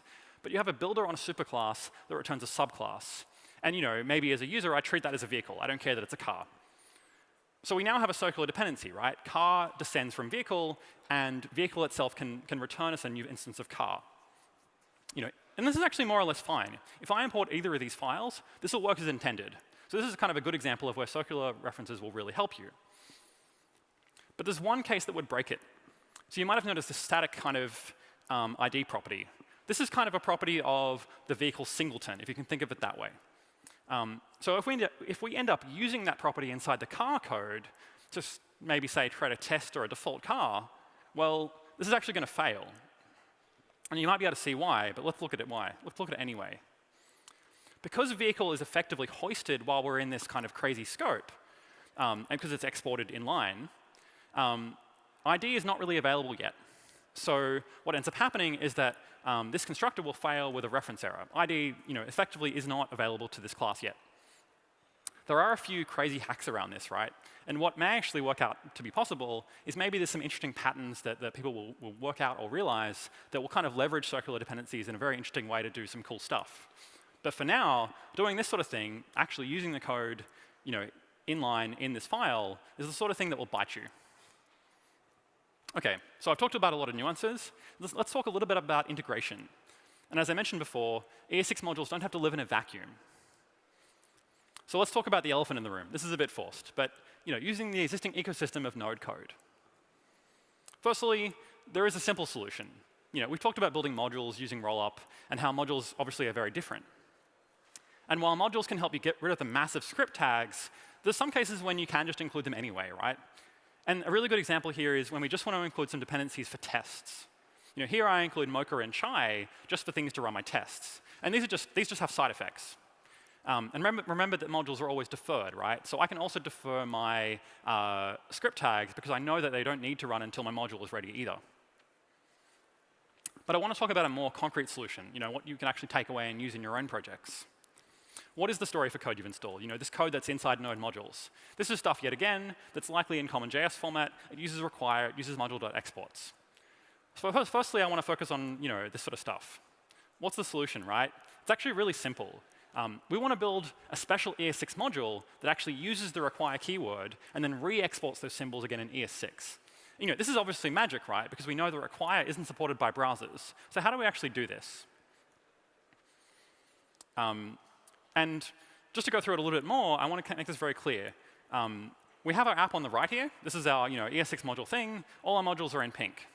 And on the left, we have our Node modules that we're really keen on using in our projects. So firstly, we create what's called the support.js file. This file will use require to pull in the Node modules, just like we're used to. So we add these links here, right? We then use rollup to generate a rolled-up.js file in ES6 module format. And we'll see how in just a second. This file bridges our common JS code to be module code. And because we've now kind of transformed this old stuff into module code, we can now depend on it wherever, right? in this case, I'm pulling in left pad, which I'm sure is very important, and I'm not judging, right? I really want you to remember this left-right split. It's really the best way to split up our dependencies, especially with this wealth of code we've had over the years. Yes, we're introducing a compile step, but it's really just for the stuff on the left, right? It's not really a huge burden. It only happens when we change our dependencies, which we presume is not going to be that often.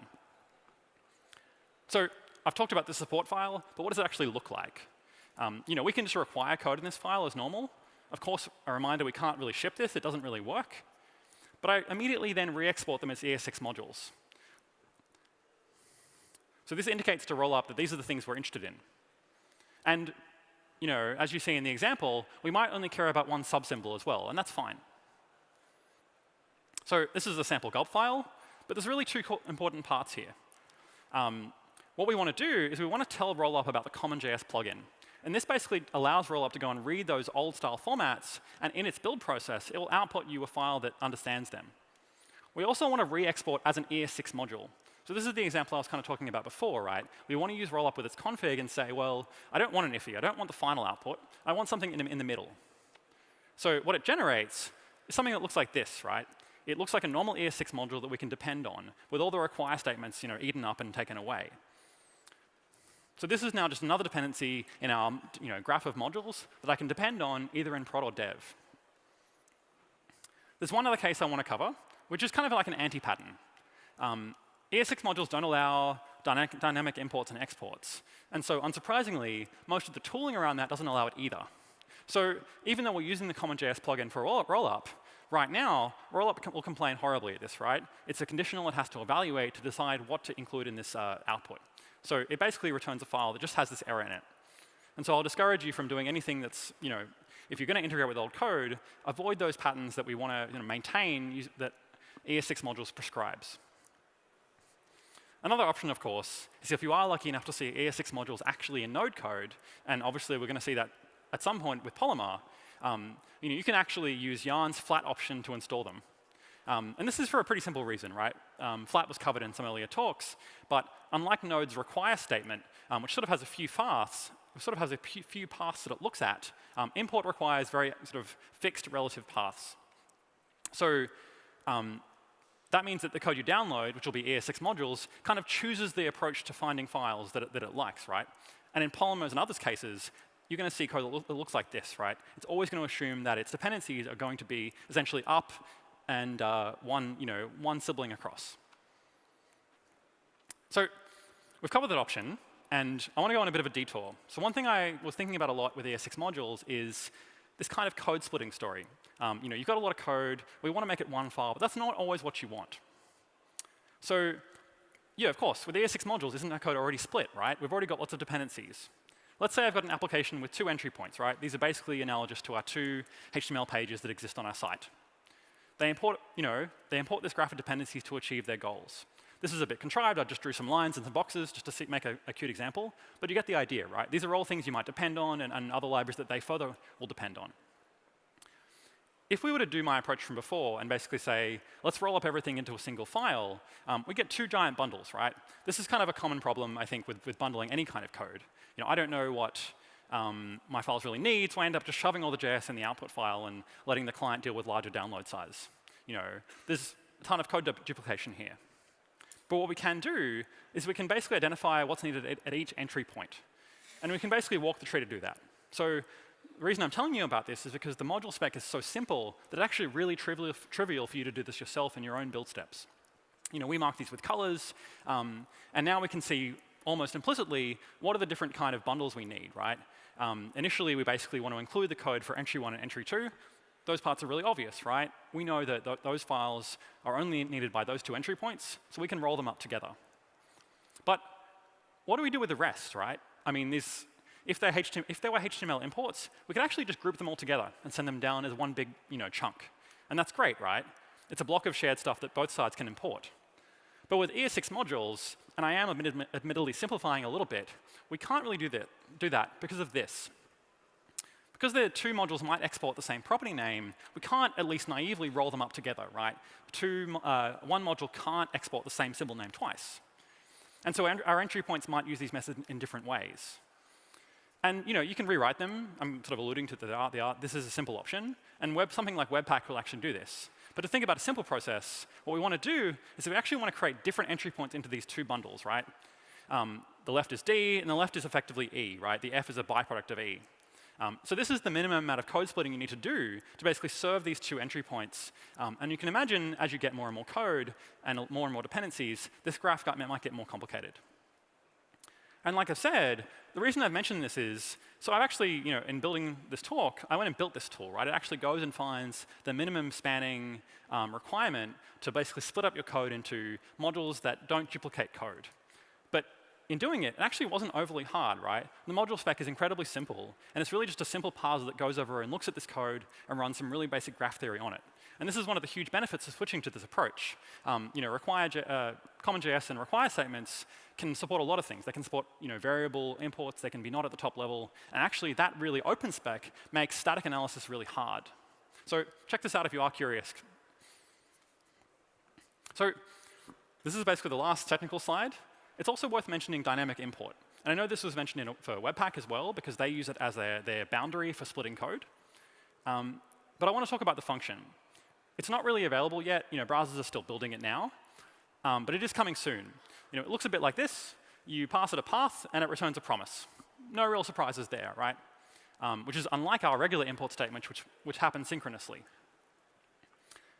Secondly, it's sort of polyfillable. You can actually use this today if you want to. There is one catch, though.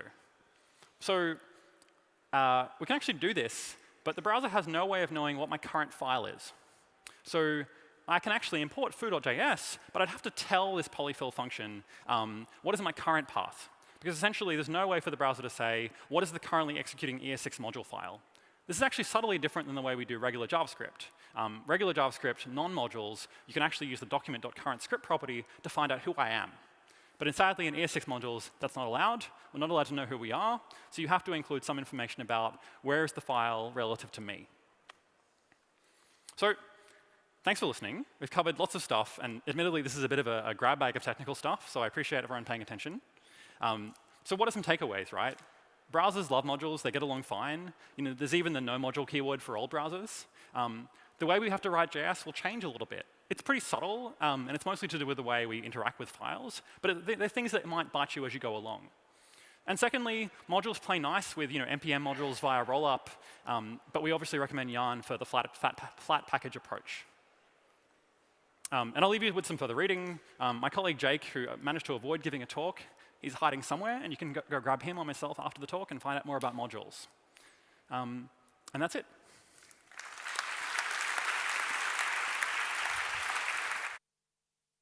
Thank you, Sam.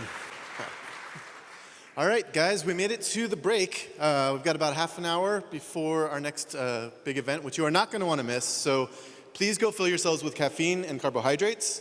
Get that in your bloodstream, and come back here for 4 o'clock for Supercharged Live, Live, Live.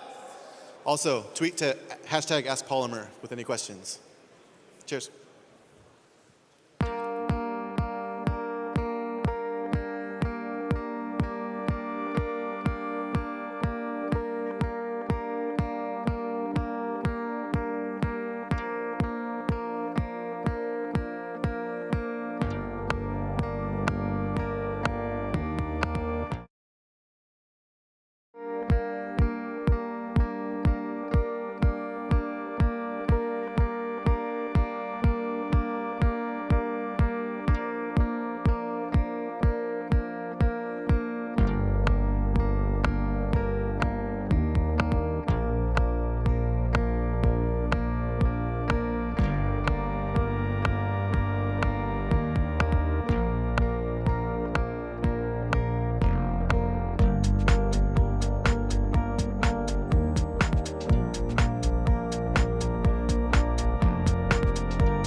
How's it going?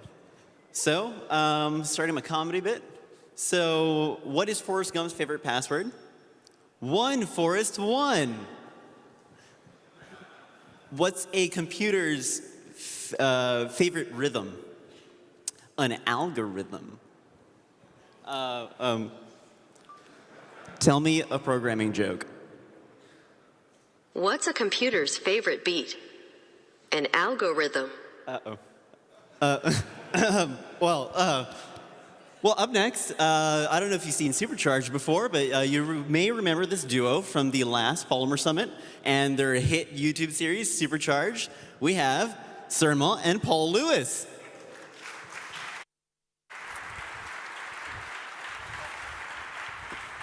Hello, hello, hello. Actually, the late Paul Lewis is now in the cloud doing machine learning. Pour one out for Paul Lewis. So here I am.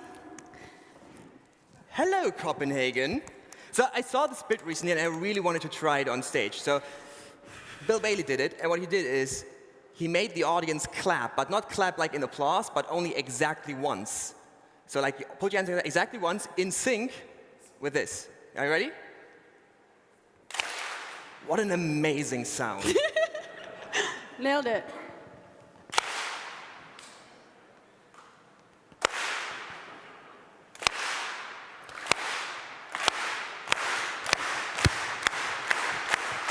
OK, enough time wasted. So, hey, welcome. This is Supercharged, which we usually Surmacharged. Surmacharged. I'm rebranding because, as you know, this person is not the bald Paul Lewis. I'm wearing a hat, though. This is the boldest cap that I could find. Close enough, maybe? So, Polymer colors. Monica luckily agreed to assist me today. And we're going to do the Supercharged Live, as it is now, I guess, tradition.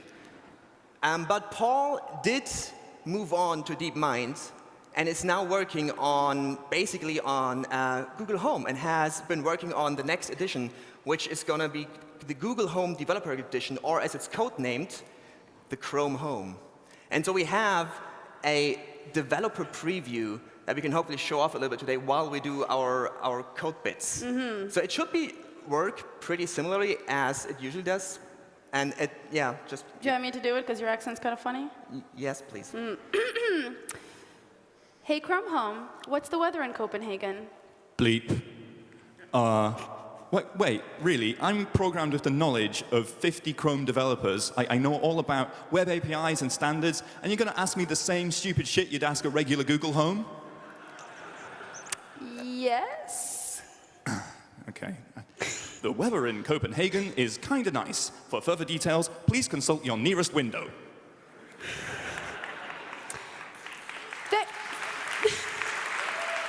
So, thank you, Chrome Home.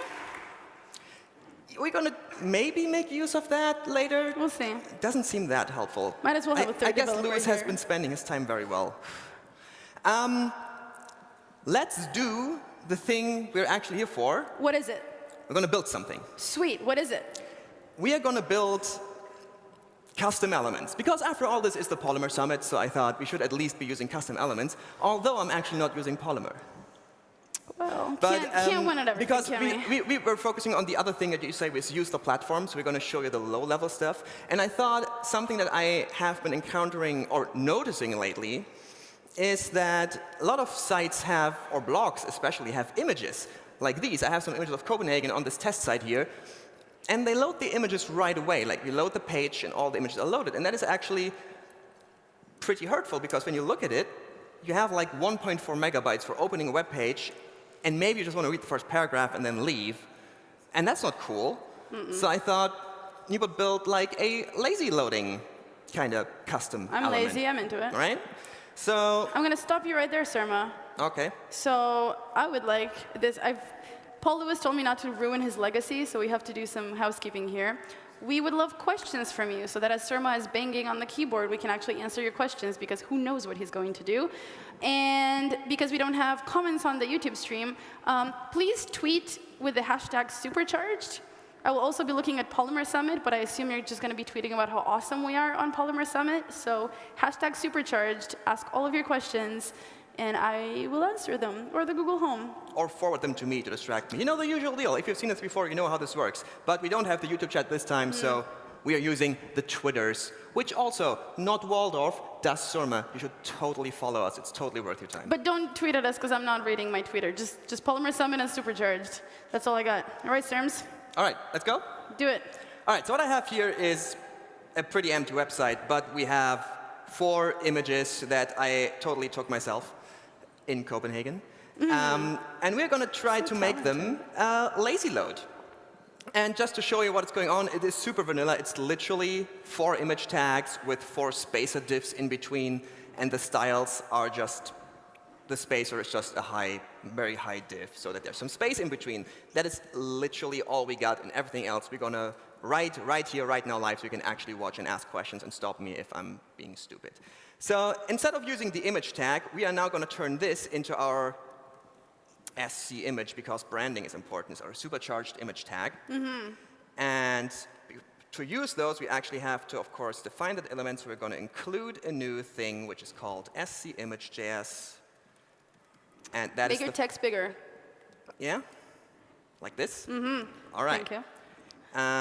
SC image.js. And now the usual dance where we go, OK, SC image extends HTML element, constructor, super, there we go. Wait, but your constructor's not doing anything. Why is it there?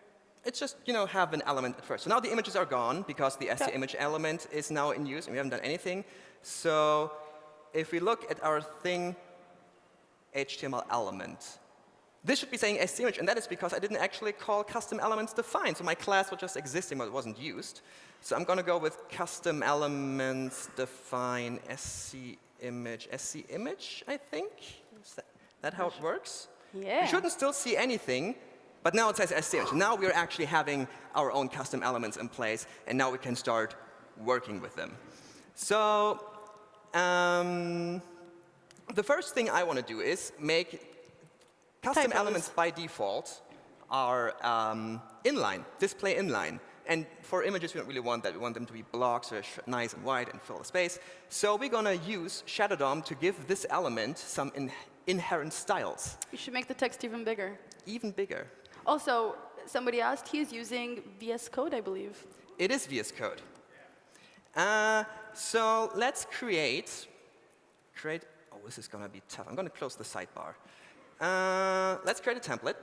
And the template gets some inner HTML, and we're using some template tags. And in here, we have the style. And the reason I'm using a template is because instead of in every constructor call, I could just be setting inner HTML, but that always starts the parser, which I don't really want. So I'm going to use a template, which is much quicker to instantiate. So in here, I'm going to say display block, because our element is supposed to be display block. In our constructor, I'm going to say attach shadow, mode open. Can I answer a question from the live stream? So he didn't actually need to write the constructor. He wasn't going to add anything. But I think he knew ahead of time he was going to add other things. If you're only calling super, you don't need to define the constructor there. That is true. I do it anyway. It's just like muscle memory. Just because like sometimes typing. you want to add stuff, and then. So now we can do template, content, clone, node, true. Wowza. This is a family show. So let's close the console, and hopefully, we should say display blocks or elements are not display block. There's Cool. still no That was our image. demo. Thank you for coming. We're done here. That's it. Not quite. So let's see how we can load the image. Again, what I wanted to do is to load them when they come into view. So, and there's a kind of new primitive on the web, which is called intersection observer, which allows you to, why don't you explain it? Intersection observer is a thingamajig, so that when you scroll a thingamajig into the view, the intersection observer says, hey, that thingamajig is into the view. You should do something about it. That was super concise. It's really useful if you have like a giant block of text and an image at the bottom, and you really don't want to load that image until that image is actually in the view, because maybe it's never going to get in the view. So when it comes into the view, you're like, bam, show that thing. All right. Hey, I got a question for you. All right. Why is your template outside of the class? Because I don't want to recreate the template for every instance. It's just like there for me to reuse. So it's going to be parsed once, and I can reinstantiate it every time when a new element is being created, which is super fast. I mean, if you're creating like a million images, this is actually going to make a difference. Most of the time it won't, but this is just a good pattern to adopt so you don't run into these kind of problems. OK, intersection observer. Let's talk about these. You create an intersection observer, and you give the intersection observer a callback. And this callback is going to be called every time some of your elements change their state. And their state meaning being inside the viewport or outside the viewport. When they intersect with the viewport. Yeah, exactly. Hey, Chrome Home, how do you say intersect with the viewport in German? What? Sorry, the Surma module has not yet been installed. Google it. Intersector das ein Viewporten, s'il vous plaît? Did you mean Hilfe, meine Badewanne brennt? Yeah, that's what I meant. Well, that means help, my bathtub is on fire. Sorry, Google Play Services has stopped. God, it's not working real well. I'm not impressed with Paul's work recently. It's been gone for like 2 months. What's it been doing? It's downhill. So the callback gets a number of is a callback that, as a parameter, gets a number of entries, and each entry is for different elements and how the state changed. So we're going to go through all these entries, and if that entry is intersecting, meaning it is currently inside the viewport, on the element, which is the entry.target, we are going to set an attribute, which is going to be called full, which is meaning like it should now show the full version of the image. And that is pretty much all we're going to use intersection observer for. Whenever an element scrolls in the viewport, the attribute full is going to get set, and then we can react to that change with our standard observed attributes that we know from the custom elements. So for that, we need our static get observed attributes, which is going to be the full attribute only.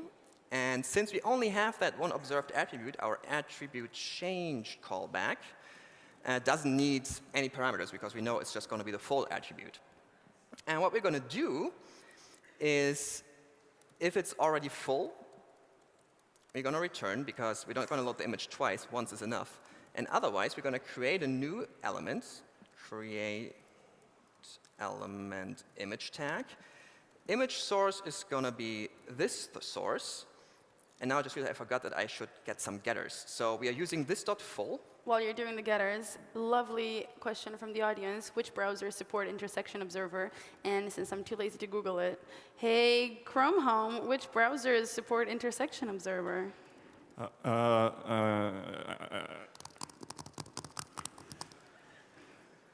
It's Edge 15, Firefox 55, Chrome 58, Opera 46, and Samsung Internet 5. That's actually pretty decent. Yeah. So it's something, there is a polyfill, I think. There's a good polyfill for it. That you wrote. What? Didn't you write it? Somebody else wrote it. I did the first version, then I passed it on to other people who were much smarter than me. Nice. But you don't need it, apparently, because that was actually a pretty decent support list. So most of the time, you'll be running without it. So you're doing 2 getters and setters for source and for full? I'm not doing setters because I'm not going to... Don't set anything. Yeah, pretty much. All right, so we're creating a new image. We are copying the source from our image to the actual image tag. And then... And the reason why we're doing that is because the moment you set a source on an image, it's going to start loading. You can't stop it from loading on that image, no matter how hard you try. Exactly. And now we're going to wait for it to finish don't stop loading. in that platform. And once it's loaded, we are going to shadow root, attach it to the image. That is actually not... That's not right. Append child, right? Nice. All right. This looks pretty OK, I think. Let's give it a try. I'm sure I did something wrong. Where's my console? Nothing is happening, which makes sense because I just created the intersection observer. I didn't use it anywhere, which you know, might be helpful. So on connected callback, this is the second part of the API. So the intersection observer you create, you pass a callback in to know which code to execute when something changes, and then you have to tell the intersection observer what to actually observe. So I'm going to call observe this because we're going to observe the element itself. And because we are good citizens of the web, we are also going to do our disconnected callback and call unobserved. Nice. So now we're getting errors on line 13, which is totally what I expected. It's, oh, set attribute. I always dislike this. I only want to set the attribute, and yet I still have to say set it to an empty value. Or true, yeah. Or true, I guess. Whatever you want. But it just seems unnecessary. So let's do this. Backwards compatibility for you. I guess. Nothing is happening.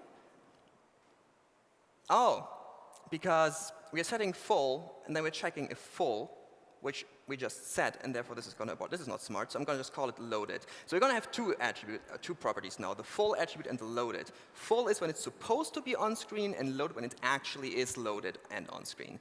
So in this callback, when it's loaded, we're actually going to call this loaded is true. I'm not going to even define an attribute because this is live, and it's going to work anywhere, right? So let's see. Cool. I mean, it's a little bit big, so that's not.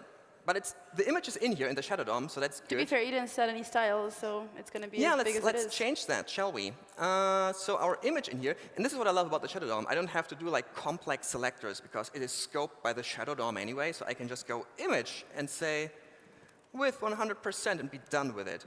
Boom. And now the thing is, if you go to the network panel, only image A has been loaded with 265 kilobytes. Once I scroll down, yes, the second one loads. Scroll down, that one. And this is, in terms of data conservation for the user, this is much better because now they only actually download the data they actually have on screen. So does the intersection observer run on every pixel scroll? How does it actually work? Is it performant, at least? It is super performant. So I think, as far as I know, if you don't use the polyfill but have a native implementation of intersection observer, it hooks into the actual layout engine. So the browser is obviously the only entity that knows if something is on screen or not. And once it is on screen, it queues up one of these callback invocations. And those are dispatched in idle time. And that means you will only get to process these entries if the browser has time to do so. So if you're busy encoding a GIF or whatever people do these days on the main thread, your intersection observer callback will be delayed until there is actually headroom to do these kind of... You're not blocking layout, you're not blocking paint, you're not blocking your animations. Or scroll, it's great. So it can basically only get better because the most important thing really should be to be interactive with for your user. Cool. All right. I'm going to answer some more questions. Is that OK? Is that how we do it? Is that? You're doing pretty good, actually. So one of the questions is, if the image content is the shadow DOM, can robots access it? So like these search bots, and they can if they run JavaScript. So this is the same question for SEO, and pretty much. That you saw SERMA. What does SEO stand for? Search engine optimization? SERMA engine optimization? SERM engine optimization, I like Perfect. it.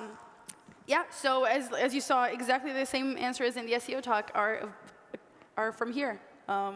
If you're running JavaScript, it will be accessible in there. Be fine. And also, you should probably set some alt. We're not doing this because it's not live, it's not production. I should be setting alt, but that image doesn't have an alt. Rob Dodson is probably in the audience and he's not impressed. Punch me. Yeah, please don't punch us. Because I'm on his how-to team, and I didn't do the accessible bit. I'm actually bad. OK. I mean, that is pretty cool. This is working. We could say we're done, but there's something else. If you scroll down and reload the page and scroll up, the images kind of pop into existence because at the start, our image has no height.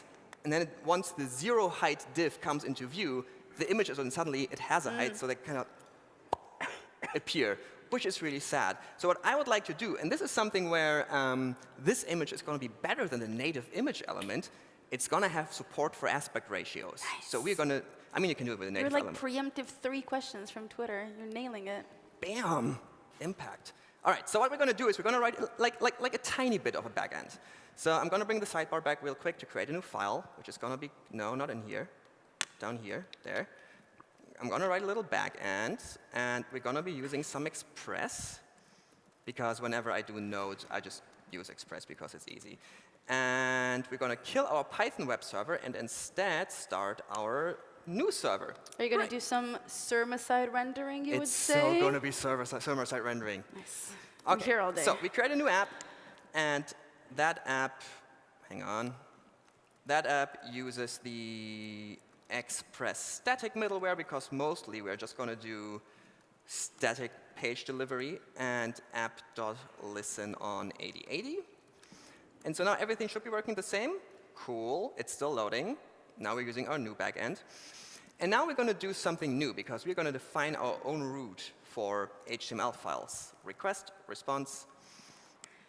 And what I want to do in here is basically inspect our images to figure out what their aspect ratio is and do some CSS hackery to give the elements an aspect ratio so that they retain their aspect ratio even if the image data has not been loaded yet. And to do that, we have to first figure out which file is actually being loaded. So let's do the file path, which is request URL.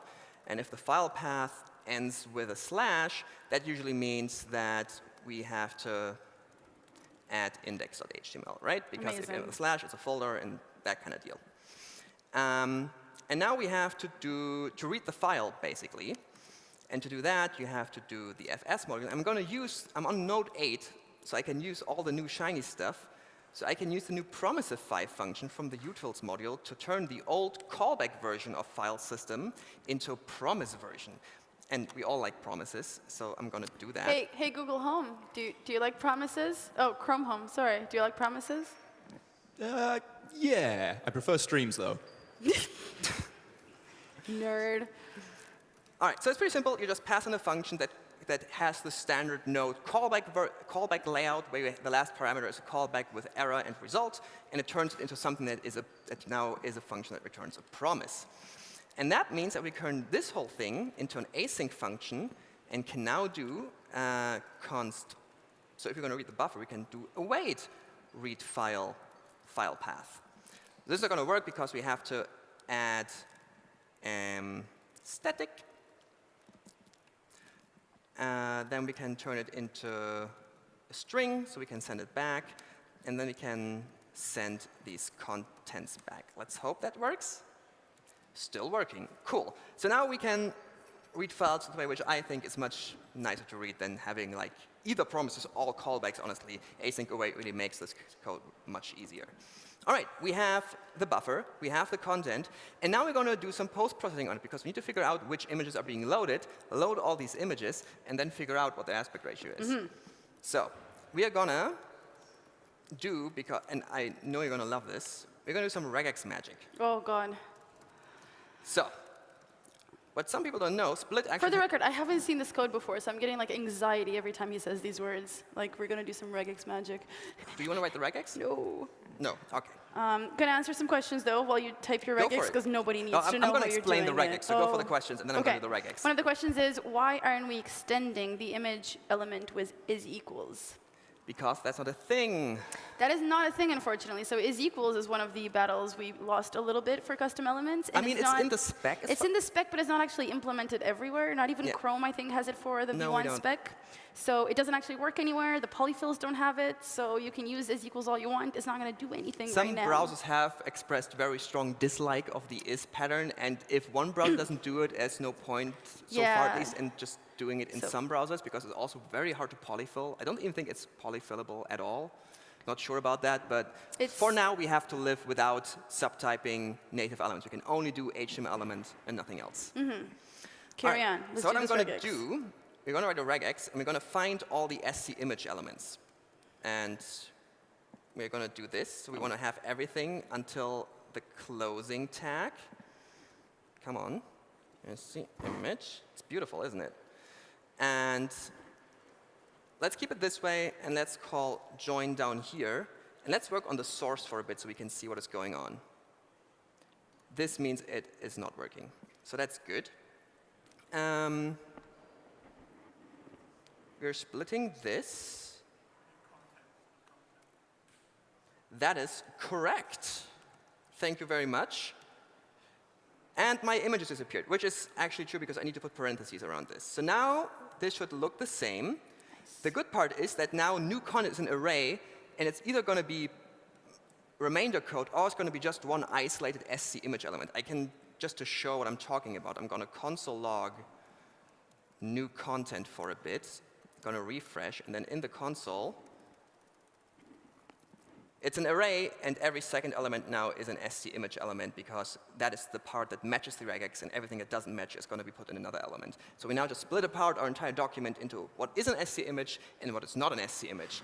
And now we can do post-processing on that. So what we're going to do next is we're going to remove the semicolon, and we're going to map.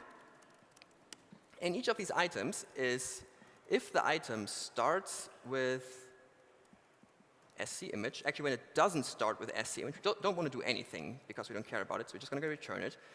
And otherwise, we want to figure out what the actual source attribute is. So again, we're going to do regex because oh my goodness, that's how I roll. There's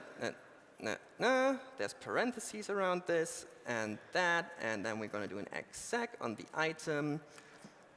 And then we're going to return something. Let me think for a bit. Let me just do a test. I'm going to return the source just to see that it works. So now we know the source actually has only the value of the source attribute. So that's good. It's probably got to read that file. And now we're going to do the item. Actually, no. The item can actually stay. What we want to do now next is we want to actually figure out what the aspect ratio of the image is. And this is where it gets, we go into a little of the weeds of the Node ecosystem, because now we have to look into image processing libraries. I just Googled a bit and took the first one I found, which is called Graphics Magic, for short, GM. And we can subclass it to use Image Magic, because that's the only one I've installed on my system. Don't worry too much about it. Basically, all the image processing libraries can do what I want, resize images and figure out what the size of an image is. And what I'm going to do down here, I'm going to load the image. And that's fairly easy with this library. So I'm just going to do static plus source. And let's just do a console log to see if that worked. I hope it will. So this should all look the same. Looking good. We have loaded an image. Size function. Now this is where things are a little bit weird, because the library, as all Node libraries, are a little bit old and have callbacks. But the cool thing is, Promisify, the function I loaded from Node 8, actually works on libraries as well. As long as you've conformed to the standard callback pattern that Node has, this is going to work. So I'm going to call image.sizeBindImage. So I pass in a function. It's going to turn that function into a promise version. And then I can do width, height, await, size func. Why are you doing all this awaiting? Because why don't you do it sync? Because the library is not sync. Fair. That's how callbacks work. So this is going to, ooh. If you would have done it sync, it would have been fine. No, I'm kidding. I'm using await inside the map callback, which is not an async function. So I'm just going to make it an async function. And for that to work, I also have to do a promise.all, because now all the array elements are going to be promise values. There we go. So this should work again. Cool. Cool. So we see we have 4 images on our page, and we have 4 widths and heights. Magic. That's why it's called image magic, because you just do some code invocation. At some point, you get what you actually want. Now we have to. Now we talk about something that I really like. The animations. Are you going to do some animations? No, not yet. I'm going to talk about the aspect ratio hack in CSS. Ooh, we can ask Google. We can ask. Go for it. Maybe I'll understand you. Accent down. Hey, Chrome Home. Bleep. How does the aspect ratio hack in CSS work? Surma, I hate you. So you have an element, and it has another element or pseudo element inside it that has a padding top. That is the aspect ratio that you want, and then within inside it, you can use absolute positioning to keep something the same size. Everybody totally got that. That was well explained. I'm hoping the code will now actually show how this works. So the weird thing is, when you define a padding top in percentages, so padding top 50%, that 50% is not the height, but the width of the parent element. Don't ask me why, but that's how it works. And the cool thing about that is that we can say here, actually I should be using a template tag, that we can abuse this basically to define an aspect ratio. Because what we're going to do is, we're going to do height divided by width times 100 in percent. And that means the wider the image is, it will grow in height as well, because padding top is proportional to the width and not of the height. This hack is also really good for iframes whenever you're loading like a YouTube video that you're importing, and it's always a weird aspect ratio. Do this. Do this for everything. So just to show that this is actually working, I'm replacing the closing characters of the elements to inject some styles, which I actually... And the closing, yeah. Yes, like this. let's take a look at this. OK, so you can see we have injected percentages successfully. So let's look at the actual visual version. Not quite what I was going for, but we can probably fix that with some styles. So we're going to do position relative. And so the problem right now is that we have a padding on these elements. And the contents of the shadow DOM are being pushed down by the padding, which is not what we want. So we're going to just absolutely position the shadow DOM image inside at the top and at the left, so it doesn't really care. What? Oh, I think I wrote it too fast. There we go. And because we can't really see it, I'm going to slow down the network, which, where is it? Is it down here somewhere? There it is, network conditions. So let's do it on slow, fast 3G, I think should be good enough. So you can see the rectangle is there, even though the image is not loaded. And once it's there, it just replaces the right rectangle, which is still underneath there technically. But now we have images that consume the space the image will need once it's loaded. And that's something the native image tag doesn't do. Does not. I mean, you can use the same tag on the native image element. You can just define a padding top. But I thought that this was a really neat trick to show off. And this is how you don't have like your stuff just jumping around whenever That your is the images best come in. part. If someone loads the page at the bottom for some reason and scrolls upwards, stuff is not going to jump around because the images already allocate the space that they need. The only thing I dislike about this is that they kind of like the red square. The is red's really annoying, yeah. Yeah, so I'm going to steal a question, though, first. Go for it. The question was, what does the host selector does? Oh, that's a good question. And that is, I'm going to take that one. Go for it. It basically lets you style the custom element itself. So if you think of a custom element, it has basically like its shell of a custom element, and host is that element itself, not the things inside of it. And something you can do, fair warning, is if I had written it like, oh, actually, I should have put it down here. Something like this wouldn't work, I think, because you cannot really, this has worked? That definitely works, yes. So it's a function, I guess, not Yeah. not a It's like a pseudo. not a matcher in the classical sense. So that's something to look out for. It also can't go down multiple children, I think, only top-level children. It's a little bit iffy, but we have good documentation on developers.google.com/web, which you should totally go to and read up on this. And yeah, as I said, these red squares are a little bit sad. So what I'm going to do instead, I thought, we could also do an animation. No, not yet. But maybe later. Maybe I'll humor you. Not sure. You're not a one-trick pony. I thought I would do the medium bit, where they have the blurred version like of a low-res base 64 image background from Twitter suggestion. Do you think we should do this Twitter Oh, suggestion? someone has been thinking along. I like it. That is exactly what I'm going to do. So we are going to generate a thumb. And because, as I said, the library is async, we have to create a new promisify function again. So I'm going to call resize dot to buffer dot bind to the image, because otherwise it doesn't work. And then our thumb will be the thumb func. How do you say thumb in German? Chrome Home? Hey, Chrome Home, how do you say thumb in German? Ein Thumb. It's actually Daumen, but that's all right. So I thought I would do a thumb size, because we can probably play around with the resolution a little bit. So I'm just going to put it here. Thumb size is going to go with 8, because that seems reasonable. Thumb is now the image buffer.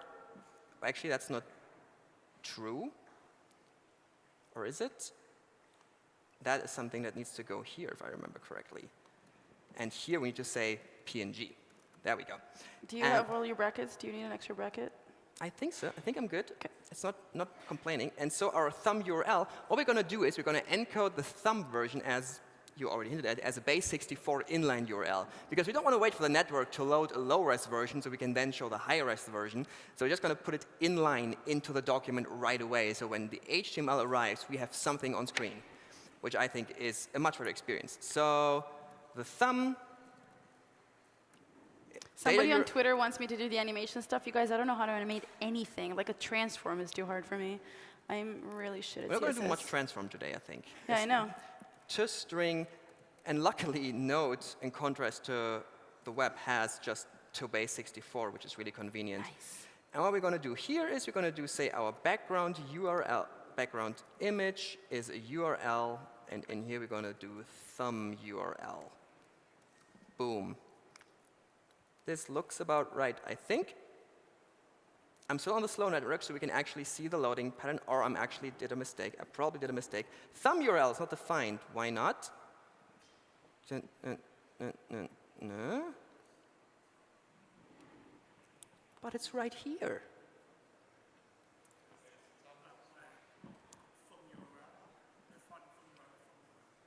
Oh, that is, it should just be thumb.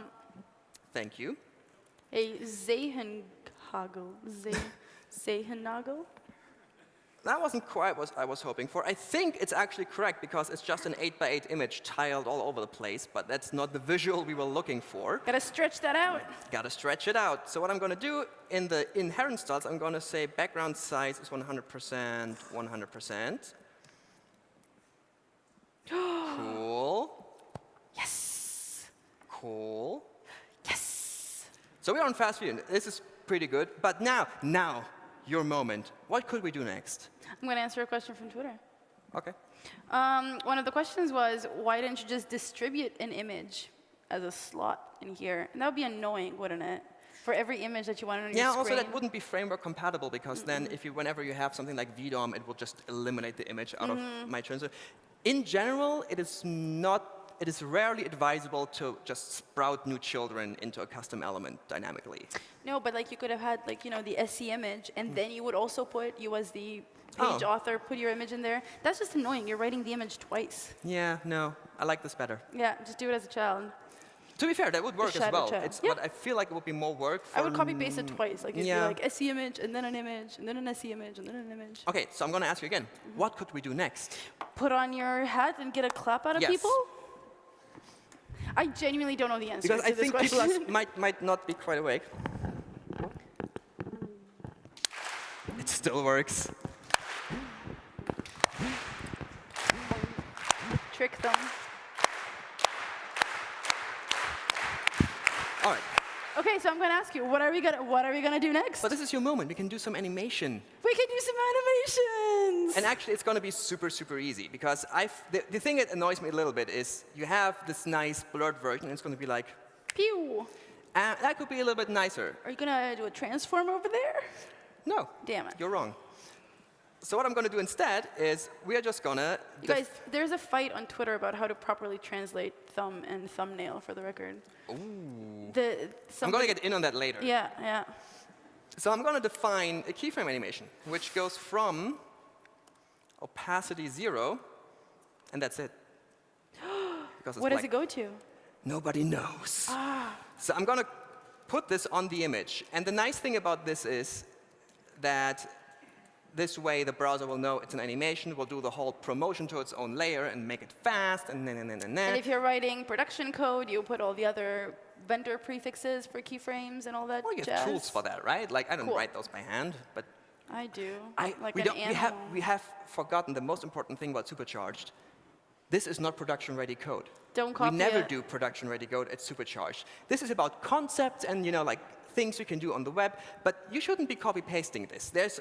We didn't do accessibility. We did not do accessibility. I didn't reflect all my properties correctly. I only have getters and no setters, which is also not nice. We're not even handling if you change the source on an element. Or if you're scrolling really fast and you're creating children a lot. Yeah, So I wanted to show you how it can be acceptably easy to load dynamic images lazy and have a nice transition on it, not to have an element that you can use everywhere. But still, I think the concept is pretty interesting.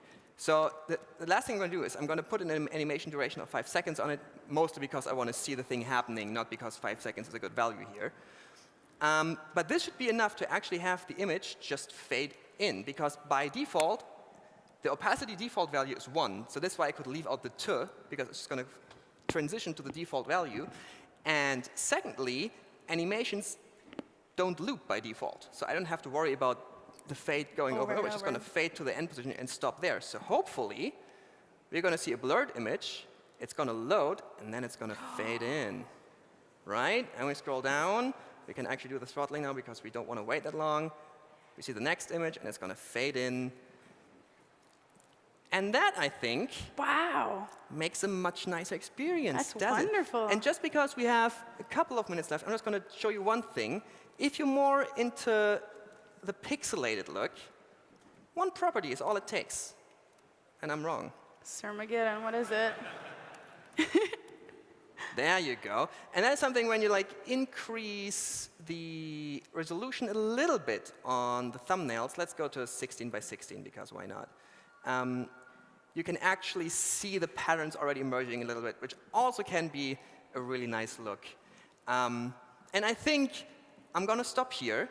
I'm going to push this code up on GitHub, as we always do. It's on github.com/Google/Chrome/UI element samples. But we're also going to put it in the description on the video. Yeah. Thanks, everyone, so much for watching this, for bearing with me through all the weird phases of this. That's beautiful. Thank you for handling the Twitter and confusing the heck out of me and making me use the hat twice. Thank you for clapping along. Could have been 3 times. And if you have any questions, ask me on Twitter later, or I'll be around a little bit more. Thank you.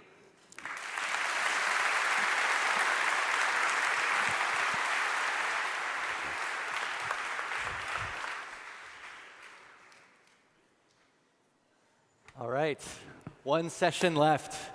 So hi, everybody. My name's Taylor Savage. I'm a product manager here at Google, and I work on all the different open source web developer products that we build as part of the Chrome team.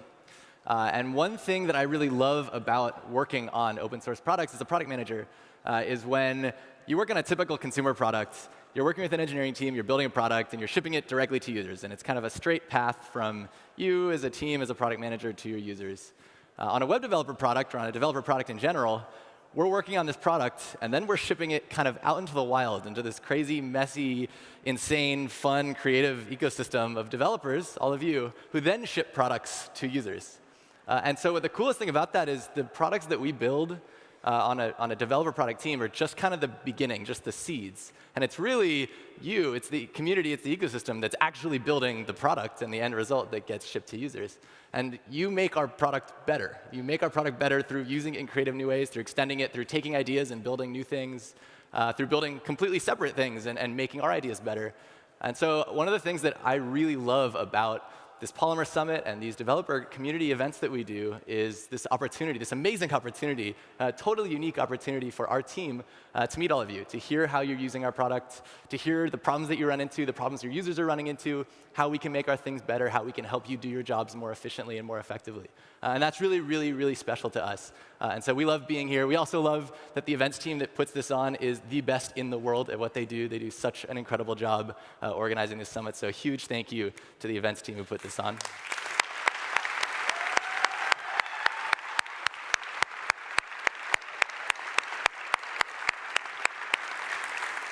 And so we like to, at all of these summits, make sure that we kind of return the favor to all of you and all the feedback that we're getting for you in opening up our team, since we're here and since we get to be right here with all of you in the same space, to questions, to the questions that you have, peek inside some of the things we're thinking about, some of the concerns you might have, some of the issues you're running into, some of the things that you want to know about how our team is thinking about building the next set of products that we're working on. So we always like to do this panel at the end to kind of open up that opportunity and end with a big conversation among all of us. This is really our engineering team, all of us here working on building products that we ship to those end users. So I'd like to welcome onto the stage a bunch of people from Polymer engineering team to answer all your questions. So first, Justin Fagnani is an engineer on the Polymer tools team. Monica is an engineer who you've met many times today and yesterday on the Polymer team. Rob Dodson, developer advocate extraordinaire, expert in all things web and general internet celebrity. Wendy Ginsberg, the product manager on the Polymer team itself, who gave the keynote yesterday. And Steve Orvell, the mastermind, or one of the masterminds behind the Polymer Core library and engineer on the Polymer Core team as well. All right, so we have 2 microphones, 1 microphone up here, 2 microphones up here. So please come up, ask your questions. This is an open space. This is a safe space. We love being here with you. There are no such thing as dumb questions. Please come up, ask us anything. You can also tweet at us at the hashtag AskPolymer, and we're looking through those tweets live, and so I'll be looking through a machine up here to try to get some of those questions delivered to our panel as well. All right? Great. So to kick us off, I have a question in the barrel, which is that lots of exciting stuff coming out yesterday and today with Polymer and NPM and ES6 modules. Lots of excitement about how to develop components. Also a little hesitancy for a lot of folks who really enjoyed being able to author HTML in HTML. So is there anything that you're thinking about in terms of how we can kind of better support that use case that has been so special to so many Polymer developers of authoring HTML in HTML? Please. Yeah, so I mean, I first want to say that we hear you. We spent a lot of time yesterday and today talking to people who were, kind of lamenting the loss of authoring in HTML. And it kind of makes sense because that's something that's been a little bit unique about Polymer. And you people have chosen to use Polymer, and that's why you're here, because you like it a lot. And so it's definitely got us thinking about ways we can help support that kind of style and that kind of workflow, even as we move to JavaScript modules. It's important to note, though, that also our philosophy of using the platform kind of means that when the platform gives us a tool, and in this case kind of denies us another one that we were hoping to use, our choice is, in a sense, made for us a little bit. We have to go to JavaScript modules because that's the native loading solution on the web. But we can look at ways to kind of layer the project and provide ways to have some tooling or something like that. The important thing is that Polymer 3.0 is very, very early in preview stage. And so there's a lot of time for feedback and a lot of time for experimentation with solutions to give you the ability to write HTML in HTML. So the actual Polymer part is the same. yeah, I mean, the actual string that you write is the same template. In fact, you could draw a line from every line in a HTML import to a line in a JavaScript file, and there would be a one-to-one correspondence between every line in there. We're just following Semver, and that's why you have to bump the major version. Yeah. So we hear you. We have some interesting ideas on how we can serve the best of both worlds. Yeah, and I'd just add quickly that, again, based on feedback, the reality is ECMAScript modules are here today, and we want to support them. But there's some spec work potentially to develop an HTML extension to those modules, and that's something that we'll be thinking about and evaluating and seeing kind of if our users are really clamoring for HTML. On our own team, I will say that there was definitely a bit of difficulty ripping that Band-Aid off. But we're also excited about some of the new things that modules are going to provide. I mean, lit is an excellent, interesting direction, and you can't do that in HTML. So, we're going to be experimenting and listening for feedback. So a closely related question that should hopefully be quick. If I'm working on a new project right now, should I target 2.0 or 3.0? 2.0, definitely. 3.0 is very, very early. And the other thing to note is that when we published core and all the elements, those were literally converted automatically by a tool minutes before we published them up. It was like one process. So if you're on 2.0 and you keep pushing forward and you do that, we're going to take you to 3.0 automatically. Fun fact, you can tell that they were published while we were here because we got rate limited by GitHub on the conference IP. Wi-Fi, so that if anybody was trying to use the GitHub API, you couldn't do it because Justin did all of it? No, we used the GitHub token. That wasn't us. There was just so many people in the code lab. Yeah, I think a little bit of straight talk, to steal Gray's term, is we're really aiming, as Justin said earlier, to not change the API between 2.0 and 3.0, just as little as we have to, absolutely have to, And actually, Kevin's app that he built, he transferred the whole thing using the tool that Justin's team has built, and it had some bugs for a while, but the latest version worked pretty seamlessly. And the kinds of I think Justin sort of obtusely mentioned we're changing as little as we can, or maybe it was Fred. We're changing as little as we can. Honestly, let me give you just one example. There's the Polymer import href. What did that do? It created an HTML import. Well, there's no more HTML import, so you have to do that differently, right? This is about what we're going to change. That's the only change, really. Yeah. And in fact, this brings up a good point. if you're vending open source elements out there, we actually recommend that when you use the converter, you do not change the API of your elements at all. Treat them as having the same major version, even if you bump the major version because it's now modules, because that means when your users run the converter, they will automatically be compatible with your element. So we look at this transition as not really an API breaking change. It's just a repackaging. All right, let's go to a live question. And I have a question regarding tooling and improving developer experience. Is there any opportunity you are developing to provide a hot module replacement? Like you are coding and you immediately see the changes in browser. Hot module reloading, yeah. That's a tools question, Dustin. Yeah, I mean, we don't have any work planned on that. There are several ideas on how you can do that. One of the things with hot module reloading is you often get into a problem where if you're replacing some JavaScript, it's hard to, it's hard to replace the state that might have gotten in a certain state through some path of code that you took. So I was just talking with some people today about ways we could make templates auto-reload. Kevin's been looking at using Redux, which has some facilities for that kind of stuff that can replay your state. We don't have any immediate plans, but it's an interesting and open question. Yeah, I mean, I will say that Kevin kind of alluded to in his talk that we're considering ways, we're not really prepared to say exactly what we're ready to build right now, but we'd like to improve the overall developer sort of end-to-end experience. And Kevin demonstrated using Redux as a good way to do that. And a tool like that works well with something like hot module reloading. And that's something that I think we can explore without really committing to anything. I mean, frankly, I think we'd love to be able to build something that community can also contribute to.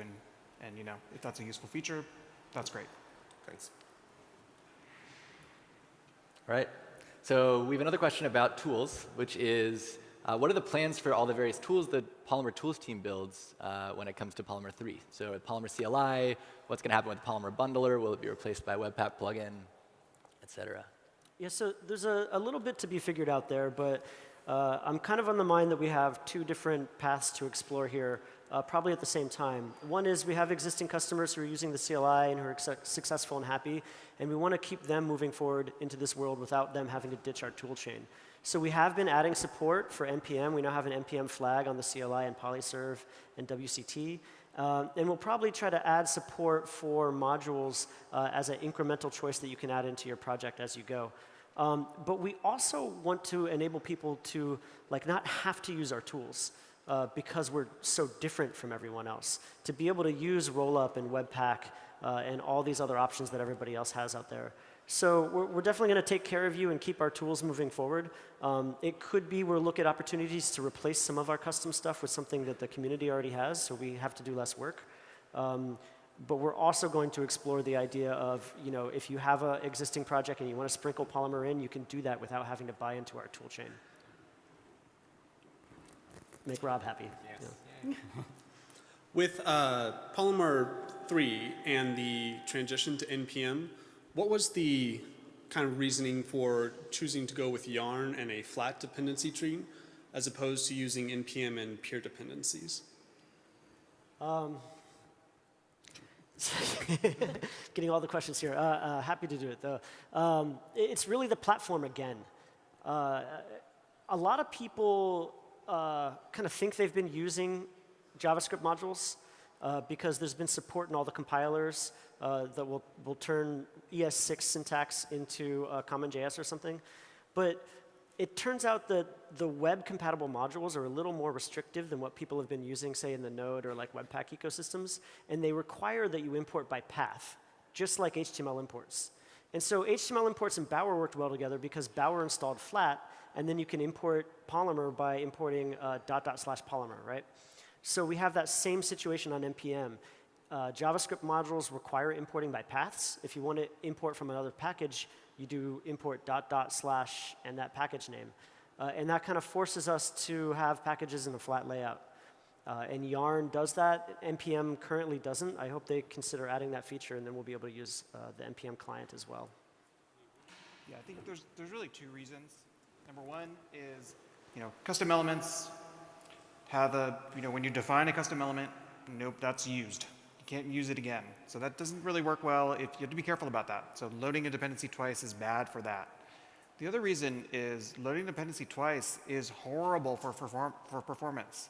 So, relying on a tool to make your page completely not suck and load the same code over and over and over again is not ideal, I think. When we install flat, we ensure we don't do that. Thank you. I do think, actually, it is worth pointing this out a little bit. So it's also important to understand that your client-side dependencies, you definitely want those to be flattened. As Steve was saying, you don't want to ship 10 versions of the same thing to the client. That sucks, right? Your dev dependencies, all your build tools and things like that, those can actually still have like the nested node install. And so there may be a little like fine-tuning that we need to do here to make sure that like it's very easy and ergonomic for developers to sort of like be like, okay, cool, I flattened my client-side stuff and I... One of the things you tried out was different folders for different, yeah. So like these are my client-side dependencies, these are my like normal node or build or whatever dependencies. Flatten one, don't flatten the other. And we still have a lot of work to give everyone templates that they can start from that are set up to serve and build in the proper way. So we'll be coming out with that in the coming weeks. Yeah, but like just personally, like even though there is a little bit of work and overhead involved sometimes in flattening your client-side dependencies, the flip side of that is, I think with Webpack you have the Common Chunks plugin or something like that. So it's like, you can either dedupe this at install time and handle it yourself that way, and at least then you've got like a GUI kind of walking you through it, or you've got to like put this whole thing into your build process to dedupe your packages. So you're doing it one way or the other usually, and personally it seems like doing it as early as possible in the install process is a good thing.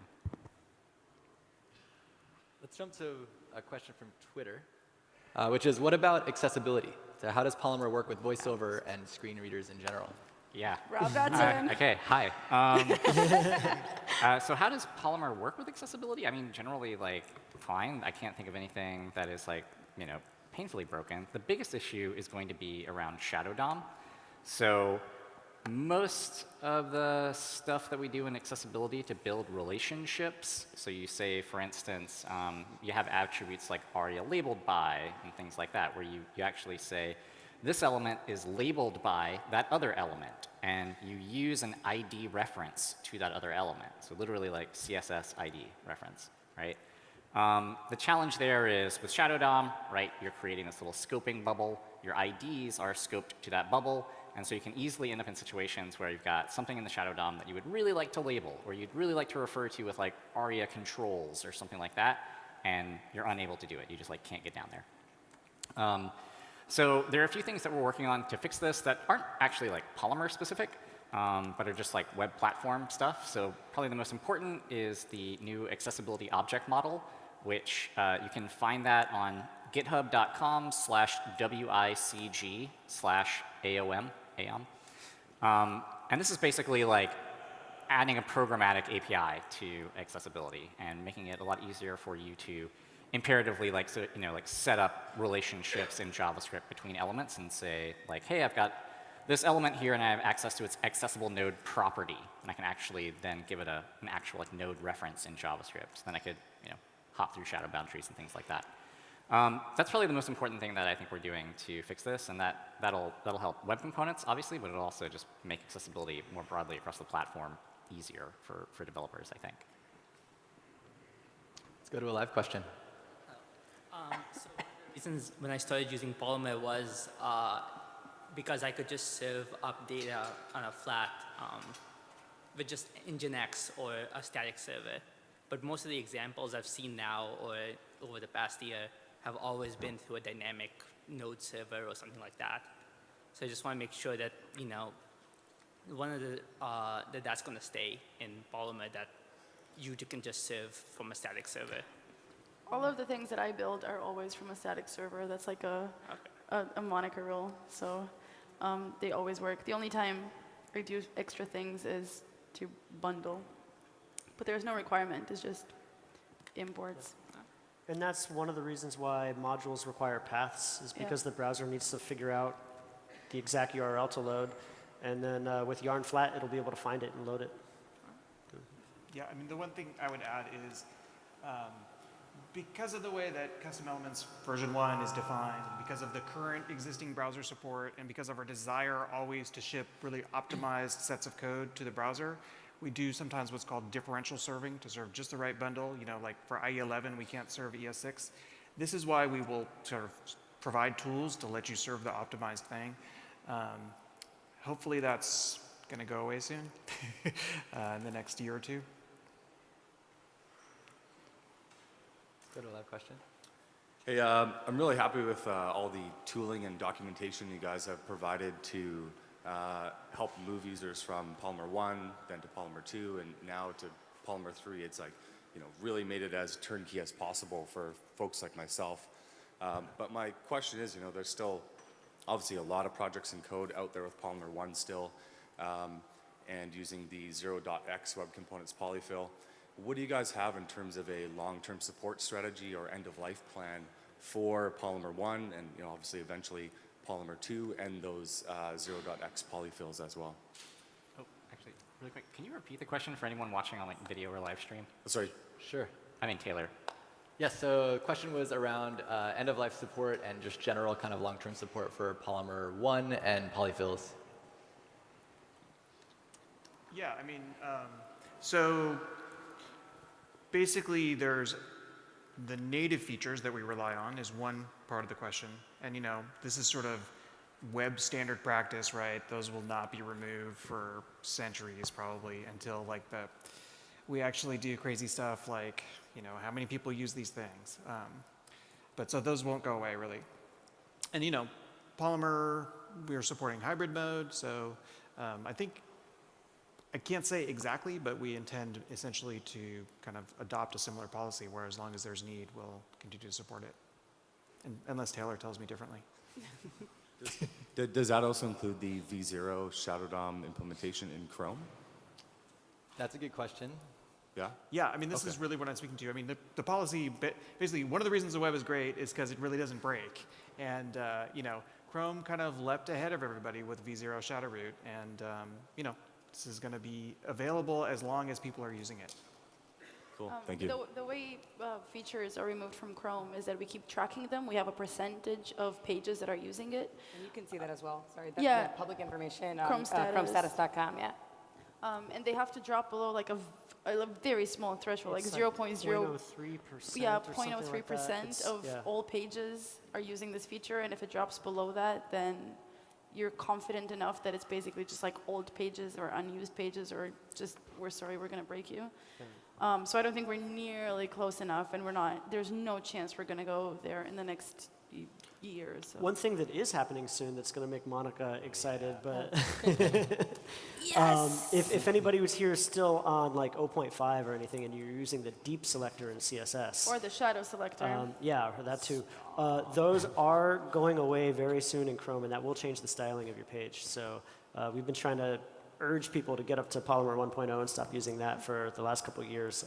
Hopefully you have. They're basically getting replaced by the descendant selector. So like it's not going to make your style not get applied, but deep is just like, it becomes the descendant selector. So it's not going to go into shadow roots or anything like that. Yeah, there's been a little warning in the console for quite a while, like a year. but it's very, it's weird. I have this like innate reaction now. I see the warnings and I'm just like, clear.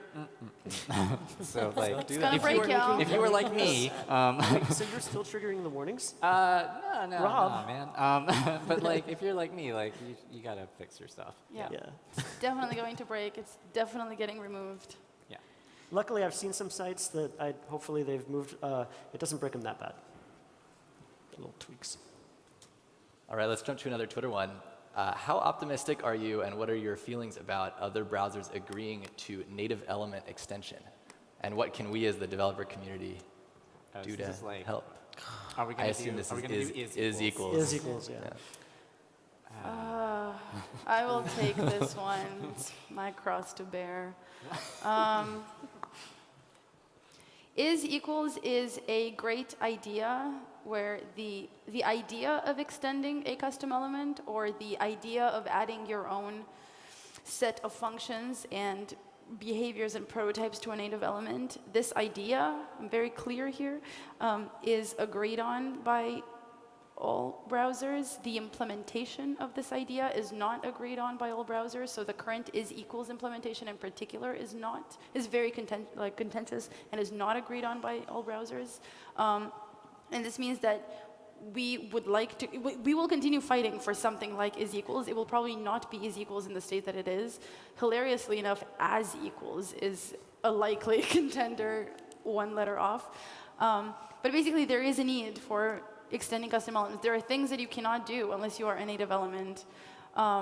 For example, submit forms. So in parallel with us fighting for this API to actually work, we're also fighting for browsers to actually just fix the form element. Form elements should look at custom elements. There's no reason why the form developed 20 years ago should not look at something developed now. So it's a hard question. We're working on it. We're trying very hard to write specs. It's an ongoing battle. Yeah, I think one of the things too, I don't know if this is entirely accurate, but I'm going to say it on stage as if it is. If you add a shadow root to an element that you've type extended, one of the things is select, right? Select is amazing, and it has all this built-in accessibility and presentation to it. And my understanding is if I extend that and then add my own shadow root, all of that goes away. And so it doesn't even work. It doesn't let you do it. Yeah, okay. It just dies. So so there's a lot of things that you might think that you want to do with is equals that actually just aren't going to quite work, and so then it does become a bit of a weird API where it's you get some stuff but not all the stuff. And the browser's not very good at pinky swearing. I pinky swear I'm not going to do bad things because I've read there's these 20 things that I can add a shadow root to, but not these other 4 or something like that. Yeah. So I definitely think, personally, I want just them to sort of expose the primitives or fix the elements. I want the label element and the form element and all these things either just work with custom elements or let me sort of imbue my custom element with formness and labelness and labelability and things like that. And one day this will happen. Yeah, I promise. I'll just add, personally, I'm not very optimistic, just speaking for myself only. Again, because I think this concern, for example, that Rob brought up around shadow roots is a really good idea of the larger problem. In V0 custom elements, you could extend input, but you couldn't add a shadow root to it. So what you could actually do to it was kind of limited. Why? Because it had this native legacy implementation. And this is really the larger concern, is that these native elements have this long history of C++ implementation and crazy specs before custom elements was even a thing. So the long-term fix is to expose those APIs and make those available to any custom element that wants them. And maybe there's a shorter-term fix. It probably isn't going to be it may be some crazy thing. And we know that people really want this, and so we're definitely kind of got our fingers on the pulse of that, and we'll be pushing for something. Because I think, the exposing the guts of input so that you could do it all yourself is probably a 25-year project. Yes, so we probably need something in the meantime, and if is objectionable, we'll be pushing and sort of pushing people for some better solution. And I'll give a little shout out to Mariko's talk earlier today. All of these discussions are not in some secret back room. These are all happening out in the open on public mailing lists. So if you have good use cases, and on GitHub, on GitHub. So if you're really passionate about it, please go and tell everybody you're very upset that is equals is not a thing, because I was going to say specifically W3C, or github.com W3C/web components. Yeah. There you go. Go get voice on your there. complaints. It's the only way we get things done, by proving that you actually want something like is equals. Yeah. They don't believe me. All right, let's go to a live question. Yeah, thanks. So my question was, in fact, related to the previous one, but first I'd like to thank you for letting us use the bleeding edge of this spec right now, before it was, recommended. And given the is attribute is gone, what's the migration path that you would propose to the currently implemented elements that are using is attribute, especially those that are using specific parsing context, like template, script, table, TR, and stuff like that?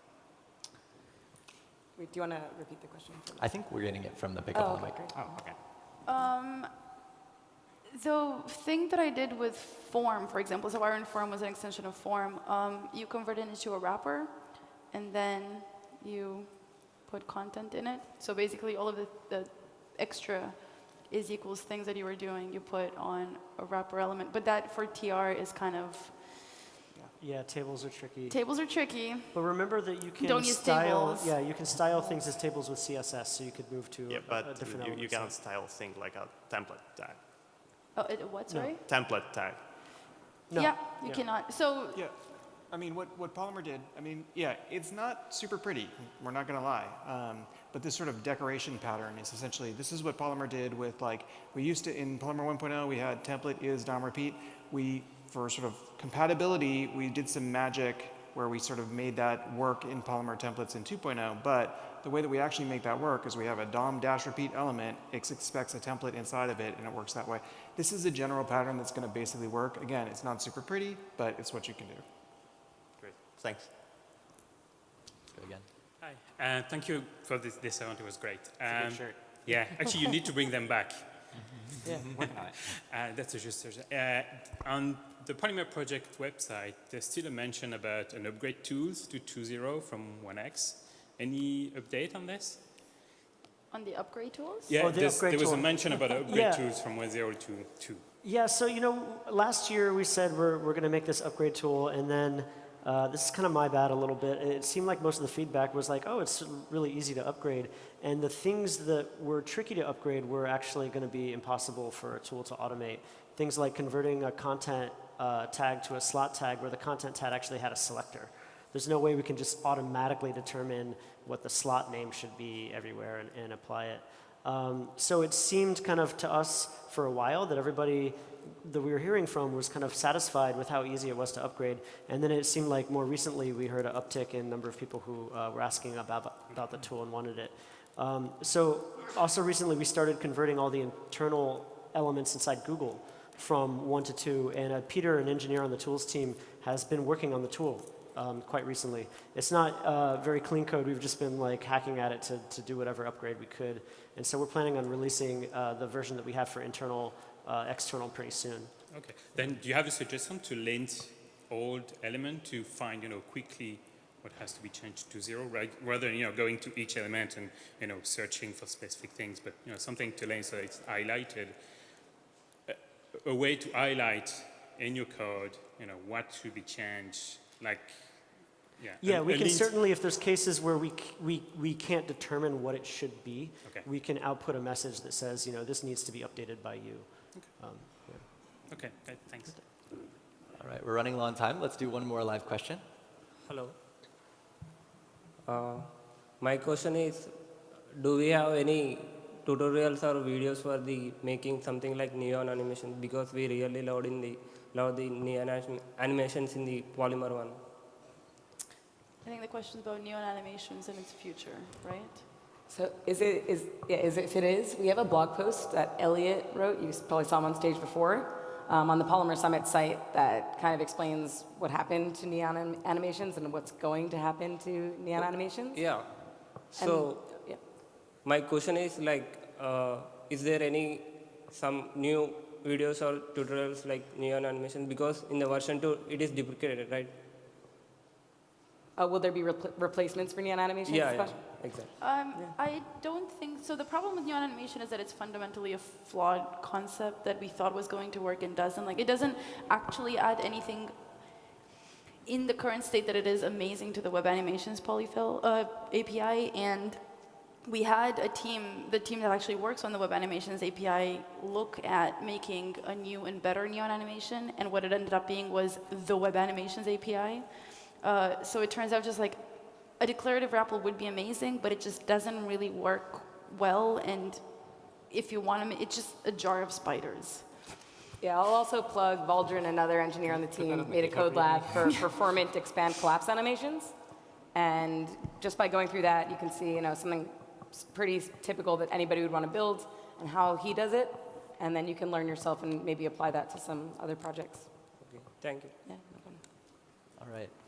Let's close out with a question that I love, which is, what would each of you see as your #1 request or current hole in the web platform? A feature or some change that you would like to see made to the web platform to make it better? There's two. I'll go one and hope somebody else does the other one.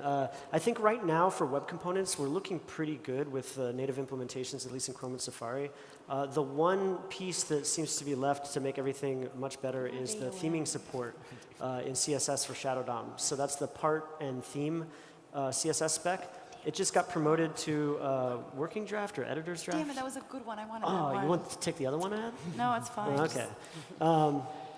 So yeah, Editor's draft, that would yes. just help. That would just help everybody's theme across their shadow roots. And yeah. That was mine. For better or for worse, for some reason, I care about inputs and forms despite never actually using a form on anything that I've ever made. So what I would like to see in the web platform is input being less opinionated and forms being less native elements being less opinionated about their tag names. So form caring about more than just input, and input type equals color actually working on all of the browsers, because it's not yet. Yeah, form and input. I would like form and input to succeed at their job.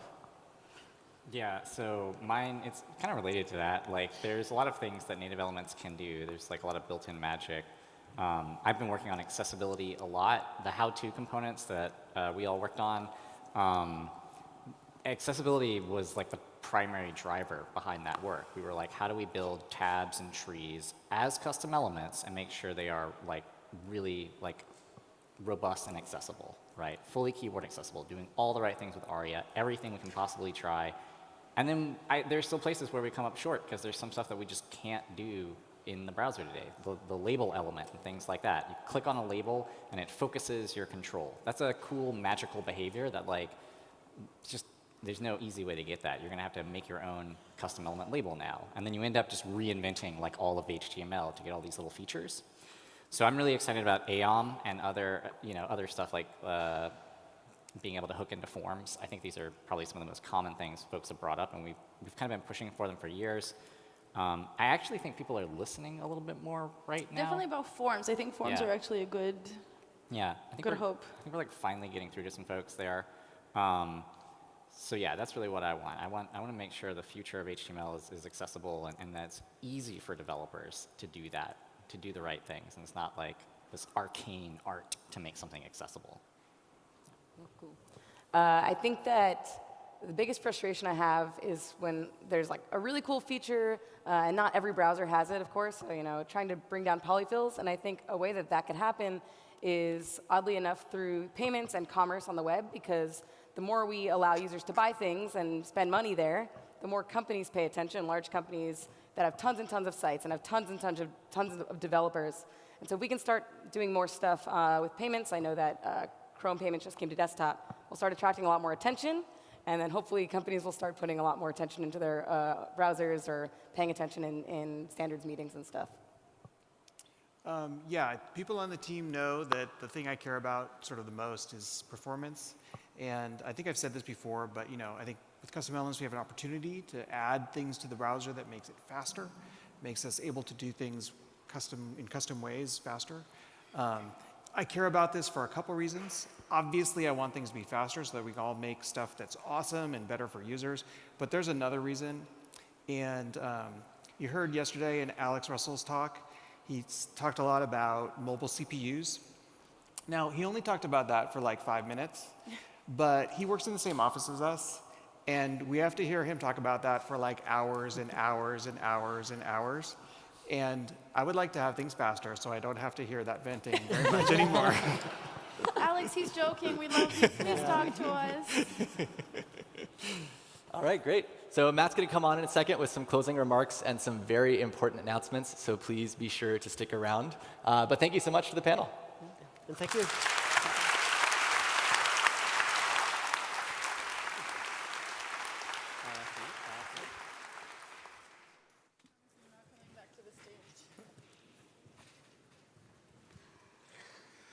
All right, so we have an odd tradition, apparently, in these Polymer summits. So if any of you were here last time in London, you may recall that a few people joined us with just about an hour to go after going through a pretty crazy, hellish airport experience for a couple of days.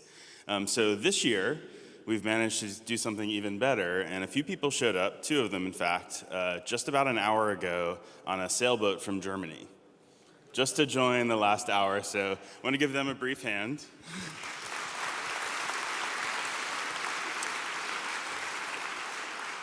And not to repeat Taylor too much, but first I want to just say, thank you very much. This means very, very much to us as a team. This is the highlight of our year. It's turned into that. We were, the first Polymer Summit we did 2 years ago, actually. We had never actually put on a developer event before. We've got an experienced team that helps us and makes us look all slick and professional, but we had never done it. And now it's really the highlight of our year, and it's what we plan around, and it really means a lot to us. So it means a lot that you're here. It means a lot that more people were at this one than ever before, despite the fact that we're in summer, and the fact that we're in Copenhagen's a little further away for some people. So that's really, really, really awesome. So just a few things. So one, I want to give a huge thank you to the speakers and the staff. We're going to do a little bit of a camera work with this one, so if we can do an extended cheer, that would be great. So let's give everyone a big hand.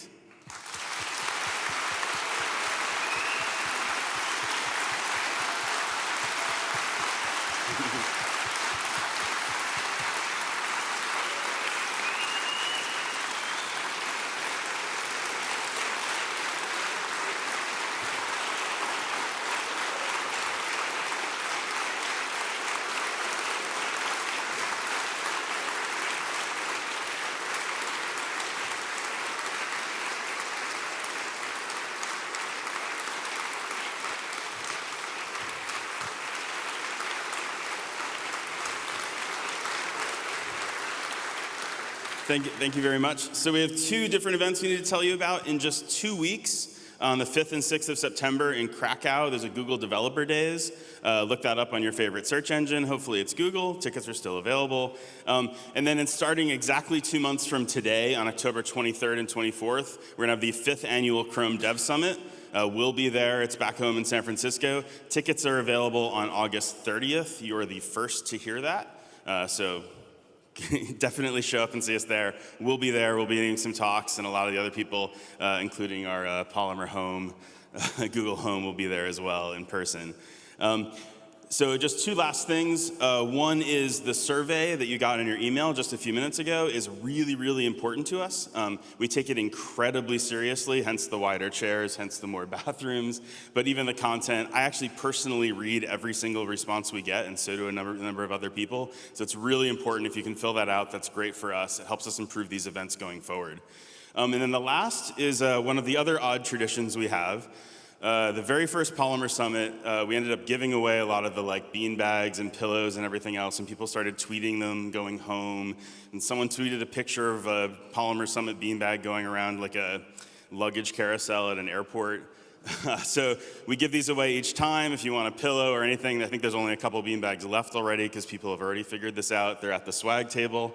And that's it. Thank you very much. Hope to see you next time.